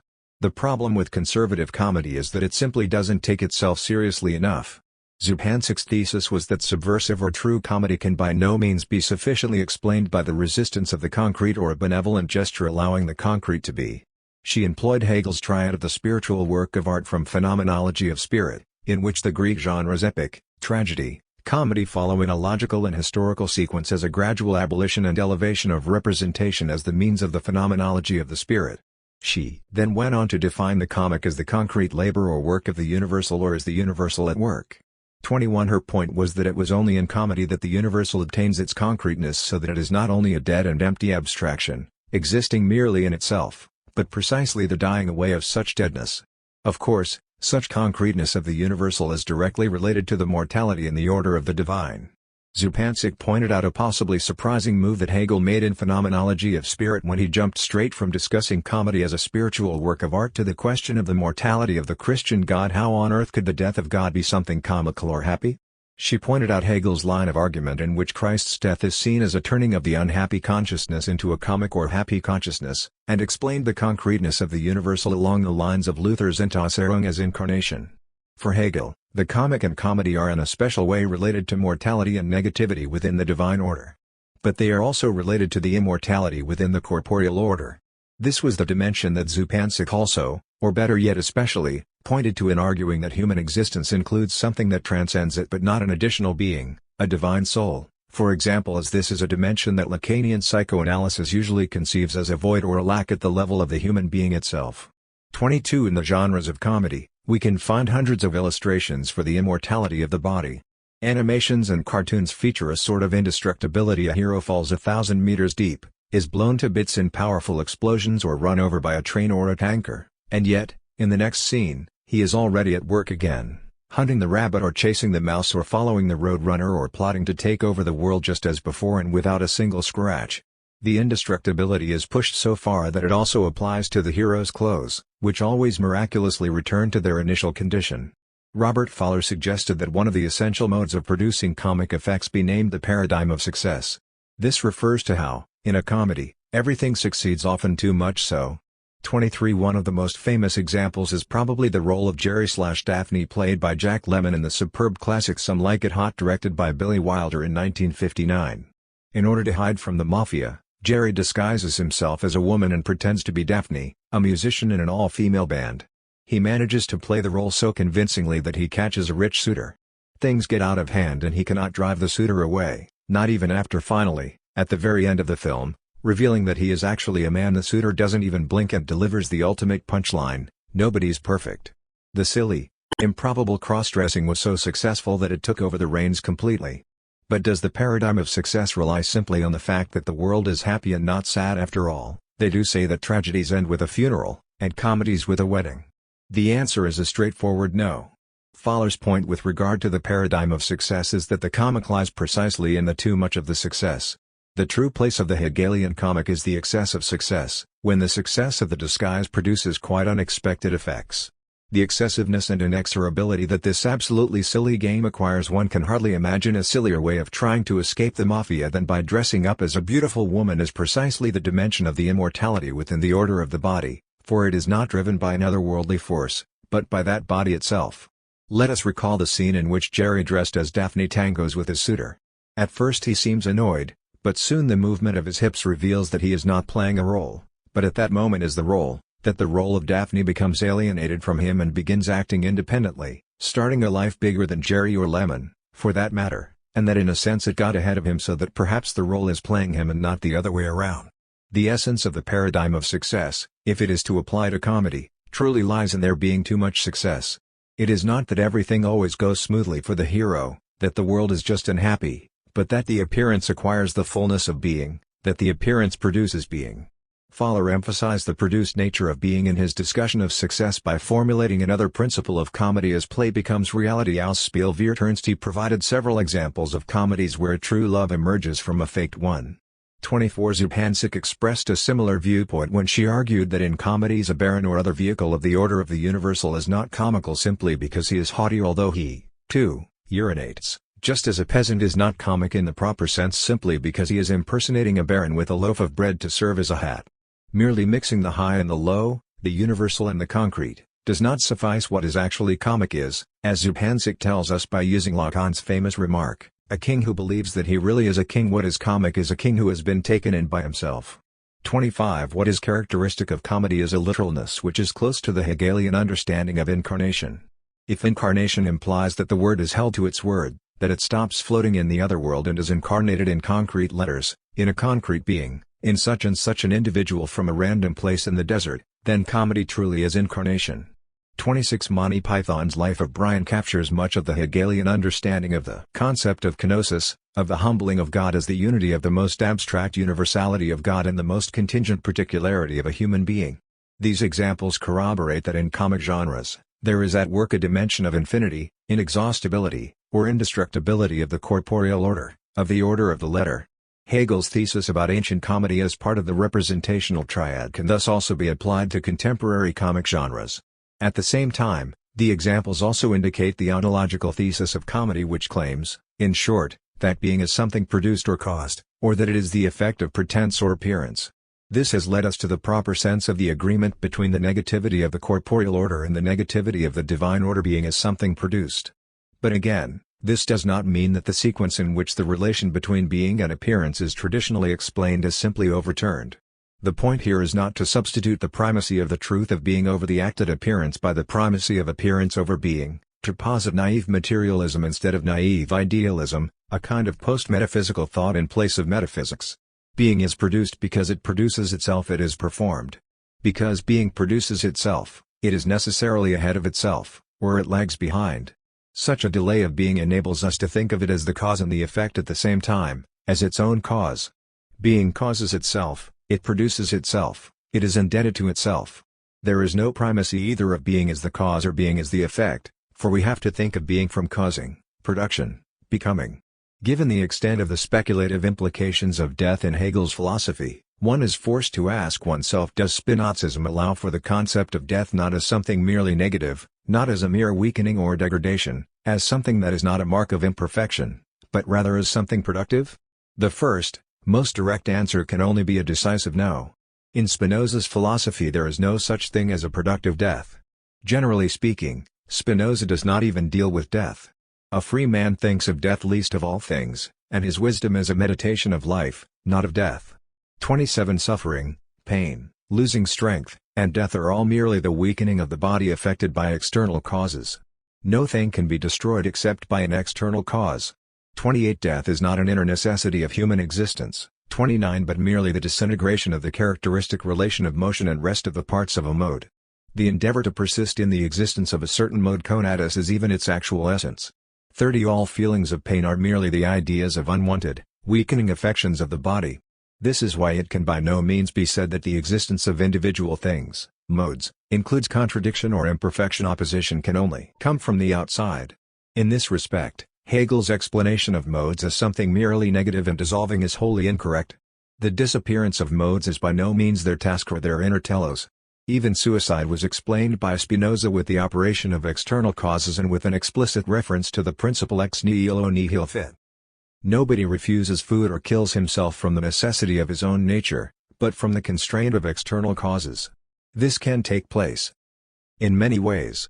A man kills himself when he is compelled by another who twists the hand in which he happens to hold a sword and makes him turn the blade against his heart, or when, in obedience to a tyrant's command, he, like Seneca, is compelled to open his veins, that is, he chooses a lesser evil to avoid a greater.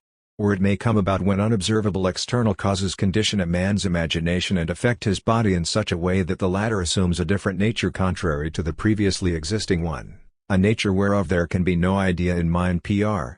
10, 3.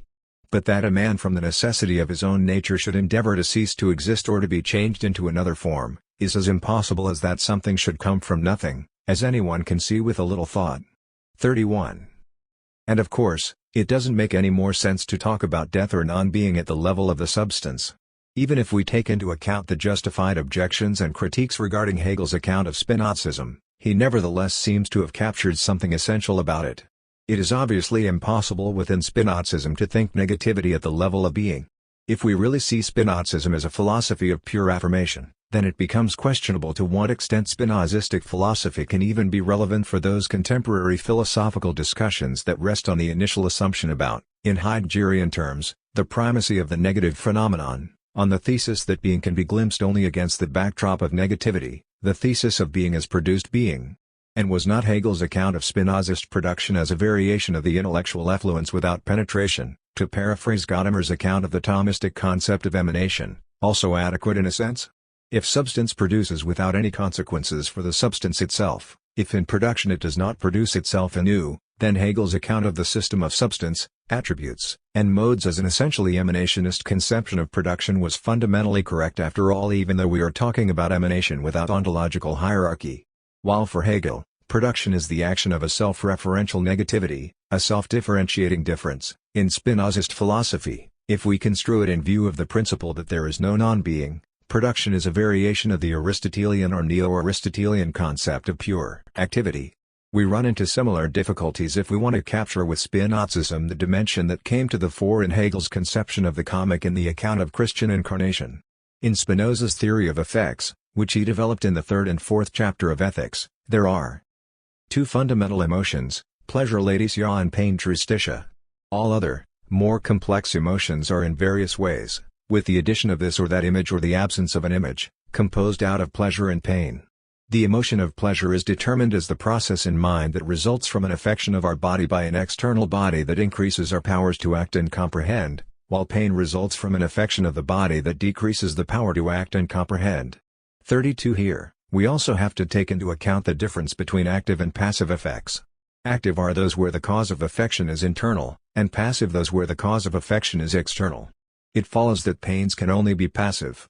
The existing mode cannot include anything that could weaken its existence, which is why the decrease of power, that is, pain, can be caused only by external causes. As consequences of external causes, pleasures are also passive, but if they are caused by internal causes, they are active and are called blessedness. 33. But the limitation of Spinoza's theory is very clear if we try to employ the concepts of pleasure or joy and pain or sorrow to say something about the comic and the tragic. Since pain can only be passive, it cannot be productive. Aristotle's conception of tragedy, according to which the feelings of pain, specifically, empathy and horror, must provoke a catharsis of pain, already demands something that cannot be reduced to the Spinozist concept of pain. Furthermore, Hegel's account of Christ's suffering on the cross, firstly, does not focus on mere pain, but rather on excessive pain, as it is the God himself that is dying, but secondly, and even more importantly, the excessive pain generates immense happiness, so that the pain itself, the ultimate pain, appears as the path to salvation not only of all creation, but of God himself as well.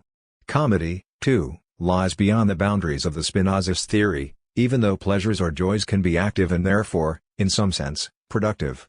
Comic effects, as described by Fowler and Zupancic, are produced as the excess of success, so that in comedy an ontological delay or anteriority is always at work. Being follows the acted appearance. It is something produced by appearances.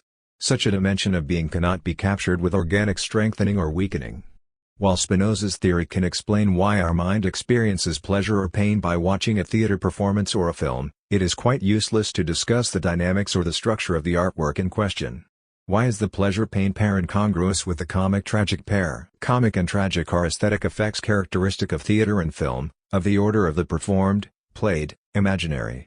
Comedy produces truth from something which is a mere deception, a mere appearance. The assumption is that appearance is inscribed in being itself. Performances or enactments are not later or a posteriori actualizations or reactualizations of being. They are inscribed into being itself, so that repetition is possible only as production. This means that, as paradoxical as it may sound, repetition is a production of something new, at least in the domain of the aesthetic. In the realm of the comic, appearances are not mere reflections of being but are anchored in being. They are what constitutes being in the first place.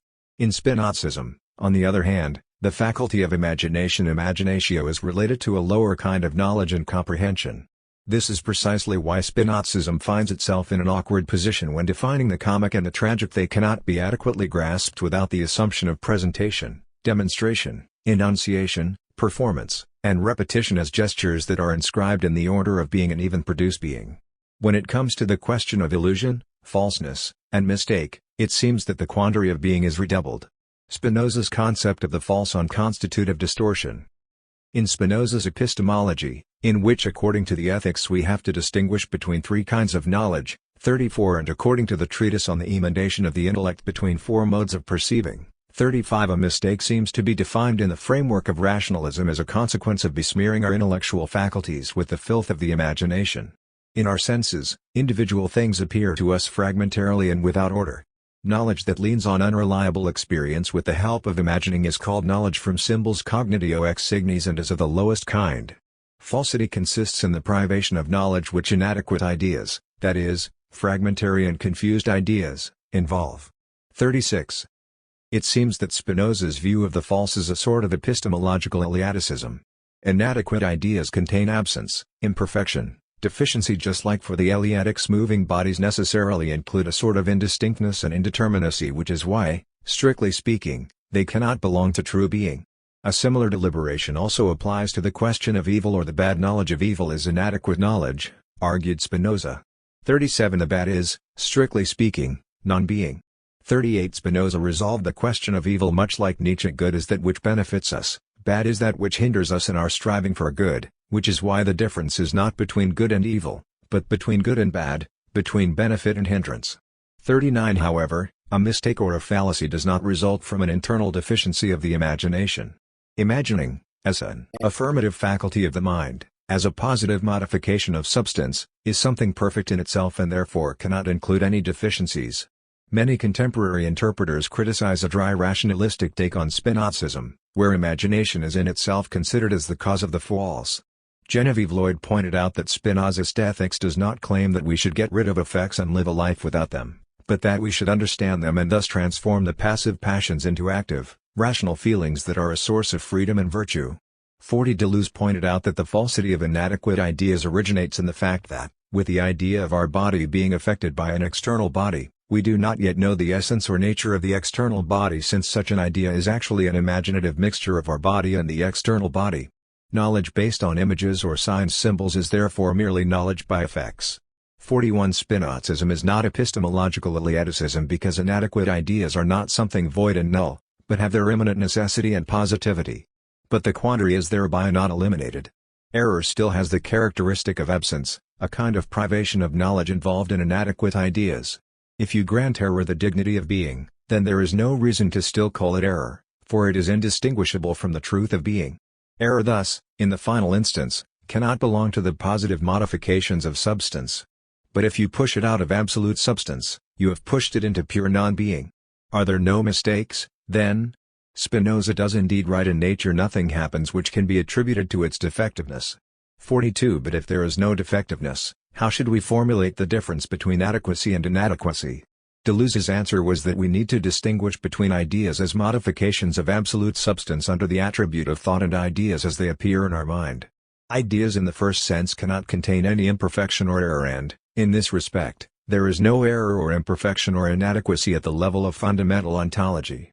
It is only in the case of ideas in the second sense that we can talk about inadequacy, for the ideas in our mind are almost exclusively inadequate ideas, that is, ideas as images of the affections of our body and external bodies. However, even in Deleuze's account, it seems that one must assume a certain kind of negativity, characteristic specifically of the level of the modes. It is, after all, merely finite human beings who have inadequate ideas. If one wants to talk about the false, one might still have to assume a sort of deficiency of the finite spirit, which leads to the erroneous assumption that the ideas of the affection of an external body are already adequate ideas of that body. This is why Hegel's account is precious in a way, as it points out an important question for Spinozism: how can we comprehend differences such without leaning on the hierarchical ontology of metaphysical systems of emanation or on traditional identity metaphysics? If we construe Spinozism by insisting merely on the ontological principle according to which nothing comes out of nothing, it seems that it cannot be read as a theory of the signifier. It was especially Deleuze and Vinciguerra who have shown that such an account is insufficient and that in Spinoza's philosophy difference can by all means be thought of as something productive. Contrary to traditional accounts, according to which the faculty of imagination imaginatio was often simplified into the immediate source of falseness, contemporary Spinozists have stressed its productivity even more, they often even moved it to the fore. Spinoza's definition of imagination as knowledge by signs cognitio ex signis was even the starting point of Vinciguerra's account of Spinozism as a theory of the sign. 43 Lloyd believes that Spinoza did subordinate imagination to reason, but that this cannot be understood in the framework of an unequivocal rationalism, for the faculty of imagination can also be an ally of reason. This is why she rejected Hegel's account of singular things in Spinozism as illusions caused by inferior knowledge associated with imagination, and emphasized the specific actuality of images that reason cannot simply transcend. 44 For Spinoza, a true idea cannot dispel the action of inadequate ideas merely as something true, but only insofar as it acts as a stronger effect. 45 Negri went even further than Lloyd. He rejected the assumption that imagining imaginatio is a distortion of reality and wrote that it is a constitution of reality. Imaginative images constitute the world of everyday experience so that truth exists in the world of imagination. 46 Thereby, Negri's explanation of the faculty of imagination came close to what Louis Althusser writes about the necessary imaginary relationship between people and their relations to the immediate circumstances in which they live. For Althusser, the question of the theory of ideology is by no means answered with the explanation that people live their imaginary, fictional representations of the actual relations, their imaginations that supposedly give a distorted image of actual conditions. Ideology is not simply a distortion of reality. Ideology is a relation to reality. 47 The essential question is thus the following: why is an individual's relation to their everyday reality necessarily imaginary? 48 Paraphrasing Negri, Althusser's thesis can also be summed up by saying that the imaginary character of ideology does not distort reality because it constitutes it. Althusser's theory of ideology shares Spinoza's view that the faculty of imagination should be considered a positive faculty and not simply as an illusion or mist. One of the essential Hegelian objections to Spinozism is that negativity is seen merely as something external to being and not as its internal capability of self-transformation, as the capability of being to produce itself. But the inspiration found in the question of the imaginary in Spinozism indicates that the negativity of being can perhaps also be considered as something that we can call constitutive distortion. The question of the capability of the imaginary is not only extremely interesting for Spinozist studies, but can perhaps even be placed in the foreground. The following thesis can be formulated especially on the basis of Negri's and Althusser's account of the imaginary. The Spinozistic conception of the imaginary does not talk about an erroneous, mistaken, or distorted image of reality, but enables us to think about the distortion at the level of reality itself. Determination of the substance Spinoza and negativity. If being does not include any negativity and if negativity is something external even for created beings, then Negri's and Deleuze's assessment that Spinozism is a system of pure affirmation is perfectly justified. Can we employ Spinozism to point out that which in Hegel's logic of being emerges as a crossing of thought and being? Does Spinozism enable us to think the self-productivity of absolute substance? Herein lies the essential stake of Hegel's account of Spinozism. The problem of Spinozist substance is supposed to be in its not being in a relation with itself. It is not only that in Spinozism the individual the mode is merely something null and is directly dissolved in absolute substance, but above all that substance does not comprehend such negativism as its own negativism, that is, it does not enter in a relation with itself, it is not substance and subject, and is therefore only pure being or pure nothingness that does not yet comprehend itself as the unity of the producing and the produced. Nevertheless, it can be shown that Spinoza's substance actually is in relation with itself, although not in a relation of negation and the negation of negation. This is the essential difference for Hegel. Self-relation is possible only as self-negation. Contrary to this, I believe that modes need to be consistently understood as modifications of substance, as its modalities, inclinations, or inflections. Thus, one can argue that substance is never in an immediate or pure state, but is always given in such and such a mode, just like we must not think of Heidegger's Dasein as a self-isolated in immediacy, but always as such and such being, as being an inclination, and even as an original inclination Henning-Haltenheit. 49 Just like Dasein is a sort of being towards being, the relationality of being with itself, its determinateness, so the Spinozist substance is posited only with its modifications. Hegel's thesis that Spinoza did not consistently develop the conception of causa sui cause of itself is therefore quite tendentious. In Spinoza, causa sui does not mean, as Hegel suggests, the establishing of itself as another, and it is not loss or degeneration, and at the same time the negation of this loss. 50 As opposed to Hegel, Spinoza also never wanted or needed to establish the initial simple principle from which it would be possible to derive more complex concepts. He was never interested in the question of beginning with the simplest and most indeterminate abstraction. This is why many commentators and Spinozistic philosophers have emphasized that we should not be blinded by Spinoza's geometric method of proof. Spinoza defines causa sui in accordance with the classical ontotheology as that whose essence includes existence, which Hegel quite accurately related to the unity of thought and being. But Spinoza's causa sui does not establish itself as another and is therefore not lost to itself. Rather, as I have suggested, substance is constantly modified, it is always already modified, it is always substance in a mode. In this respect, Spinoza's idea of causa sui as that whose existence is included in its essence is related to a sort of original curvature of substance, an original modification. Because being is unequivocal or univocal, the existence of substance is not more perfect compared to the existence of modes. We should even go so far as to claim that the existence of modes is the existence of substance. And because the modifications of substance are included in its essence, the original inclination of substance can be explained with its essence that includes existence.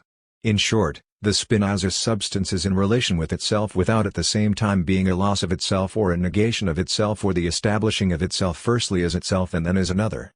Self-relationality of substance does not mean, for Spinoza, that substance is posited against itself or that it is itself and at the same time the loss of itself, but that it is always already in motion without having any isolated initial and final point from or to which it is inclined. If it is even possible to talk about a telos in relation to it, then it is certainly an internal telos. Since Spinoza quite clearly and emphatically declared himself against any concept of the final cause, the infamous Aristotelian causa finalis, or telos, it is of course highly controversial to speak about purposive causality, and Spinoza, Gerold, Mascheret, Zizek, and many others have explicitly rejected any such attempts. Despite this, a number of scholars, coming from both the analytic and the dialectic continents of philosophy, felt the need to demonstrate that there is perhaps a way to speak about teleology in Spinoza, especially with regard to the concept of perseverance in being conatus. In his monumental study, Knox Pedden puts the finger on the reason why this task is so important for contemporary materialism. He criticizes Althusser's staunch defamation of teleology in Hegel and argues that a Marxist politics hostile to the concept of telos hardly seems to be a Marxist politics at all. 51 Here we shall simply follow the Kantian distinction, to which Hegel subscribed as well, between external and internal teleology. Most, if not all, of Spinoza's explicit arguments against final causes refer to the notorious external teleology, counting something like God's punishment for allowing gays to serve in the military as a sufficient explanation for a contingent event of the death of a soldier. About the notion of internal teleology, such as we can describe in plants and animals, or in reading a text with that text itself and developing its own internal purposes, Spinoza does not speak, at least not as a final cause. However, as was argued above, his concept of causa sui, even if we do not accept it to mean what it means for Hegel, nevertheless already involves a concept of self-referentiality that especially and explicitly comes to the fore in the concept of perseverance conatus. Put simply, for Spinoza, things do not only exist, but also tend to exist in the future, which means that existence as such, finite or not, substantial or modal, reaches over itself. transcends itself, and is not, as Hegel insisted, fixed in its own inertial being. This interpretation is the cornerstone of any concept of teleology in Spinoza. Negri, too, was of the opinion that, in relation to Spinozism, it is by all means possible to talk about negativity that is not merely something external. In his terms, the question of production is formulated as the question of the organization and the expansion of being. Negativity is included in the expansive being at its margin and is subordinated to the level of being. It is an emptied, evacuated space, something that first needs to be constructed in order to be later included in the infinite. Negativity is a singular, contingent being considered as the future that human praxis integrates into positive infinity. 52 In his characteristic style, Negri's conception shoots into several directions at once, but a common feature of his determinations of negativity can nevertheless be discerned. It is the question of the margin as the dividing line with which emptied space is included into a positive whole, with the integration of emptiness being thought of as the integration of a temporal lag into positive being. Negativity is related to the Aristotelian notion of potentiality since negative or subordinate being is understood as something not yet constructed, while the integration of that emptiness is a question of the power of action. Negri's comprehension of negativity as potentiality and temporal contraction should certainly be commended. His idea that being organizes itself and expands is also useful because it grounds its self-referentiality and the orientation towards itself. But what is questionable, and too Aristotelian, is his insistence on the conception of being as an absolutely affirmative area where negativity is only a marginal phenomenon. I believe that it would be more appropriate to say that being takes place precisely at the margin, precisely as a dividing line, and that it is not something in itself first and only later decides to expand and organize, but that it is something real only insofar as it is expansive and only insofar as it organizes itself. Or, put differently, there is no being beyond the level of the production of being in this respect. Substance is always already in such and such a mode, it is always already determined, it is always already oriented. A somewhat different argument in favor of the self-referentiality of substance was formulated by Pierre Macherey. He expressed certain doubts regarding the adequacy of Deleuze's account of Spinozism as a philosophy of pure affirmation, and in a surprisingly Hegelian manner wrote that such a definition had already passed into Hegelian negativism. 53 Let us leave aside the fact that he mistakenly ascribed pure negativism to Hegel and overlooked his fundamental demand to grasp productive negativity. Contrary to Hegel's formula according to which determination is always negation, Macherey pointed out that Spinoza's concept of determination has several meanings. On the one hand, substance truly is something indeterminate since it is not limited or finite. In this sense, determination truly does include negation for Spinoza. 54 But determination also has a purely positive meaning which is at work in the definition of the free cause. Spinoza writes, "That thing is said to be free which exists solely from the necessity of its own nature, and is determined to action by itself alone. A thing is said to be necessary or rather, constrained, if it is determined by another thing to exist and to act in a definite and determinate way." 55. Substance itself is also determined. It is something caused and produced in a special sense by itself alone. Furthermore, if we take into account the principle of the uniqueness of cause, then it is clear that the determinateness of the free substance differs from the determinateness of things not free only in that it is a self-determination, the turn towards itself. In this respect, Macherey believed that Spinoza's notion of causa sui entails the conception of a live substance, a substance in motion. And as it is a kind of a movement towards self, it turns out that Spinoza's substance not only is not motionless, but is characterized by the very self-referential movement demanded by Hegel. 56 The listed examples hopefully demonstrate that it is possible in Spinozism to think negativity and determination at the level of substance itself, that it has to be thought of as a turn to itself or self-referentiality, and that it is grounded in the immanent conception of the cause, according to which determination at the level of substance has the same meaning as the determination at the level of modes. Spinoza's substance is in motion without the reference to Aristotle's motionless mover, which is the foundation of all Neoplatonism. In a system of production in which substance is expressed in the modes of its attributes, substance is not a cause excluded from the causal chain. I would wager that the uniqueness of cause has to be explained in the strong sense, so that the self-determination of substance is not merely homonymous with the determination at the level of modes, but is nothing else but the working of determination at the level of modes. That is to say, the determination of the substance is precisely the modification of the substance. Substance is a live or an active or a movable substance, but its activity is not elevated beyond modal existence, because it has to be comprehended precisely as, to paraphrase Alenka Zupančić, the substance at work. The thesis is that not only do the modes exist merely as a determinate existence of substance, but that in a sense the opposite also holds, that substance, too, exists precisely as the existence of its modes.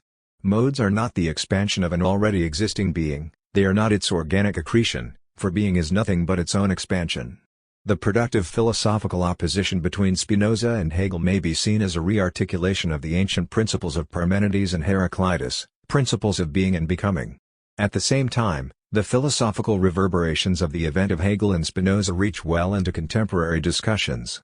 This is perhaps nowhere more evident than in the opposition between Deleuzian and Lacanian theories. For Deleuze, everything seems to be alive, even inorganic entities like cities are to be understood as living organisms, as springs of indestructible vital energy. Everywhere you look, life is in overabundance. For Lacan, quite the opposite is true. Death is everywhere, even within living organisms it is as if death has already occurred. The catastrophe already occurred and we are already dead. One in post-war French thought, however, there was another influential thinker who was heavily inspired by both Spinoza and Hegel, and whose peculiar philosophical endeavors must be thought as a productive confrontation between Hegel and Spinoza, as the embodiment of the problematic of Hegel and Spinoza. It is no coincidence that the theses of the Marxist philosopher Louis Althusser have come up so often in the analysis so far. This chapter explores in some detail the core problematic of the Althusserian theory of ideology, which is not inspired only by Spinoza and Pascal and their radical theory of the materiality of religious belief, but also by Lacan and his theory of the subject and its imaginary relationship to himself or herself. As I will try to demonstrate, the only way to successfully explain the nature of ideology is for Spinoza's concepts working hand in hand with those of Hegel. Two of Althusser's most fascinating and apparently paradoxical concepts are those of theoretical practice and the material existence of ideology. What exactly is expressed in them? If they suggest that, on the one hand, theory is determined by practice, and on the other hand that all practice already includes something theoretical, then these concepts are nothing but corrections of an inflexible, naive distinction between the pure, innocent gaze of theory and the unreflected, immediate work of practice. It could be argued, however, that the concept of theoretical practice completely negates the distinction between theory and practice as principles, since it allows for no theory as purely theoretical. There are only various forms of practice, among those, theoretical practice. Something similar can be said of the idea of the material existence of ideology. In contrast to naive materialism, which sees ideology as a kind of mist rising above the chimneys of economic production by Althusser's account, this includes Marx's own theory of ideology and German ideology. Althusser stated that ideology exists as practice, that it possesses a material existence. In his later work, Althusser would repeatedly point out that his decisive theses had been largely Spinozist. He even regarded the appendix to the first part of Ethics as the first theory of ideology. 3. Therefore, it seems convenient to approach the concepts of theoretical practice and the materiality of ideology from the standpoint of radical Spinozism, in keeping with Hegel's or Jacobi's thesis that a philosopher must necessarily begin as a Spinozist. Both concepts share a Spinozist trait. They inscribe the spiritual dimension theory, ideology on the surface of the material practice in which this dimension is manifested. The spirit is immanent to the letter. The order of ideas is never contrasted to the order of actual existence as something external to it. We could say that the order and connection of ideas are explained as the order and connection of an actually existing practice. 4. Althusser's example of the material existence of ideology was from the realm of religious belief and faith. In the traditional understanding of faith, believing is usually portrayed as a profound psychic experience of the believing subject, an activity of the soul.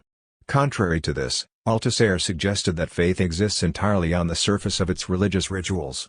He recalled Blaise Pascal's somewhat scandalous advice to the unbeliever, who is seeking to believe, which is basically this: fake it until you make it. They are people who know the road you want to follow and have been cured of the affliction of which you want to be cured. Follow the way by which they began by behaving just as if they believed, taking holy water, having masses said, etc. That will make you believe quite naturally, and according to your animal reactions. 5. Althusser summarized Pascal's point in a short formula and suggested that the existence of belief is woven into the surface of its material rituals. Generally speaking, ideology is not something hovering beyond rituals, which are always to be observed as inscribed into material, practical state apparatuses, but only exists in the very existence of those rituals, and hence possesses a material existence. 6. One could make the reproach that this concept of ideology is an a priori acceptance of fait accompli, and that it avoids the risks and the drama of human actions. It might even seem that Althusser completely mangled what Pascal had been saying. Pascal's point was not or so this reproach may claim that ideas and consciousness have no independent existence, as Althusser argued, but rather that rituals are not merely a useless appendix to religion, since belief in the true sense of the word can only arise through the formal, ritual humility of the believer. The humbling of the subject in rituals has a productive role in a purely Hegelian sense of the word. The abstract, proud mode of belief has to be humbled, it has to be made concrete in material rituals, and it is only as its own product that it becomes true belief. It might seem that, in contrast with Pascal's injunction, Althusser's explanation can only take effect once the action is over. Instead of belief, it refers to religious formulae, and does so invariably after the fact. When someone prays, they are characterized as a believer, without any reference to the meaning of what they are doing, without any reference to the symbolic function of their actions. This is as if during a nerve-wracking soccer match, someone claimed that they were rooting for the winner. That is ridiculous, because it is the contest, the struggle, the effort that makes the winner, just as it is the effort of the belief, the patient work of the ritual, that makes the believer. In fact, a similar reproach could be formulated against a number of Spinoza's conceptions. Consider the following thesis from his political treatise: an individual's right is always correlated to their power or capability. 7. The capitalist idea of the self-regulation of the free market seems to rest precisely on this Spinozist premise. The natural functioning of the free market is much better at making sure that all is well in the end than even the best thought-out interventions by the state. In the struggle for survival, one subject lives, another fails.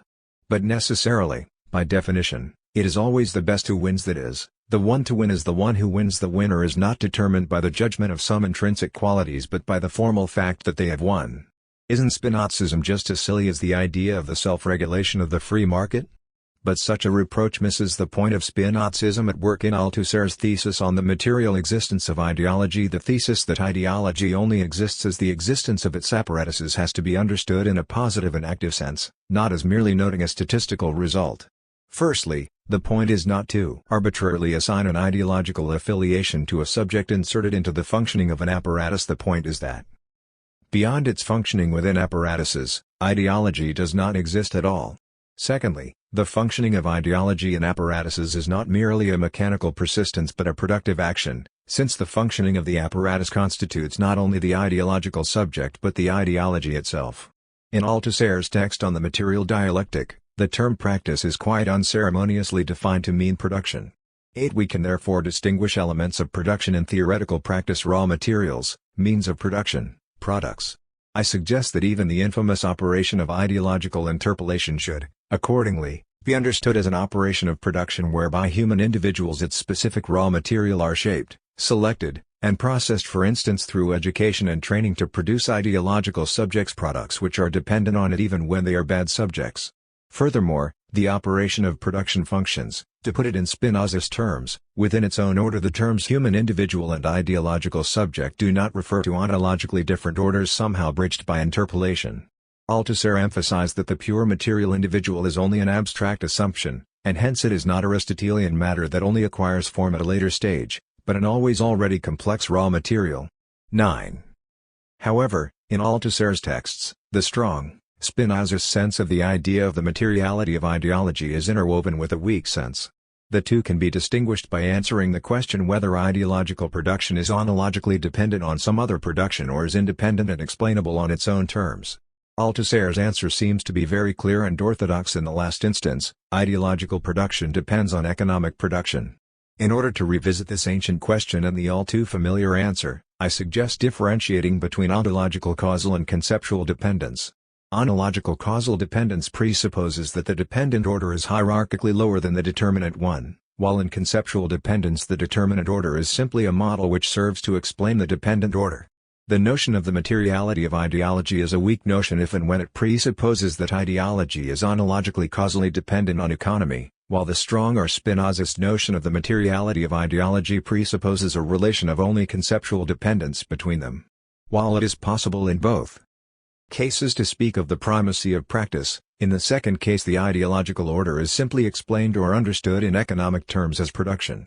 To illustrate the lack of clarity in this concept, let us consider the passage where Althusser mentions a theory of the differences between the modalities of materiality of ritual practices such as shaking hands, prayer, making the sign of the cross, and repentance.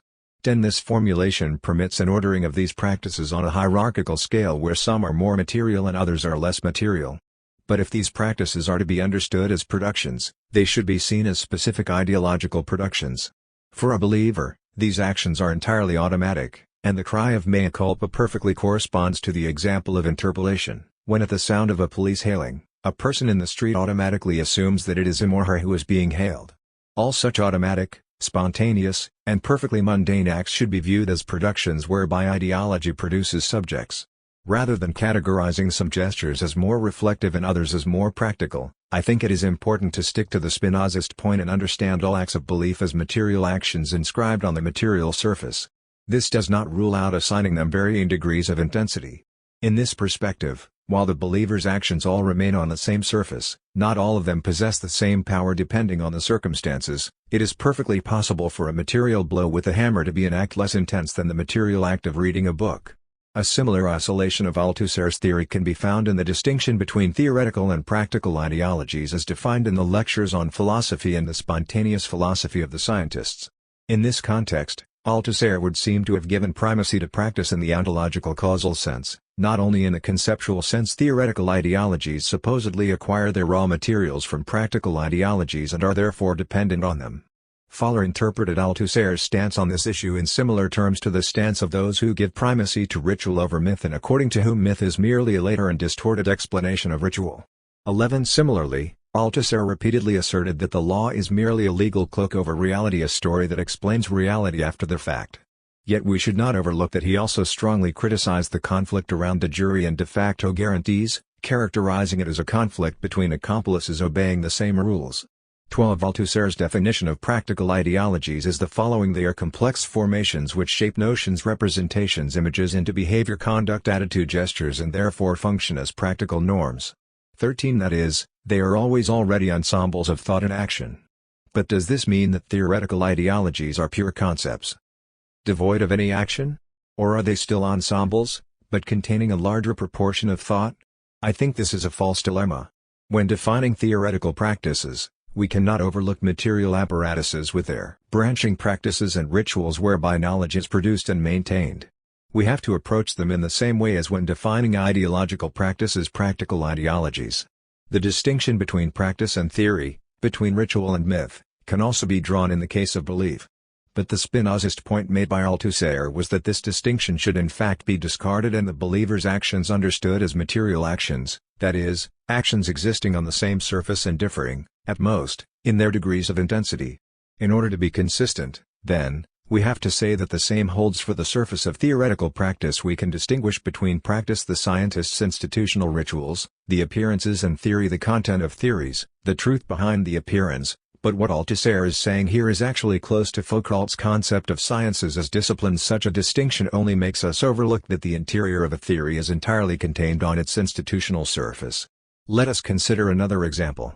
In order to be consistent, we have to insist that it is not the case that some modes of production, their definition and number vary, but generally included are economic, political, ideological, and scientific modes are more practical, such as economic or political practice, while others are more theoretical, such as legal or ideological practice.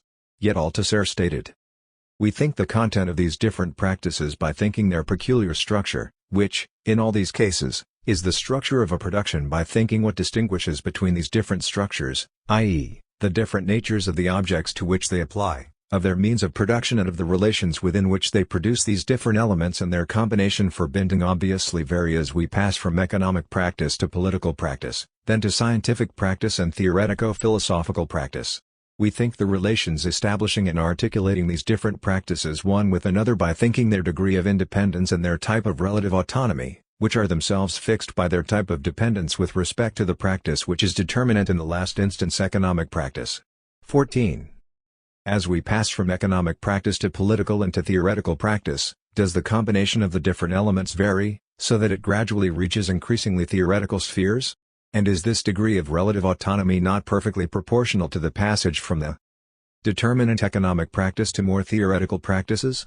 Although the spheres are relatively autonomous, it seems that they are strictly hierarchically ordered according to the degree of their dependence on the fundamental sphere, like successive levels of a pyramid. At the lowest level, There is the economic order, followed by the political and legal moral orders, and finally, the ideological order. But let us attempt a thought experiment. Let us say that in the last instance, the economic order is embodied in a blacksmith, reeking of onion, his hands forging the world. Let us wash him and perfume him with angelic scent, call him the demiurge, and place him on the top of the pyramid. What has thus changed?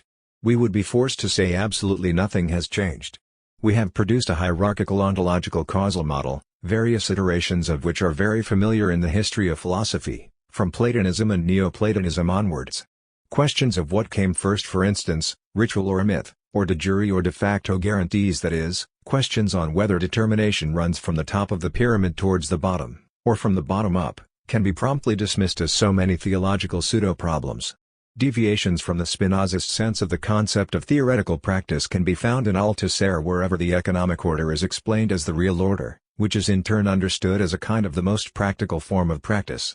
In my opinion, we need to take on board all the consequences of the concept of theoretical practice and state, in the spirit of Spinoza, that the economic order stands in the same relation to the real world as do the political, ideological, and theoretical orders. It is no closer to the real world, and other orders are not more distant from it. The real world does not function as a distant cause in the Neoplatonic sense, whose causality and ontological power decrease in the more distant spheres. In other words, the order of economic production is not identical to the real world, just as in Spinoza the attribute of extension is not identical to the real world. Hence, scientific theoretical production does not, by itself, produce insights about economic production, but rather produces insights about the real world. Theories of economy are simply special cases of theories of the real world, special cases of what Althusser, following Marx, summarized as the mode of appropriation of the world peculiar to knowledge. 15. Besides the cognitive mode of appropriation, Althusser also discusses other modes of the appropriation of the real world, such as the artistic, the religious, and the political modes. But if we are to remain consistently Spinozist, we have to add one more mode to the list, namely, the economic mode. To each of the modes of appropriation of the real world we can assign a corresponding order of production. To the economic order we assign the economic mode of appropriation, to the theoretical order the cognitive mode, and so on. Just as Spinoza's substance is not identical to any of its attributes, Althusser's real world is not identical to any of the orders of material production.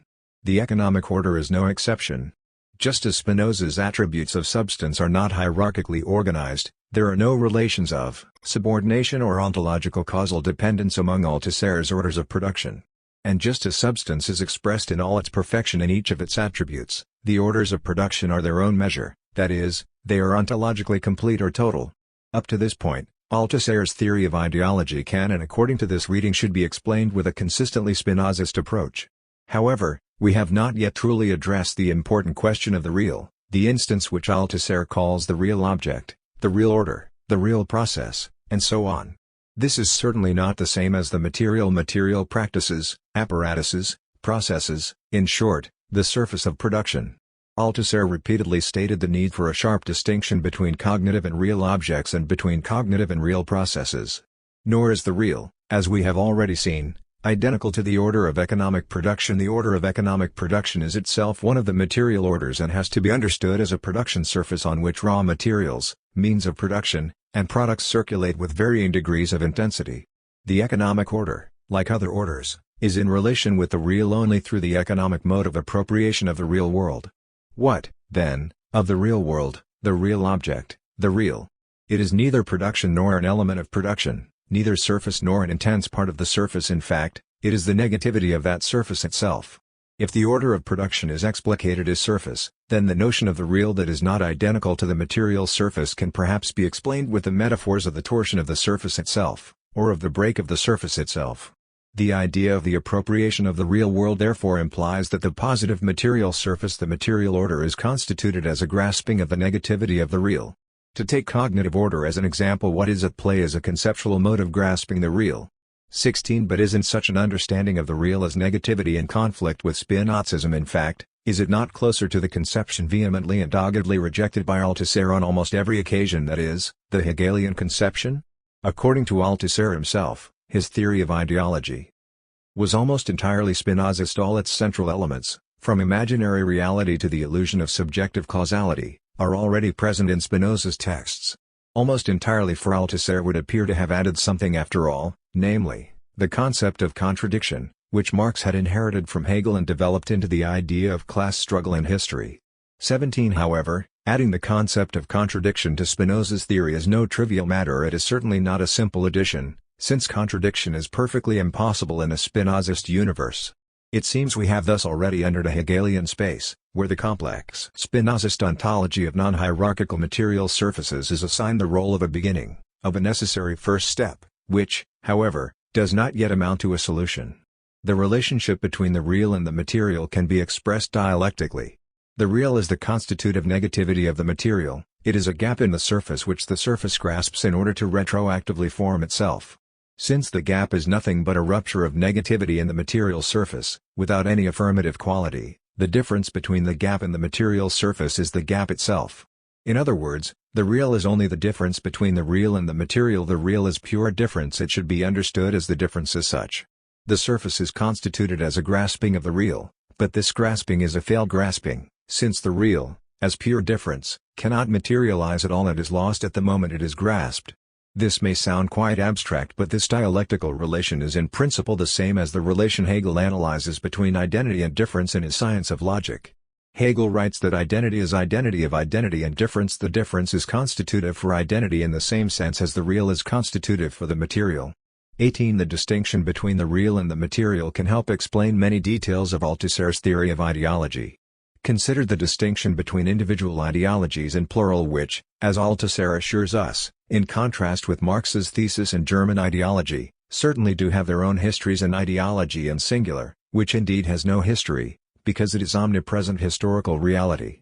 It would be too simple, and wrong, to say that the difference between ideologies and ideology lies only in that the latter is a general case of the former.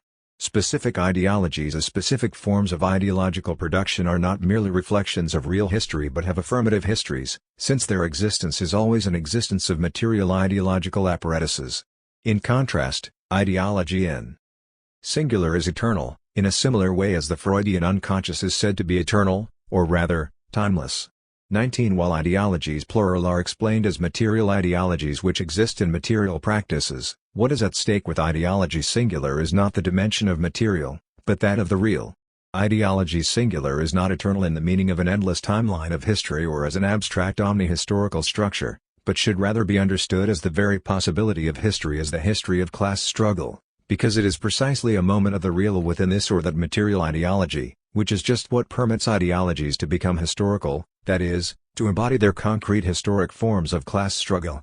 The distinction between the real and the material can also help explain the relation between science and ideology, which is crucial to Althusser's theory at least in his earlier period. From a Hegelian point of view, while ideologies plural are always merely material, science is material and real science trains its gaze to perceive the real or, in other words, that which is the real itself. Because science is non-material, it cannot be reduced to the material surface of the subject's practices. Rather, it is the constant negative movement of transformation of such a surface. According to Althusser, there is no practice except by it in an ideology. 20 And science is composed of shocks of scientific breaks, the shocks of the real that destroy ideologies. 21 And if science really is a process without a subject, this is the case precisely because in Althusser's theory of ideology, subjects are always material ideological subjects. Based on Hegel's formula of identity as identity of identity and difference, we can now also proceed to clarify the Hegelian Lacanian criticism of the concept of interpolation by Zizek and Dolar. 22 In contrast with the suggested Spinozist explanation where interpolation is, in fact, a name for material ideological production, Zizek and Dolar stress the issue of self-recognition in interpolation. For them, interpolation was a Lacanian question of the constitution of identity in the mirror. They drew attention to what they referred to as the remainder of the real, something which is radically impossible to be successfully integrated into the identity of an Althusserian subject of ideology. They explained this remainder as a gap, a hiatus, a void, and it is only in this gap that what Lacan would call a subject emerges, the gap subject or so-called hysteric subject, that is, precisely what can never become a successfully functioning material ideological subject. Taking into account Dolar's warning that, on the one hand, the remainder of the real functions as that which enables ideology to successfully recruit subjects, and on the other hand, Because it is a gap, it already anticipates its internal dissolution. We can see that this explanation perfectly conforms to Hegel's formula about identity constituted by difference. Finally, the distinction between the real and the material can also help to explain the concept of symptomatic reading which Althusser developed in his contribution to Reading Capital. As a first step, symptomatic reading can be defined as a kind of literal reading, because it does not attempt to reach spirit beyond the letter or meaning beyond what is literally being said, but in a way clings to the letter, takes the text by its word just as Pascal's believer can only believe by clinging to rituals and practices. Althusser's example of symptomatic reading was Marx's reading of texts of classical political economy. Marx did not read them through the lens of his theory, but on their own terms. 23. Symptomatic reading is literal in that it assumes that the meaning of the text being read is entirely contained in its literal utterance. This first step can rightly be called Spinozist, since it corresponds to Spinoza's literal reading of the Bible.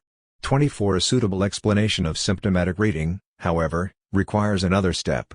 When Marx read a text of classical political economy on its own terms, he would point to its symptoms, that is, the points where classical political economy had produced surplus answers to which none of the questions it was asking corresponded. This reveals another, Freudian element of symptomatic reading, because an answer that does not answer a question that has been asked exhibits a structure typical of Freudian negation Verneinung. 25. The material surface of the text betrays itself, slipping on the smooth surface of itself. Symptomal reading demands that the reader pay special attention to the points where the gaze breaks despite looking forward, where it encounters a void contained in what the text affirms, that is, when the total surface of the text being read appears as perforated, when it turns out that the material existence of the text is constituted as a grasping and simultaneously as a missing of the real. Kleinemann. We have seen that the dimension of the real in Althusser can be explained with the help of the metaphor of the lack on the level of being or text. Further justification and confirmation for this explanation are provided by a somewhat unusual text from Althusser's later writings which bears the title The Underground Current of the Materialism of the Encounter. This essay elevates the void to a paradigmatic object of philosophy. Althusser begins by claiming that philosophy has to empty a space for itself. It does so by emptying itself, which is to say, by removing classical philosophical questions and proceeding exclusively from nothing. 26. The problem with classical philosophical questions is that they always presuppose the originality of being, sense, cause, and order, and presuppose the priority of meaning over all reality. 27. Indeed it might be said, even if it is a simplification, that Platonism and Eleaticism were characterized by the assumption that the phenomenal world is secondary, derived, reduced, and imperfect and that it can only be assessed against the upright, unblemished, and flawless being as its source. Contrary to the classical metaphysical tradition, Althusser drew attention to the tradition of philosophical materialism that does not define itself as the antipole, as the symmetrical counterpoint of idealism but rather with the help of the concepts of encounter, surprise, and chance. Althusser ordered his reflections on the materialism of the encounter or materialism of contingency in a loose historical sequence, which he introduced by linking Epicurus and Heidegger. More precisely, he introduced it with the concept of the swerve Kleinemann. Althusser begins by recalling how Epicurus pictured the beginning of the world. Atoms reigning in the void. Suddenly by pure coincidence, for no reason, without sense or cause in the proper meaning of the word something happens, an atom swerves from a straight line and collides with another atom. A world is born. 28. Althusser emphasized that it is only this encounter that makes atoms real. Atoms, as far as we can imagine them before the swerve and the encounter, are purely abstract and do not possess existence in any real sense of the word. The atom's very existence is due to nothing but the swerve and the encounter prior to which they led only a phantom existence. 29. Atoms as they are before the swerve occurs have therefore exactly the same role as the material individual before his or her interpolation into a subject in Althusser's theory of ideology. The individual, which is of course only the Latin version of the Greek term atom, is merely an abstract assumption, a phantom from the point of view of interpolation. Things are very different. Once the symbolic or ideological order of sense is established, it has always been an effect. It spreads out over its obscure past, appropriates the status of anteriority and antecedence, and it can certainly function as a Platonic idea.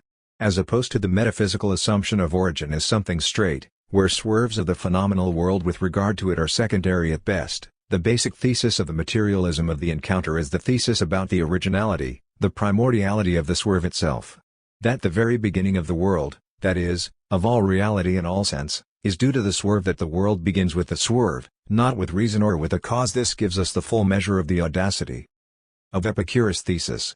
Which thinkers in the history of philosophy have adopted the thesis that the swerve is original and not derived? 30. According to Althusser, the authors to adopt, defend, and develop this thought were principally Machiavelli, Spinoza, Rousseau, and Marx.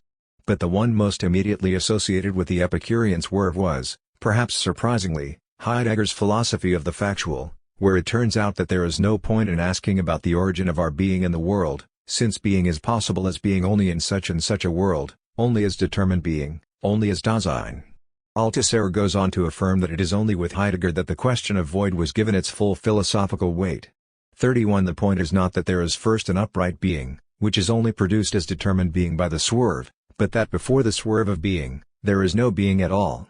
While Althusser argued that Hegel's conception of void and of the functioning of negativity was more or less a case of false words, 32 It is important to note that in reality Hegel had suggested a specific twist in the metaphysical perspective, an about-turn in metaphysics.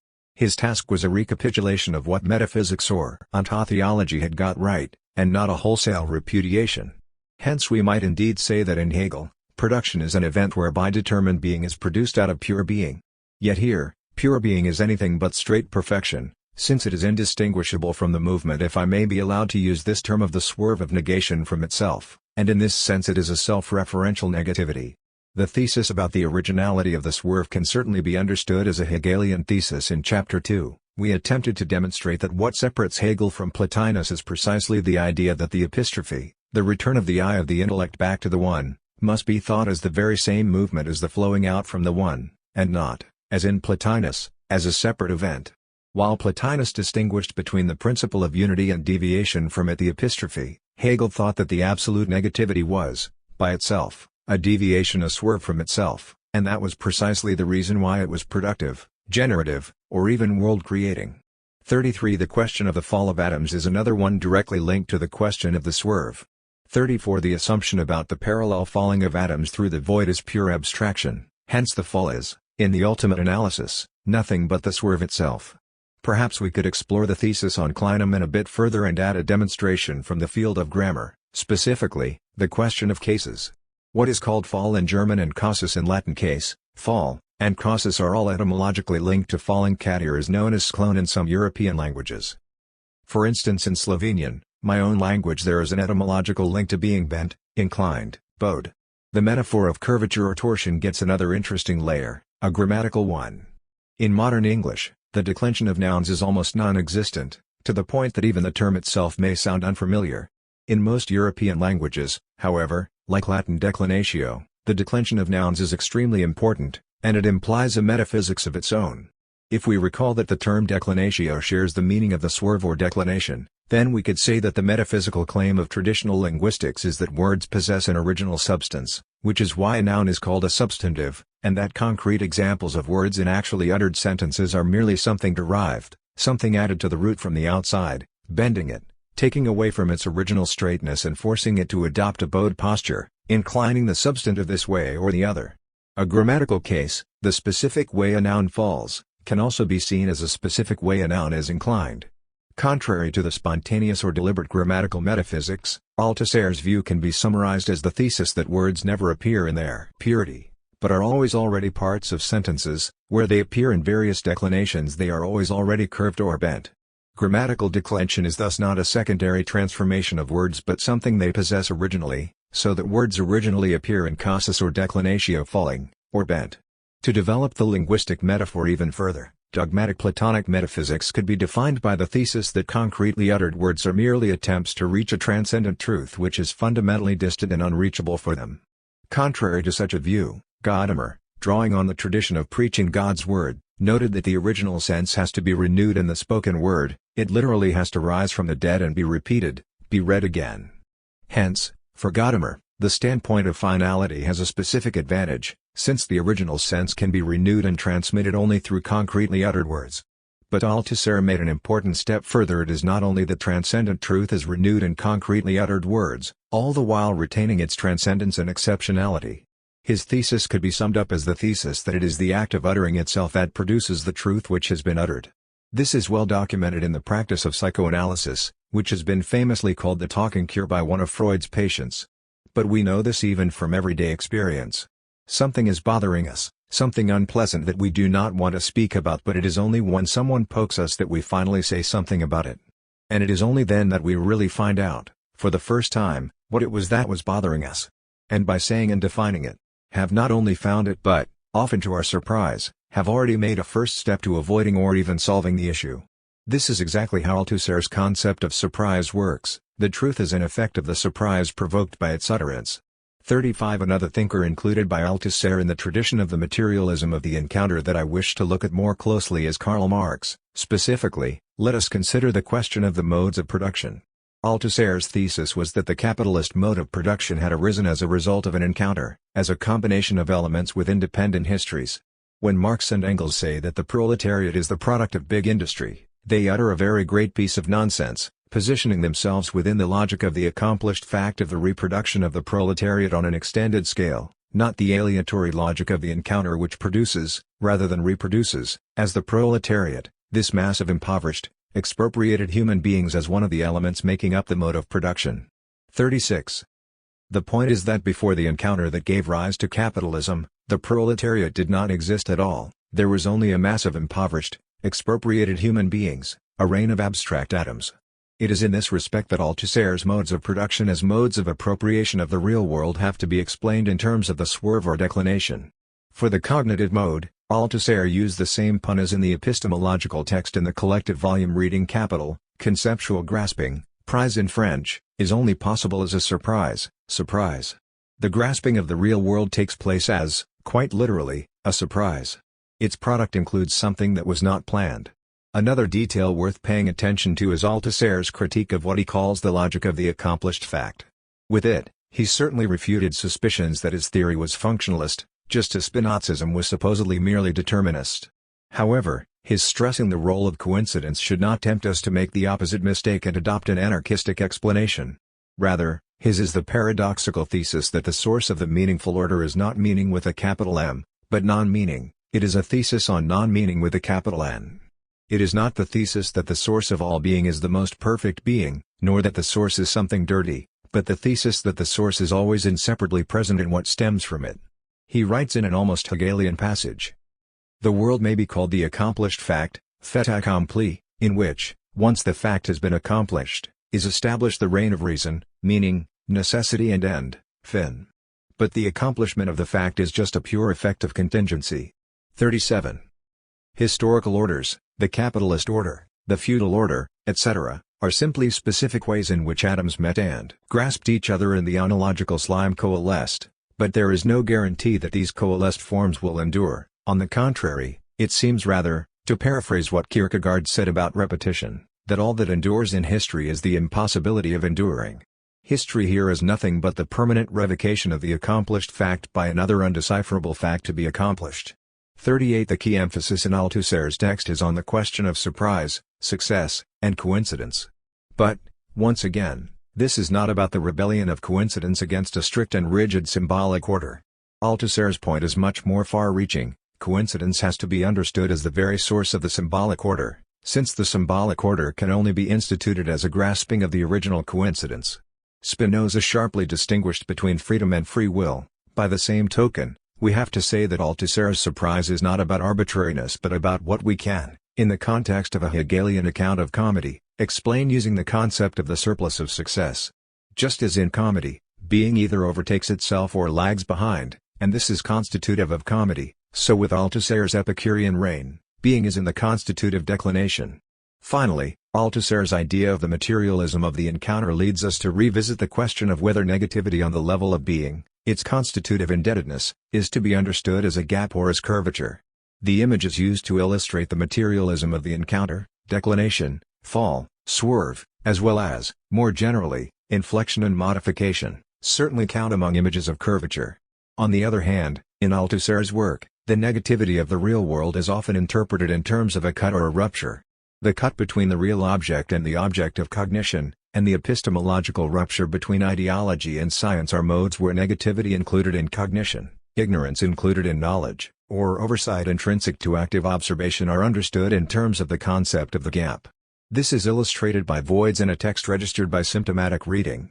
On the one hand, they are what makes the discourse possible, Classical political economy was organized so as to be perfectly blind to problems with its basic approach.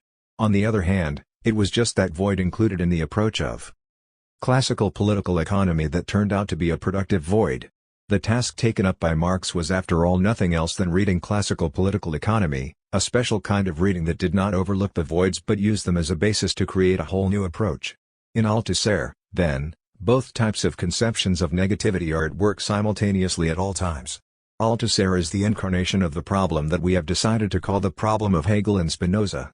It seems that the conception of lack is more present in his epistemological theses, cuts, ruptures, gaps, while in the historical and what we could call ontological theses it is the conception of curvature that takes center stage, falls and swerves as a basis of historical transformations, the ineradicable character of imaginary distortion in ideology. These notions can certainly be conceptually distinguished.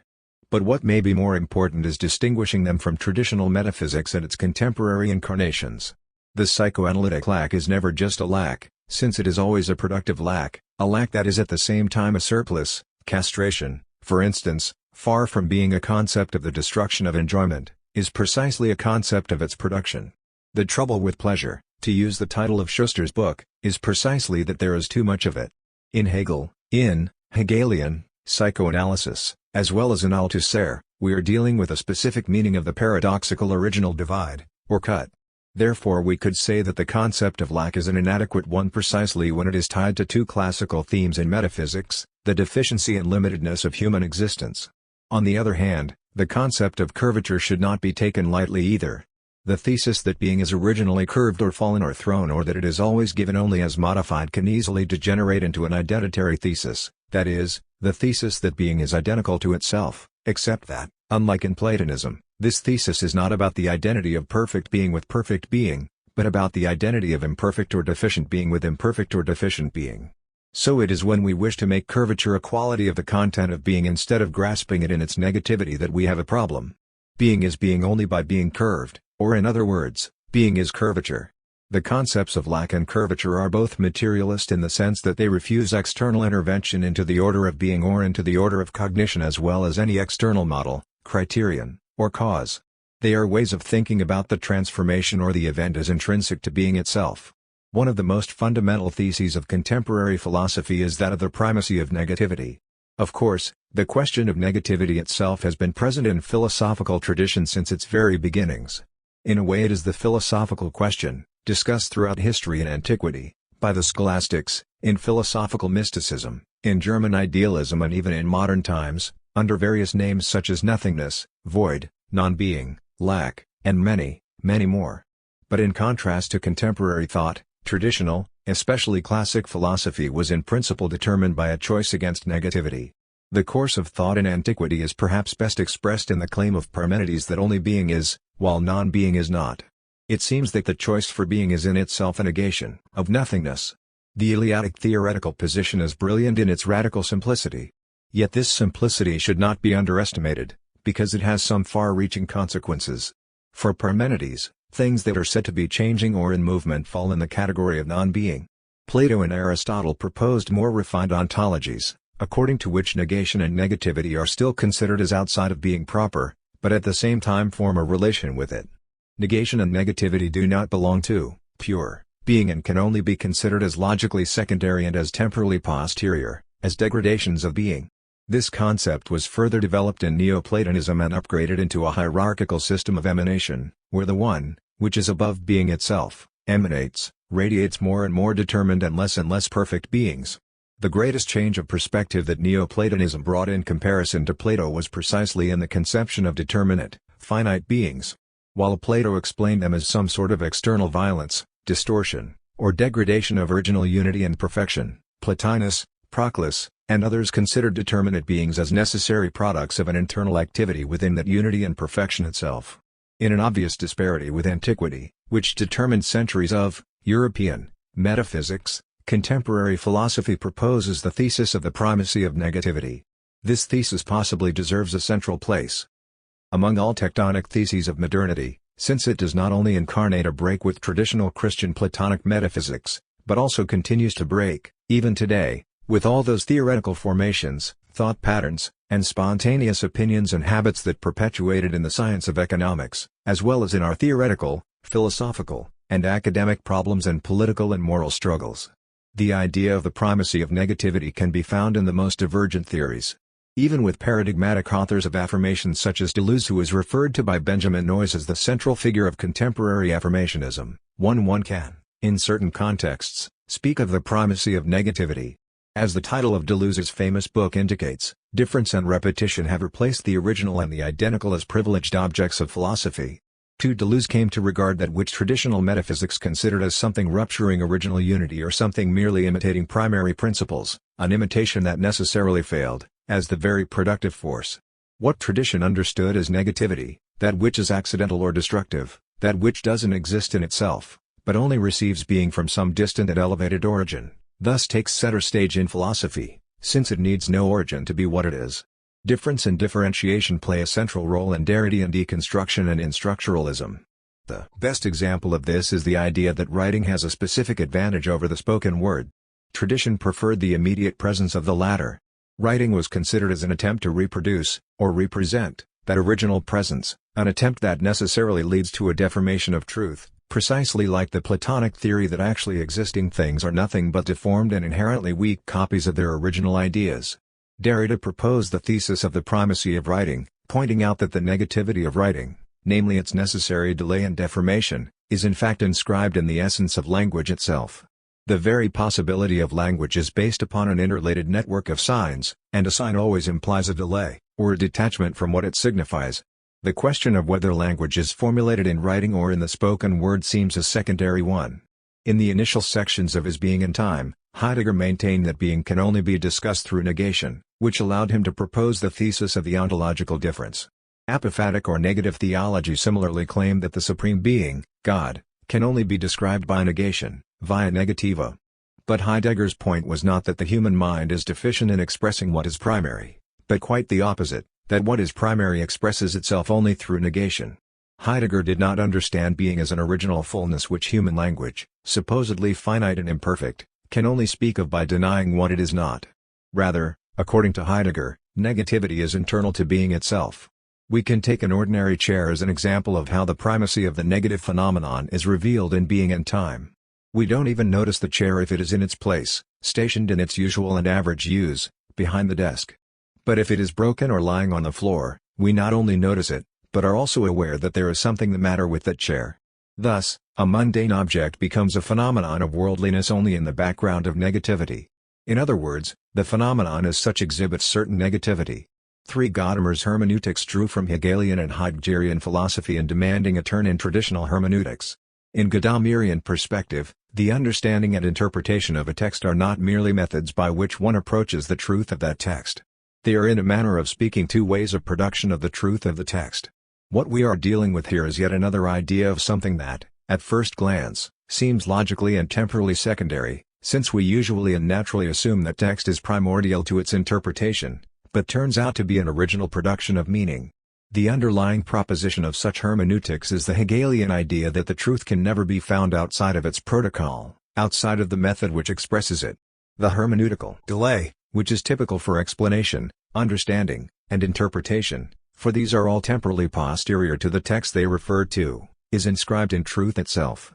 If Derrida considers writing as primordial to the immediacy of spoken language, perhaps we can claim that, for Gadamer, the interpretation of a text is in some way more original than the original text itself. For in this somewhat unorthodox text on the underground current of the materialism of the encounter, Althusser analyzed a series of thinkers of a radical materialist ontology where the entire order of being is founded upon an original act of chance. Among authors like Spinoza and Machiavelli, the series, surprisingly, also includes Hegel and Heidegger. The basic thesis of the materialism of the encounter is best expressed in Althusser's account of Epicurean ontology. Atoms are falling like raindrops through the void, parallel to each other. Suddenly, one of them swerves and collides with another. This accidental encounter, based upon a chance decline, Kleinemann, creates the world. A complication is inscribed in original being itself, as the being of the world. To this we must add that such a breakthrough event cannot be successfully pinpointed to a singular historical occurrence. Strictly speaking, this event is still going on, and if we accept Althusser's premise of the undercurrent of the materialism of the encounter, It has never ceased to be, nor will it ever cease. It may sound contradictory. We have, in Althusser, on the one hand a break and its transformation or change, and on the other hand the unchanging nature of transformation itself. Contrary to traditional metaphysics, where eternity was understood as an attribute of the idea of the perfect being, its unchangeability, the surprising point here is rather that what is eternal is the struggle itself, changeability itself. Other ways to think the primary negativity within the topoi of contemporary philosophy were introduced, for instance, by Lacanian psychoanalysis in its concept of pot-out, by Catherine Malabou in her concept of plasticity, but also by the Deleuzian concepts of curve and fold, by the idea of art as production of being, Zupancic, Fowler, Gadamer, and by practically all contemporary theories drawing from Hegelian dialectical negativity. It can thus be said, firstly, that the question of the primacy of negativity is the key to understanding contemporary philosophy. It is its nexus, uniting under one banner otherwise quite divergent, even combatant thinkers. It is obvious, secondly, that negativity is considered from many different angles and in many different contexts. This fact, we argue, gives rise to fierce philosophical controversies. This is perhaps especially apparent in the polemics around the philosophy of affirmation versus the philosophy of negation. It seems that the question of negativity that stirs an increasingly high level of interest in contemporary debates is in many ways a productive repetition of the question that determined the principal battleground of German idealism in the 19th century.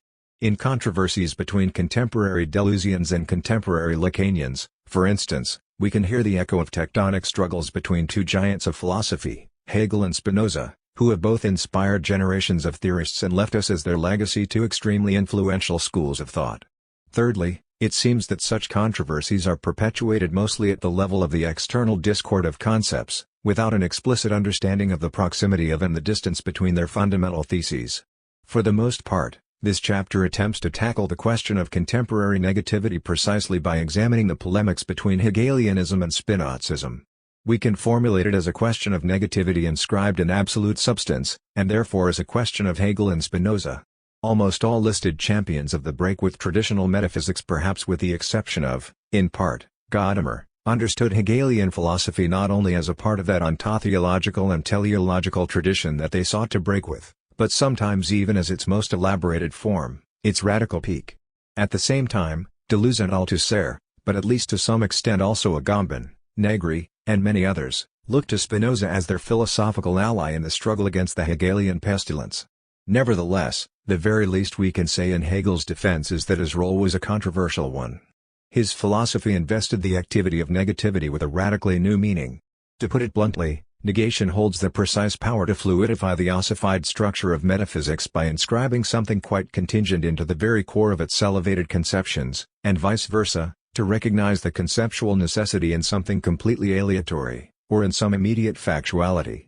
Moreover, what makes Hegel a contemporary philosopher, and not only in the negative sense, merely as someone digestible, but in the affirmative sense as someone who helped contemporary philosophy formulate its own field and start on its own path, is perhaps best shown precisely in what he relentlessly criticized in Spinozism and, more generally, in systems of identity. According to Hegel, any kind of identity can only be thought on the background of difference. An identity always implies an internal split into two. What is identical with itself is identical only insofar as it produces a difference within itself, between itself and another self that is identical. Generally speaking, an identity is always an identity of identity and difference. Althusser argued that Hegel's concepts of negativity and contradiction were simplifications that flattened the historical and political complexity of nations into a simple matter of logical negation.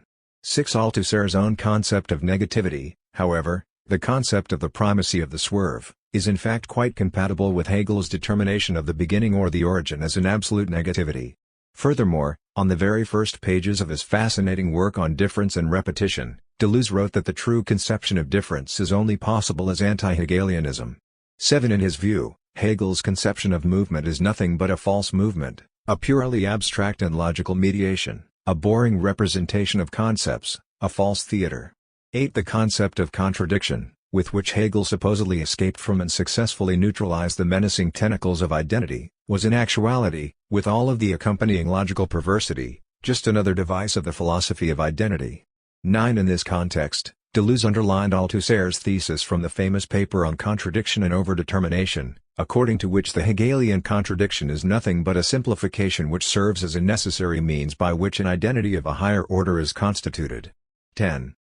Yet, when Deleuze himself distinguished between two genres of repetition, between an abstract and an active repetition, he came extremely close to what in my opinion is the essential Hegelian position. The first genre of repetition in Deleuzian typology is purely external to the concept, it is only a result of the activity of the concept, and it is therefore only a repetition in effect, completely unattached to its space and time. But the other genre of repetition is a repetition within the concept itself, it is authentic and it works as a pure movement of creation, it is a repetition in the cause. 11. Yet, this authentic repetition, as Deleuze determined it, is far from being an anti-Hegelian concept. The Hegelian critique of identity systems can be explained precisely through such a typology. The concept of production, or generation, as emanation, developed by Plotinus and Neoplatonism, was considered inadequate by Hegel because it presupposed that the productive principle of absolute unity is completely uninvolved in what it, as the principle, produced. It remains unaffected by it. For Hegel, in contrast to identity systems like the one presented by Plotinus, it is essential that movement itself or production itself is grasped as the absolute principle, and not simply as something that the principle does or practices while withdrawing itself from immersion in this use or practice. And so we can say that Hegel defends the position of an original repetition and not simply some repeatability of origin, not merely a repetition of the primary cause and a secondary effect. This is why it is most fruitful to read Hegel in confrontation with Spinozism. As much as his reading and his explanation of Spinoza's philosophy may have been imperfect and indeed irrelevant at times, they are without a doubt extremely valuable for a productive understanding of Hegel's own philosophy.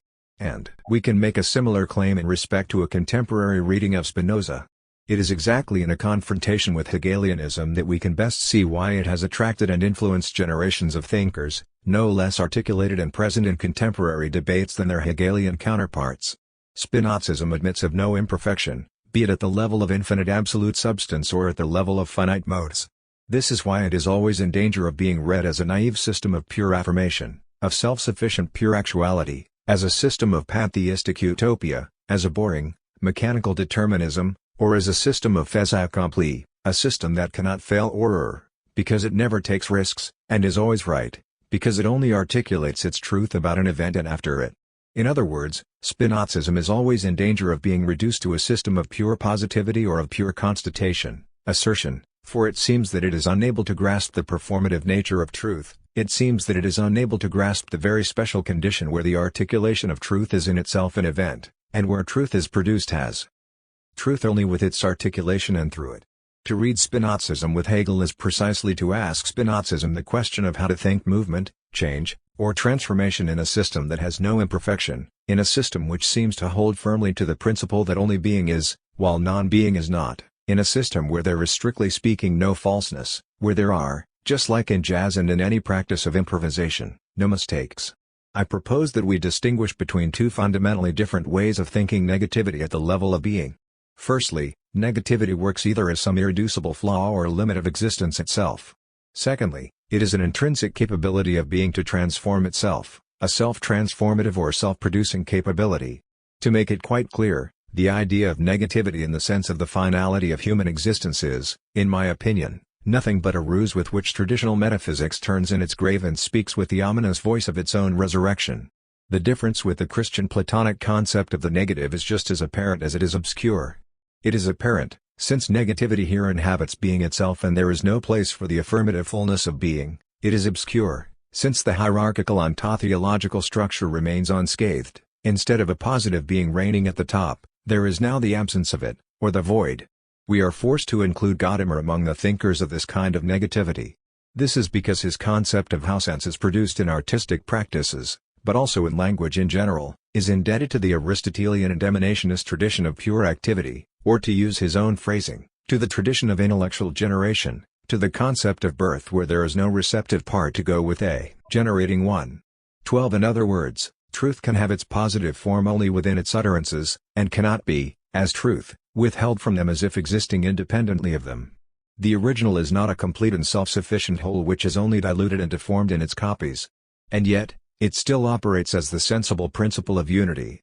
Copies or repetitions are therefore indeed the only way for the original to manifest itself.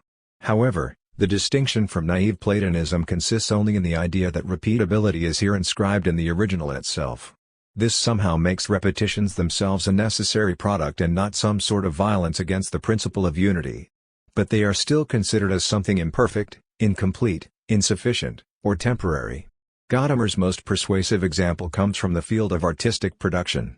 He claimed that theater performances or poetic images are not merely secondary copies of primary essences, Platonic ideas, but rather that the very mode of being of a work of art is its presentation, Darstellung.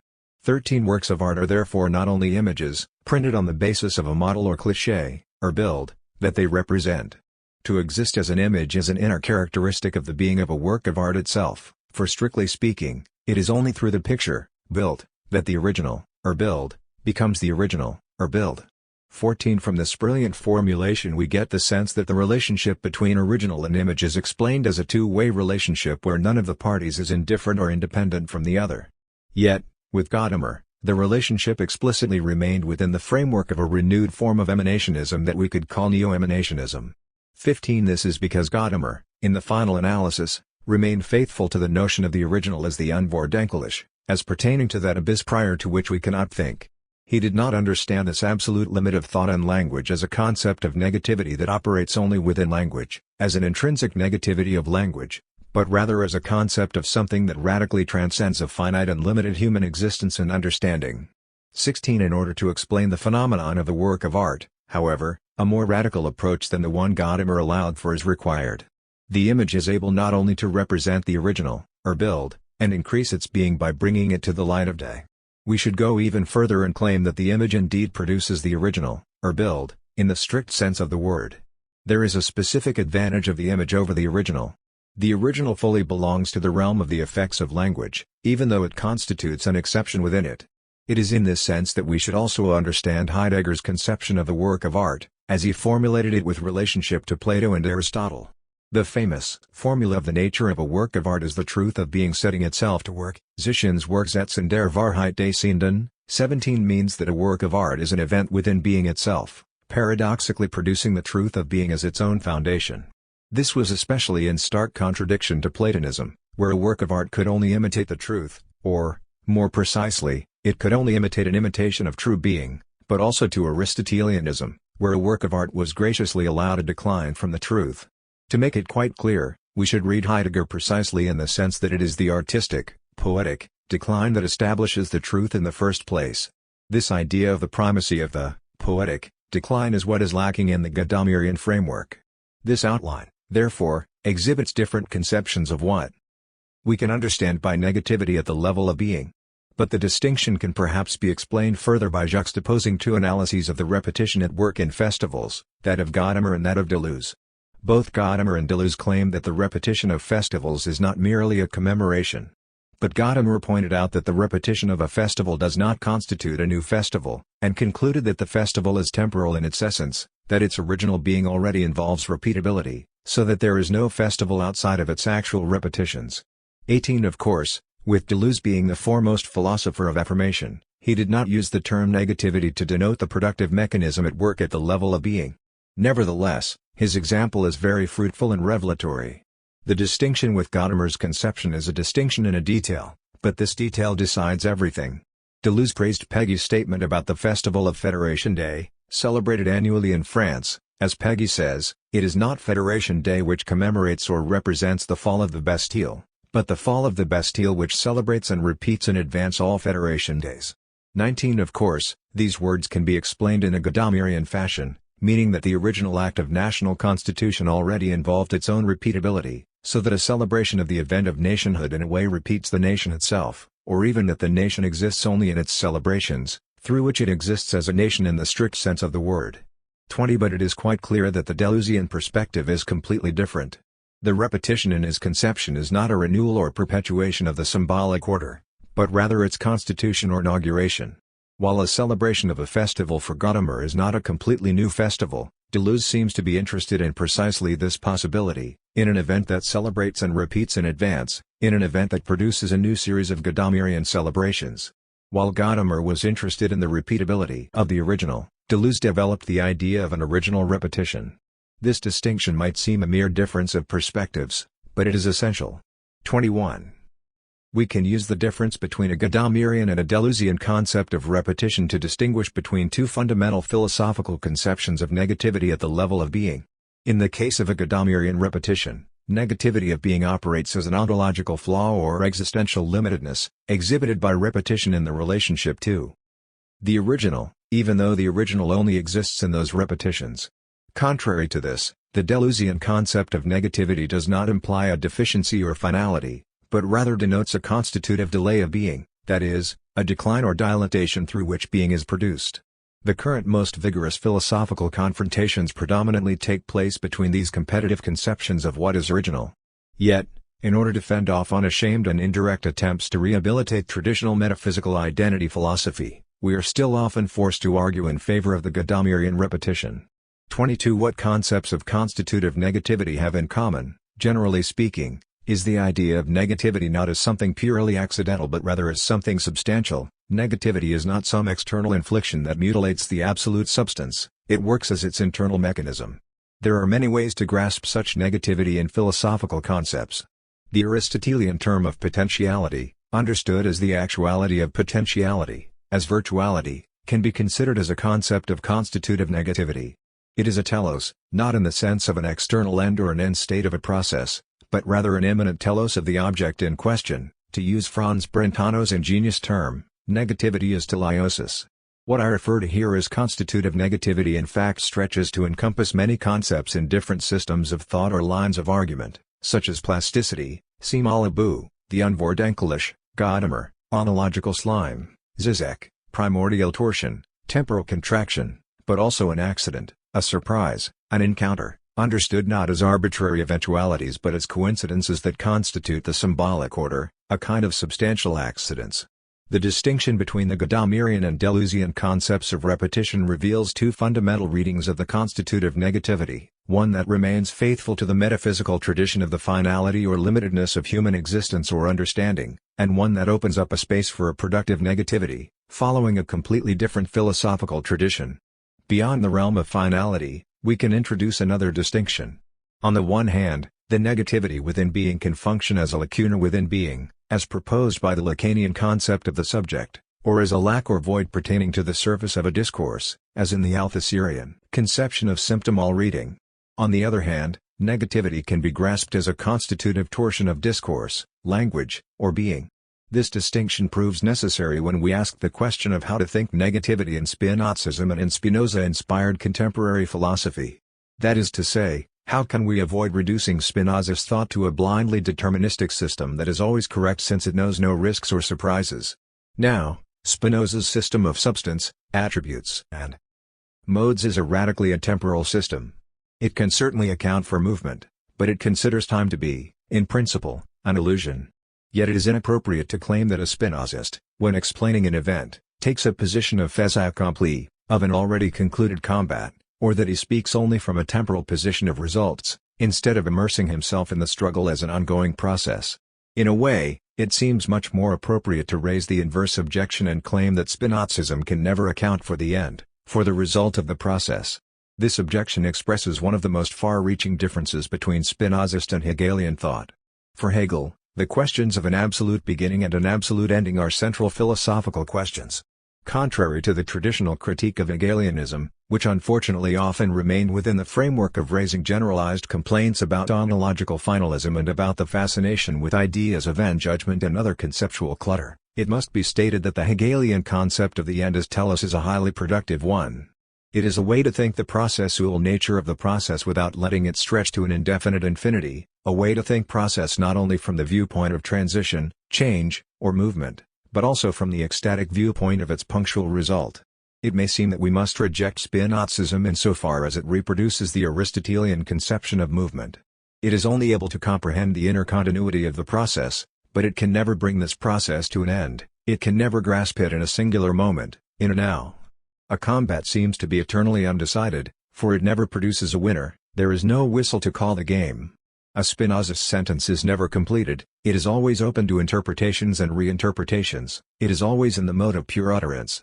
Now, What Hegel wanted to add to Spinozism was never intended to be any more than a simple full stop to end the sentence, to bring the sentence to a definitive end and so produce its meaning.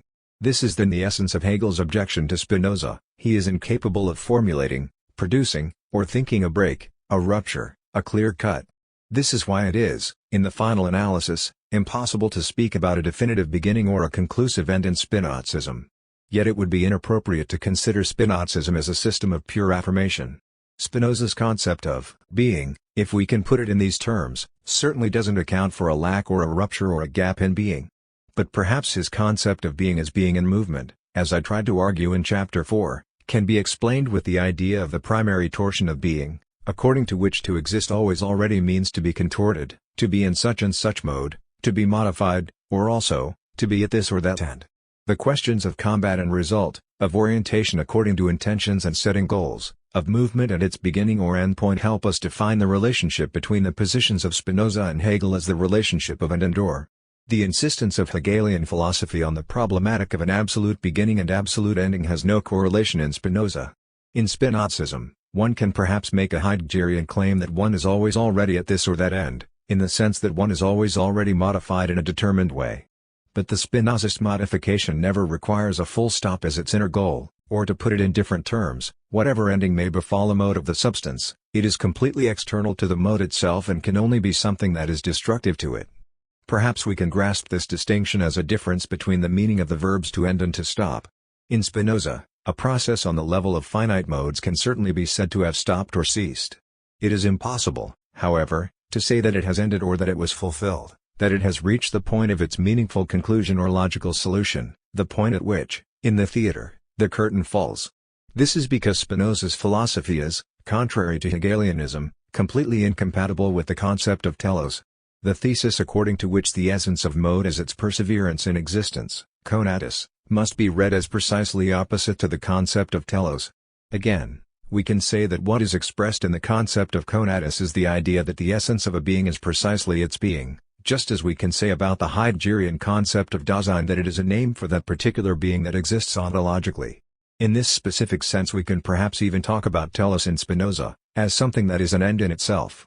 But Hegel's concept of telos involves the idea of finalization or conclusion. This is because his dialectics conjoins the result and the process in the result itself, thus paradoxically producing the result as its own product. This self-referential character of the Hegelian telos rests upon an inner contradiction, a concept that was criticized notably by Althusser and Deleuze as enabling the persistence of the philosophy of identity.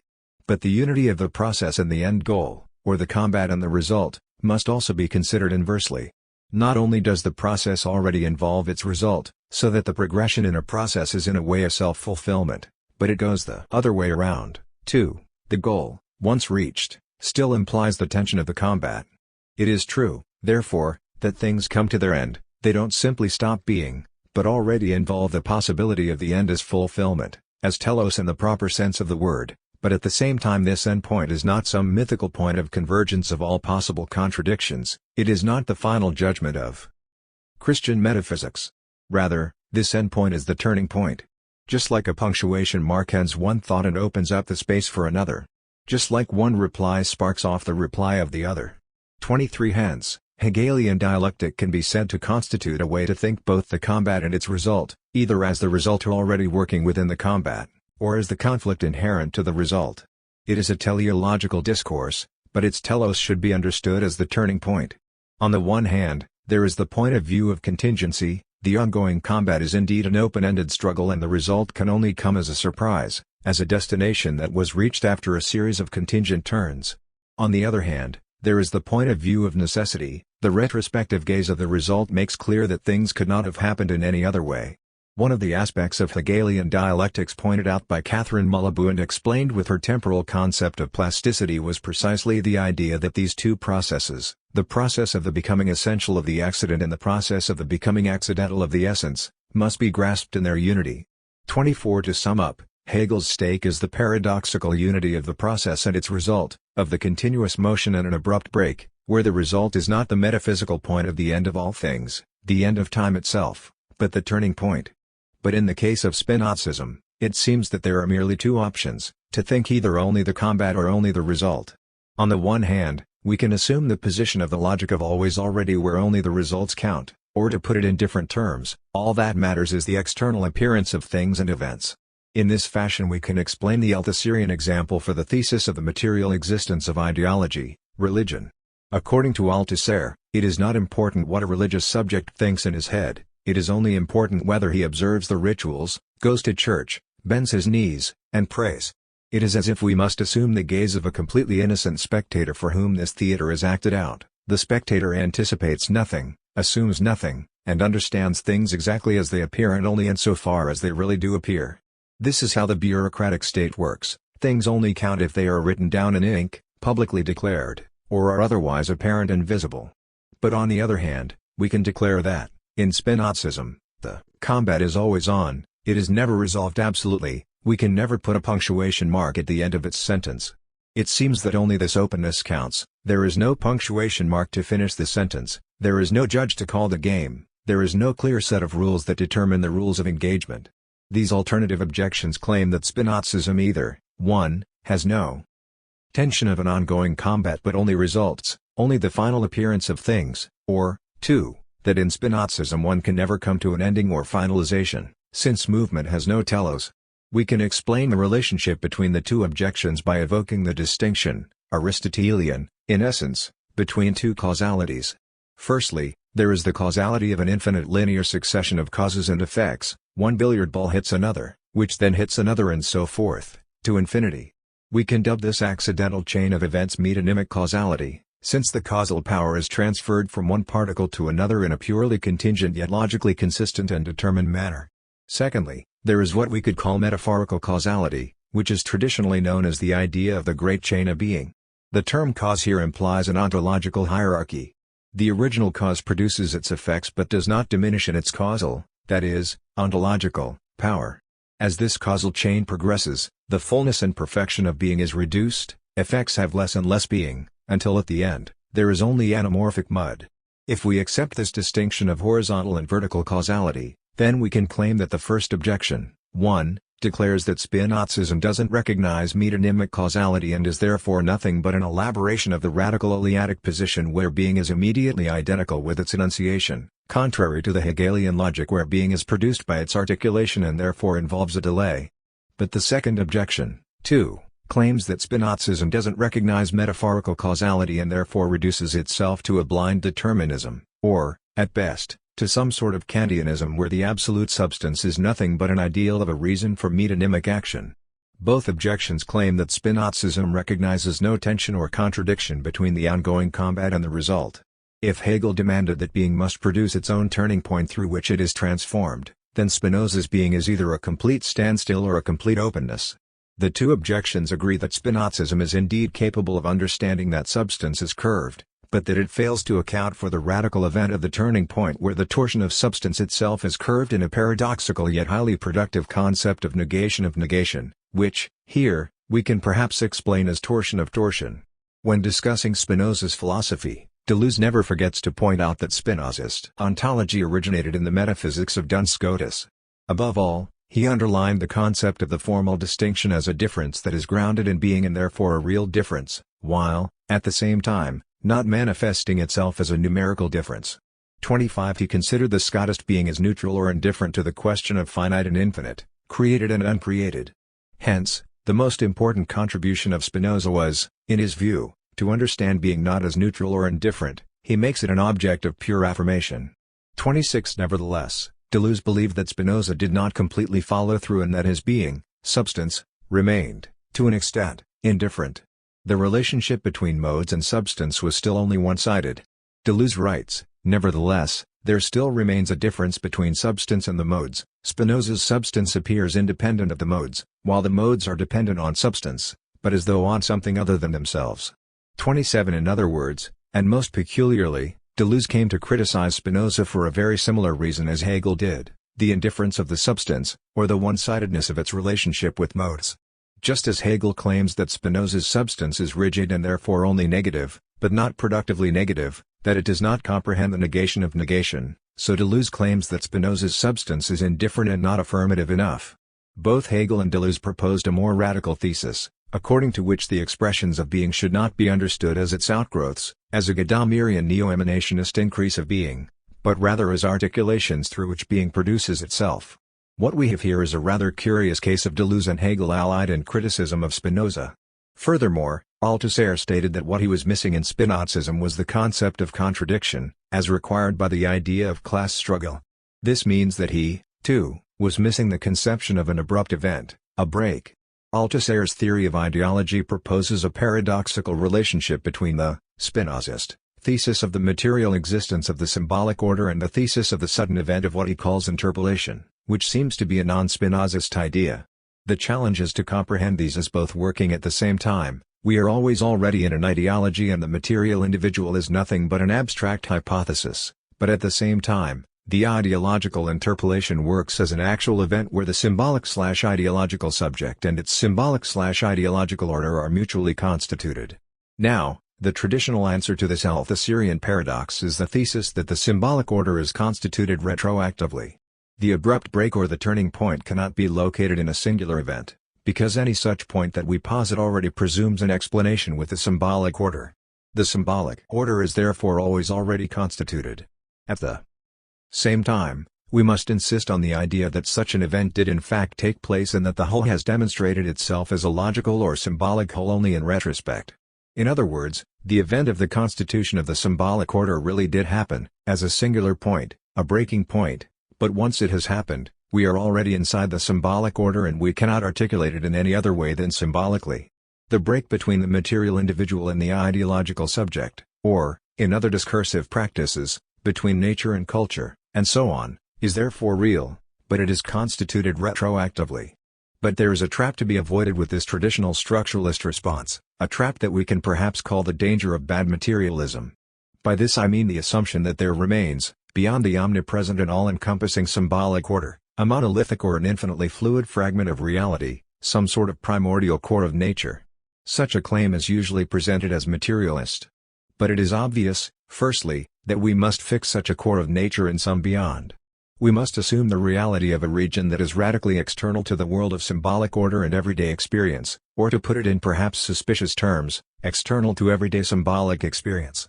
Secondly, we must assume that the relationship between the rigidity or fluidity of the core, on the one hand, and the factuality of everyday symbolic experience on the other, is a strictly one-sided relationship. The symbolic experience depends upon the immediate core of nature, but this core of nature rests in its incognizable being, quite independent from representations within the symbolic order, within the world of experience, or within the world of symbolic experience. This kind of materialism differs from traditional idealism in name only, that original reality can be called matter, nature, and so on, but since it is one-sided and constitutes a beyond, it is inseparable from what idealism calls the idea, original unity, God, and so on. 28. The danger of falling into the trap of bad materialism forces us to underline the Spinozist, rather than the structuralist in Althusser. Hence, the thesis about the relationship between the core of the real and the symbolic order goes as follows: the core of the real is constituted in the same instance as the symbolic order which excludes it. The core of the real does not inhabit a positive region, demarcated from the symbolic/ideological order. It is nothing but rupture itself, included within the symbolic/ideological order. In terms of everyday life, this means that we cannot claim that first there was nature, which was later denaturalized by technology. It was one and the same event that constituted, at the same time, both nature and technology. In this sense, terms like biologic, organic, or any other expression of the idea of natural production are contradictory. The event of the emergence of the symbolic order is their identity, the unity of being and thought, nature and technology, truth and method. On this decisive point Hegel and Spinoza share their position. Method should not be considered as something secondary in the relation to the primary, indifferent truth. Moreover, the truth always already implies the apparatus of its demonstration. 29. But to this we must add yet another important Hegelian warning: even the identity between truth and its demonstration should not be considered as an indifferent one. Not only is truth not indifferent to its own demonstration, since they are originally identical, but also this original identity of truth and demonstration is not an immediate given. It is only at this deeper level that Hegel criticized Spinoza's substance as being indifferent or rigid. Spinoza does understand the unity of being and thought, a unity which, for Hegel, is in fact the glorious beginning of all philosophy, of all dialectics, but he thinks this unity only as an immediate and eternal identity. The Hegelian demand for an identity which is not an indifferent identity can be formulated in the following way: a demonstration must produce the truth that it is demonstrating. We have to be careful not to succumb to a naive materialist resolution of the Althusserian paradoxical conjugation of the omnipresence of the symbolic order and the turning point of the interpolation, the conjugation of the impenetrable logic of the symbolic/ideological order and the event of an accidental or surprising intrusion. We can say with Althusser that our everyday life is always already symbolized, since our actions are always actions, inscribed in the material apparatuses of the symbolic order.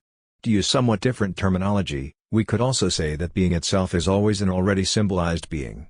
Now, one could object to this with another of Althusser's famous concepts, namely that of overdetermination. It is true that the order of economic production is not some sort of natural core of reality which determines, in concentric waves of determination, all other dependent orders, the political, the theoretical, and so on. But it still overdetermines them, it influences those orders without their knowledge or consent. This allows for the structuralist reading of the rapport between event and order. Even though we cannot localize the instance of the ultimate remainder of reality in a singular event, since the lonely hour of the last instance never comes, we must still presuppose it as the external origin of the symbolic order. Contrary to this objection of naive materialism, I would like to make a short detour and point out an analogy between the constitution of the Althusserian subject and the question of beginning in Hegel's science of logic. In very brief terms, the beginning is formulated as a question of uttering the unutterable. Logic begins with pure being as that which is immediate and has no determination whatsoever. As such, it is absolutely negative and has therefore already passed into nothingness. But such indistinguishableness of pure being and pure nothingness can only be grasped reflexively. To think it distinctly already implies determining it and imposing on it some quality of reflection. Thus, pure being is lost precisely in the attempt to grasp it. And so, at its very beginning, logic faces its own utter impossibility. But for Hegel, this impossibility of uttering, or determining, pure being does not bear the gravity of some irrevocable finality of human knowledge or ability to communicate. If this was so, Hegel could have ended his science of logic on this point, precisely at its beginning, and simply declare, like Wittgenstein, that he will keep his silence about what cannot be uttered. However, the true beginning of logic is therefore not only to acknowledge that it is impossible to express pure being in words or thoughts, but also to realize that the acknowledgement of this impossibility of uttering is nevertheless an utterance. This twist of words, this rhetorical trick, this primordial excess of language is precisely what sets the entire dialectical machine in motion. From this turning point onwards, pure being never stops trying, and failing, to be uttered. Pure being is a chattermouth. We can find a formally analogous thesis in Althusser. In his famous article on ideology and ideological apparatuses of the state, he claimed that an ideology never sees beyond its own boundaries. Moreover, it doesn't even know that it has boundaries, it is immersed in obviousness. Even a scientist, insofar as he or she is a subject, cannot be outside of his or her ideology. All the scientist can say is that he or she is an ideology. The transformation of the ideological order cannot be explained as some kind of demonstrative exit from the symbolic order and a return to a natural being. A transformation is only possible as a performative action. For Althusser, a new, emerging science can establish its own region only through a theoretical practice within its ideology, with that symptomal reading, where the sentences of an ideology are only measured by each other, and not by some immediate, pure empiric data or any other so-called uncorrupted reality. Even the concept of overdetermination should therefore not be confused with a determination by some positive content that remains unrecognized as a true cause. Rather, it is a determination by the force of negative cuts, breaks, and ruptures that deform and reform the symbolic substance. We have no reason to assume that, beyond and above, or below, the symbolic order, there lurks some affirmative instance that initiates those ruptures, at least, not if we really are materialists as well as scientific realists. These critiques of Spinozist philosophy are densely intertwined. For the most part, they constitute different, specific aspects of the same general problematic. Firstly, there is the Hegelian Deleuzian critique, if one can indeed write these two words with a hyphen, that Spinoza's substance is rigid or indifferent. Secondly, there is the question of the relationship between metaphorical and metonymical causality. Thirdly, the challenge is how to think both the continuity of the process and the singular event of the turn. And finally, there is the question of materialism.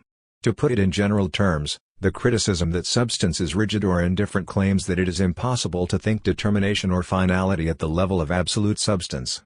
According to Hegel, the modifications of a Spinozist absolute substance are utterly finite and negated, contrary to substance itself, which is without determination and is therefore infinite and true. According to Deleuze, substance is indifferent to the modes and their relationship is essentially one-sided. What is at stake here, in both cases, is the well-known question of the transition from substance to modes. Hegel claimed Spinoza either didn't resolve this question at all, or resolved it only with a one-sided negation where only the modes are negated. 30 In defense of Spinoza, perhaps one can point out the somewhat mysterious concept of infinite modes. These are movement or rest under the attribute of extension, or the absolutely infinite intellect under the attribute of thought. Alongside these immediately infinite modes, Spinoza also proposed the idea of mediated infinite modes and gave the example of the face of the whole universe, facies totius universi, under the attribute of extension. But there is no need for us to go any deeper into the analysis of such a defense. The essential stake is to claim that the transition from the infinite to the finite in Spinozism cannot be explained as a simple logical or ontological degradation from infinite substance to the relatively infinite attributes and finally to the purely finite modes, since apparently we also have infinite modes. But while this defense raises an interesting point, I believe it is essentially inefficient in demonstrating that Spinoza did think about determination at the level of absolute substance. Why? Both Deleuze and Macherey arranged these expressions of the attribute in a sequence, starting with the attribute itself, followed by its immediate infinite mode, then its indirect infinite mode, and lastly by singular bodies or finite, determinate modes. 31 They both declared that this does not imply a Neoplatonic ontological hierarchy. 32 But this dry declaration doesn't seem so much an attempt at a different formulation as an expression of a theoretical difficulty. The problem of the transition from the infinite to the finite is not resolved, because the substance is still logically superior to its modifications. First, there is substance, then there is a transition, and lastly, there are the modes. A much better chance to solve this difficulty lies in Macherey's remark that the problematic of the infinite modes should not be considered within the context of the transition or the mediation from infinite substance to finite, determinate, singular modes. 33 In other words, Hegel's demand that Spinoza deduces his categories one from another is unjustified. This remark should be taken with the utmost earnestness and we should give it an even more affirmative meaning. There is no ontological transition or logical mediation between the infinite and the finite. In Chapter 4, I propose an almost Heideggerian reading of the relationship between substance and its modifications, by which I mean the idea that substance only exists in the existence of its modifications. The infinite is something actual only as infinite at work. I believe this is a necessary thesis. For if we suppose that substance has an actual existence beyond its modifications, in other terms that substance actually exists, but not in a determinate or defined way, then what we propose is indeed a variant of classical ontotheological metaphysics, of the Aristotelian Gadamerian conception of the principle of pure flowing out. Heidegger would be right to criticize us for confusing the question of being, Sein, with the question of the perfect being, the being that lacks absolutely nothing and withdraws from everything and, on top of this, exists. Spinoza's ontological and other demonstrations of the existence of absolute substance would be rightfully discarded along with other metaphysical demonstrations. In contrast to such a supposition, we should articulate the relationship between substance and its modifications not as a one-sided relationship of indifference, but as a relationship of identity and difference. Substance does not first exist in itself and differentiates itself only in the second place, even if this succession is purely logical and not temporal, like Deleuze proposed. Rather, substance is to be conceived as always already modified.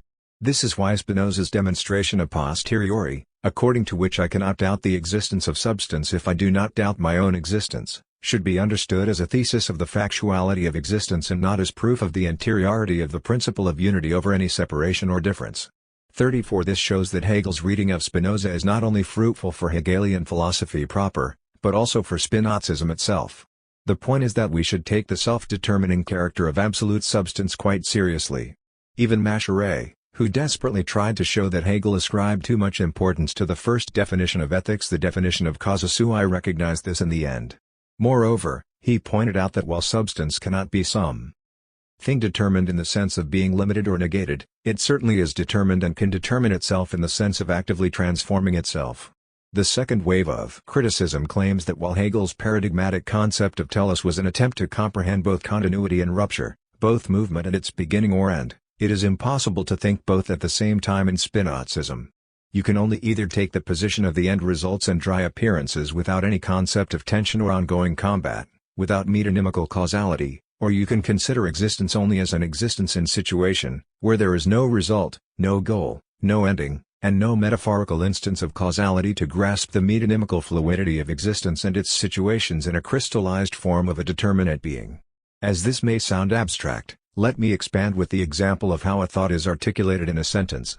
In this context, Hegelian critique claims that a Spinozist can only take one of these alternative positions. 1. He can either explain the sentence only from the point of view of the result and will thus remain blind to the instances of tension and surprise that are quite often at work in an actual process of enunciating a sentence. We are often surprised ourselves when we start speaking, thinking we are going to say one thing, but end up saying something completely different, perhaps something much bolder or much more decisive than what we actually expected of ourselves to say. Or, 2. He can explain the sentence only from the perspective of the immediate hermeneutical experience, where the sentence is always in the process of its enunciation and interpretation, as if it never truly ends but only stops being uttered with the pathetic openness of the three consecutive dots. In contrast, the Hegelian position cannot be thought without the absolute punctuation mark. The fluidity of the sentence must reach the crystallized form, the definitive articulation. It has to let go and take the risk not only of being misinterpreted, but of being interpreted at all. This is the only way it can produce a true surprise. The definitive form of the sentence produces an excess, something more than what was intended. One of the typical illustrations of the Hegelian demand to comprehend both the continuous process and a sudden rupture is the organic metamorphosis of a caterpillar into a butterfly. But let me give a perhaps somewhat mischievous Oriental example, the typical Japanese garden ornament that serves as an indispensable prop on the sets of many martial arts movies. The water is running down a wooden pipe and slowly fills a vessel with a weighted bottom. This vessel is not completely fixed, so when it has reached a certain level, the water outweighs the weighted bottom and the vessel turns over. The water pours out almost instantly. However, as soon as the vessel is empty again, the weight of its bottom makes the vessel turn upright again to start the process all over. Moreover, with its upper end, the vessel hits the edge of the wooden pipe, making that characteristic, meditative, repetitive, Buddhist sound. This example is very illustrative insofar as it is an exchange of continuous flow and a sudden, abrupt event, but also because the sudden event, the turn of the vessel, is a logical result of the continuous process. However, all such illustrations share the same flaw: they can be misleading in their cyclical and organic nature. It may seem that the operation of the negation of negation re-establishes the original state of affairs unchanged. The point of course is, quite to the contrary, that the process or movement produces the turning point in an imminent fashion, and in return, the break establishes the process on a new foundation. Hegel's criticism denies precisely that Spinozism is capable of such a turning point. It can perhaps explain the process, it can perhaps explain the result, but it can never explain the surprise and break that come with the result that is a necessary consequence of the process. Traditional Asian philosophies often promote the rejection of and liberation from the teleological world of desires, hopes, and fears, emphasizing the importance of the immediacy of the present moment. For Hegel, such immediacy and presence are indeed a desirable goal, but the point is that such immediacy can only be produced within the teleological process, as its own immanent product, as its inner surprise, and not by some withdrawal from it. The shortest answer to this criticism is that Spinoza didn't overlook metaphorical causality or metonymical causality, but proposed the thesis that metonymical causality is expressed in the same way as metaphorical causality, or, to put it in Spinoza's terms, in a word, in the same sense that God is said to be self-caused, he must also be said to be the cause of all things. 35 There is some sense in explaining Spinozism as a reductionism. There is no contradiction or competition between metaphorical and metonymical causality. This does not mean, however, that there is no difference between metaphorical and metonymical causality. If that were the case, Spinozism would indeed be reduced either to the pantheistic acosmism of mere metaphorical causality, or to a radical deterministic atheism of mere metonymical causality. It is true that causality is univocal. But this univocal causality involves a self-referential loop. The metonymical chain of causality is itself retorted in a metaphorical loop. This is why I propose the Heideggerian reading of Spinoza, where infinity is understood as infinity at work and substance is in no way indifferent. Since the Hegelian concept of telos can be defended as the concept of the turning point that immanently turns the flow of the process, it makes sense to claim that, in Spinozism, To exist always implies the existence as the turning point. There is a popular saying, "We are the ones we have been waiting for." It expresses more than just the old practical wisdom that we are always the means of our redemption ourselves. My wager is that the point is rather that the event at the level of the universal substance, the event we have been waiting for, is only possible as an affirmation of something utterly factual and almost absurdly concrete, ourselves, in this case. There are many Hegelian names for such a paradoxical unity of absolute universal substance and something completely determined and finite, something contingent. One of those names is the world historical individual. 36 The point of this paradoxical concept that unites the universality of world history and the contingency of a concrete individual is not exhausted in the thesis that world history progresses at the expense of concrete individuals, sometimes even as a negation of their existence as human beings, as in the claim that Caesar had to die as a person in order to live as a necessary ideal, that is, as the idea of the empire. In German, as well as in many other languages, the word for the empire in general is derived from Caesar's contingent personal name, Kaisertum. Rather, the point is that world historical events can only occur as an affirmation of some accidental concrete individuality, and not at their expense, not over their dead body, not as their spiritual resurrection. To put it in more explicitly Spinoza's terms, universal substance can only produce itself as its own modification. In Spinozism, to say that to exist means to exist as the turning point, is to say that the absolute substance is nothing beyond its modifications in which it produces and transforms itself. We can elucidate the relationship between the process and the turning point, between the movement of universal substance and its inner negativity, which is the singular event of its transformation, by means of Althusser's train metaphor in order to distinguish between materialism and idealism. This is how the metaphor defines them. Idealism gets on the train at the beginning and gets off at the last station. Materialism, however, is a cowboy attempt at jumping on the moving train. 37 This interesting illustration is misleading if it is meant to support the assumption that materialism typically uses the logic of always already, in the sense that we are always already thrown on the train of existence, we never stepped on it and will never get off it, while idealism follows the logic of the turning point or the absolute break, in the sense that we are, firstly, created, then, secondly, we are, for a while, and then lastly, we are returned to eternity. The point is that jumping on the train still involves the event of the jump. And Althusser attempted to grasp both the logic of always already and its transformation, just like Hegel did. Hegel's thesis that the original principle of philosophy is nothing but dialectics itself is in accordance with the image of jumping on the moving train, with regard to materialism. Did not Hegel claim precisely that affirming any kind of original principle is necessarily insufficient? But if this is so, how do we separate Hegel from Spinoza? Their difference becomes clear again if we keep in mind that, for Hegel, proposing such principles throughout the history of philosophy was indeed inevitably fallacious and insufficient, but at the same time also productive. Hegelian dialectics is progressing precisely by boldly proposing these principles, which are never capable of expressing everything, or rather they always express a bit too much, and this is the real reason why it is possible to say that the only principle is dialectics itself, that is, the principle of the fallibility of the principle. In Spinozism, there is no such dialectics between the truth and the failed attempts to grasp it. An error can never be something that, of its own necessity, leads to the truth. It seems that Althusser was ambivalent on this question. On the one hand, his concept of symptomal reading is a Hegelian concept in that it assumes that science emerges within the ideological region, as a transformation of it. What he called Bevue was not some accidental oversight on the part of classical economy, something that simply escaped its gaze, but was in an essential relationship with the scientific object of Marx's analysis. On the other hand, he claimed that an ideology can never produce scientific knowledge, can never lead to it, and is indeed organized precisely as a way to continue to be blind to it. The work of science is therefore on some awkward edge of ideology. But for Spinoza, an inadequate idea can never produce an adequate idea merely by its own affirmative power. There is no logical relationship between the inadequate and the adequate idea. A negation is always only a negation, there is no concept of productive negation. Moreover, one cannot override inadequate ideas by the mere presence of adequate ideas, precisely because the relationship between them is not of a logical order, but of the order of power. Adequate ideas can supersede inadequate ideas only when they produce more powerful effects. The point of view of Spinozism is the point of view of the turning point. This is what is at stake with the famous point of view of eternity. It does not imply a perspective of some abstract and indeterminate pan-historical generality, just as it does not rely on the Gadammerian perspective of radical finality. Rather, It designates the perspective of substance in the event of its modification. If we apply this thought to the context of the Althusserian distinction between materialism and idealism, then Spinoza's materialism lies in the fact that he argued for a radical perspective of the moment.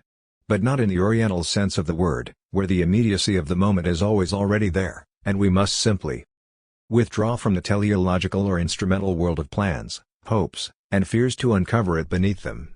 Rather, to be always implies the capability of the event or the turn. This is why, in the final analysis, Spinozism knows no dialectics between combat and result, between sentence and punctuation mark. The punctuation mark is already at work. This is why there is no temporal perspective, there is only the moment, the instance of the punctuation mark. In Spinoza, being is explained precisely as the fall of the punctuation mark. Being is that fall, substance is its own.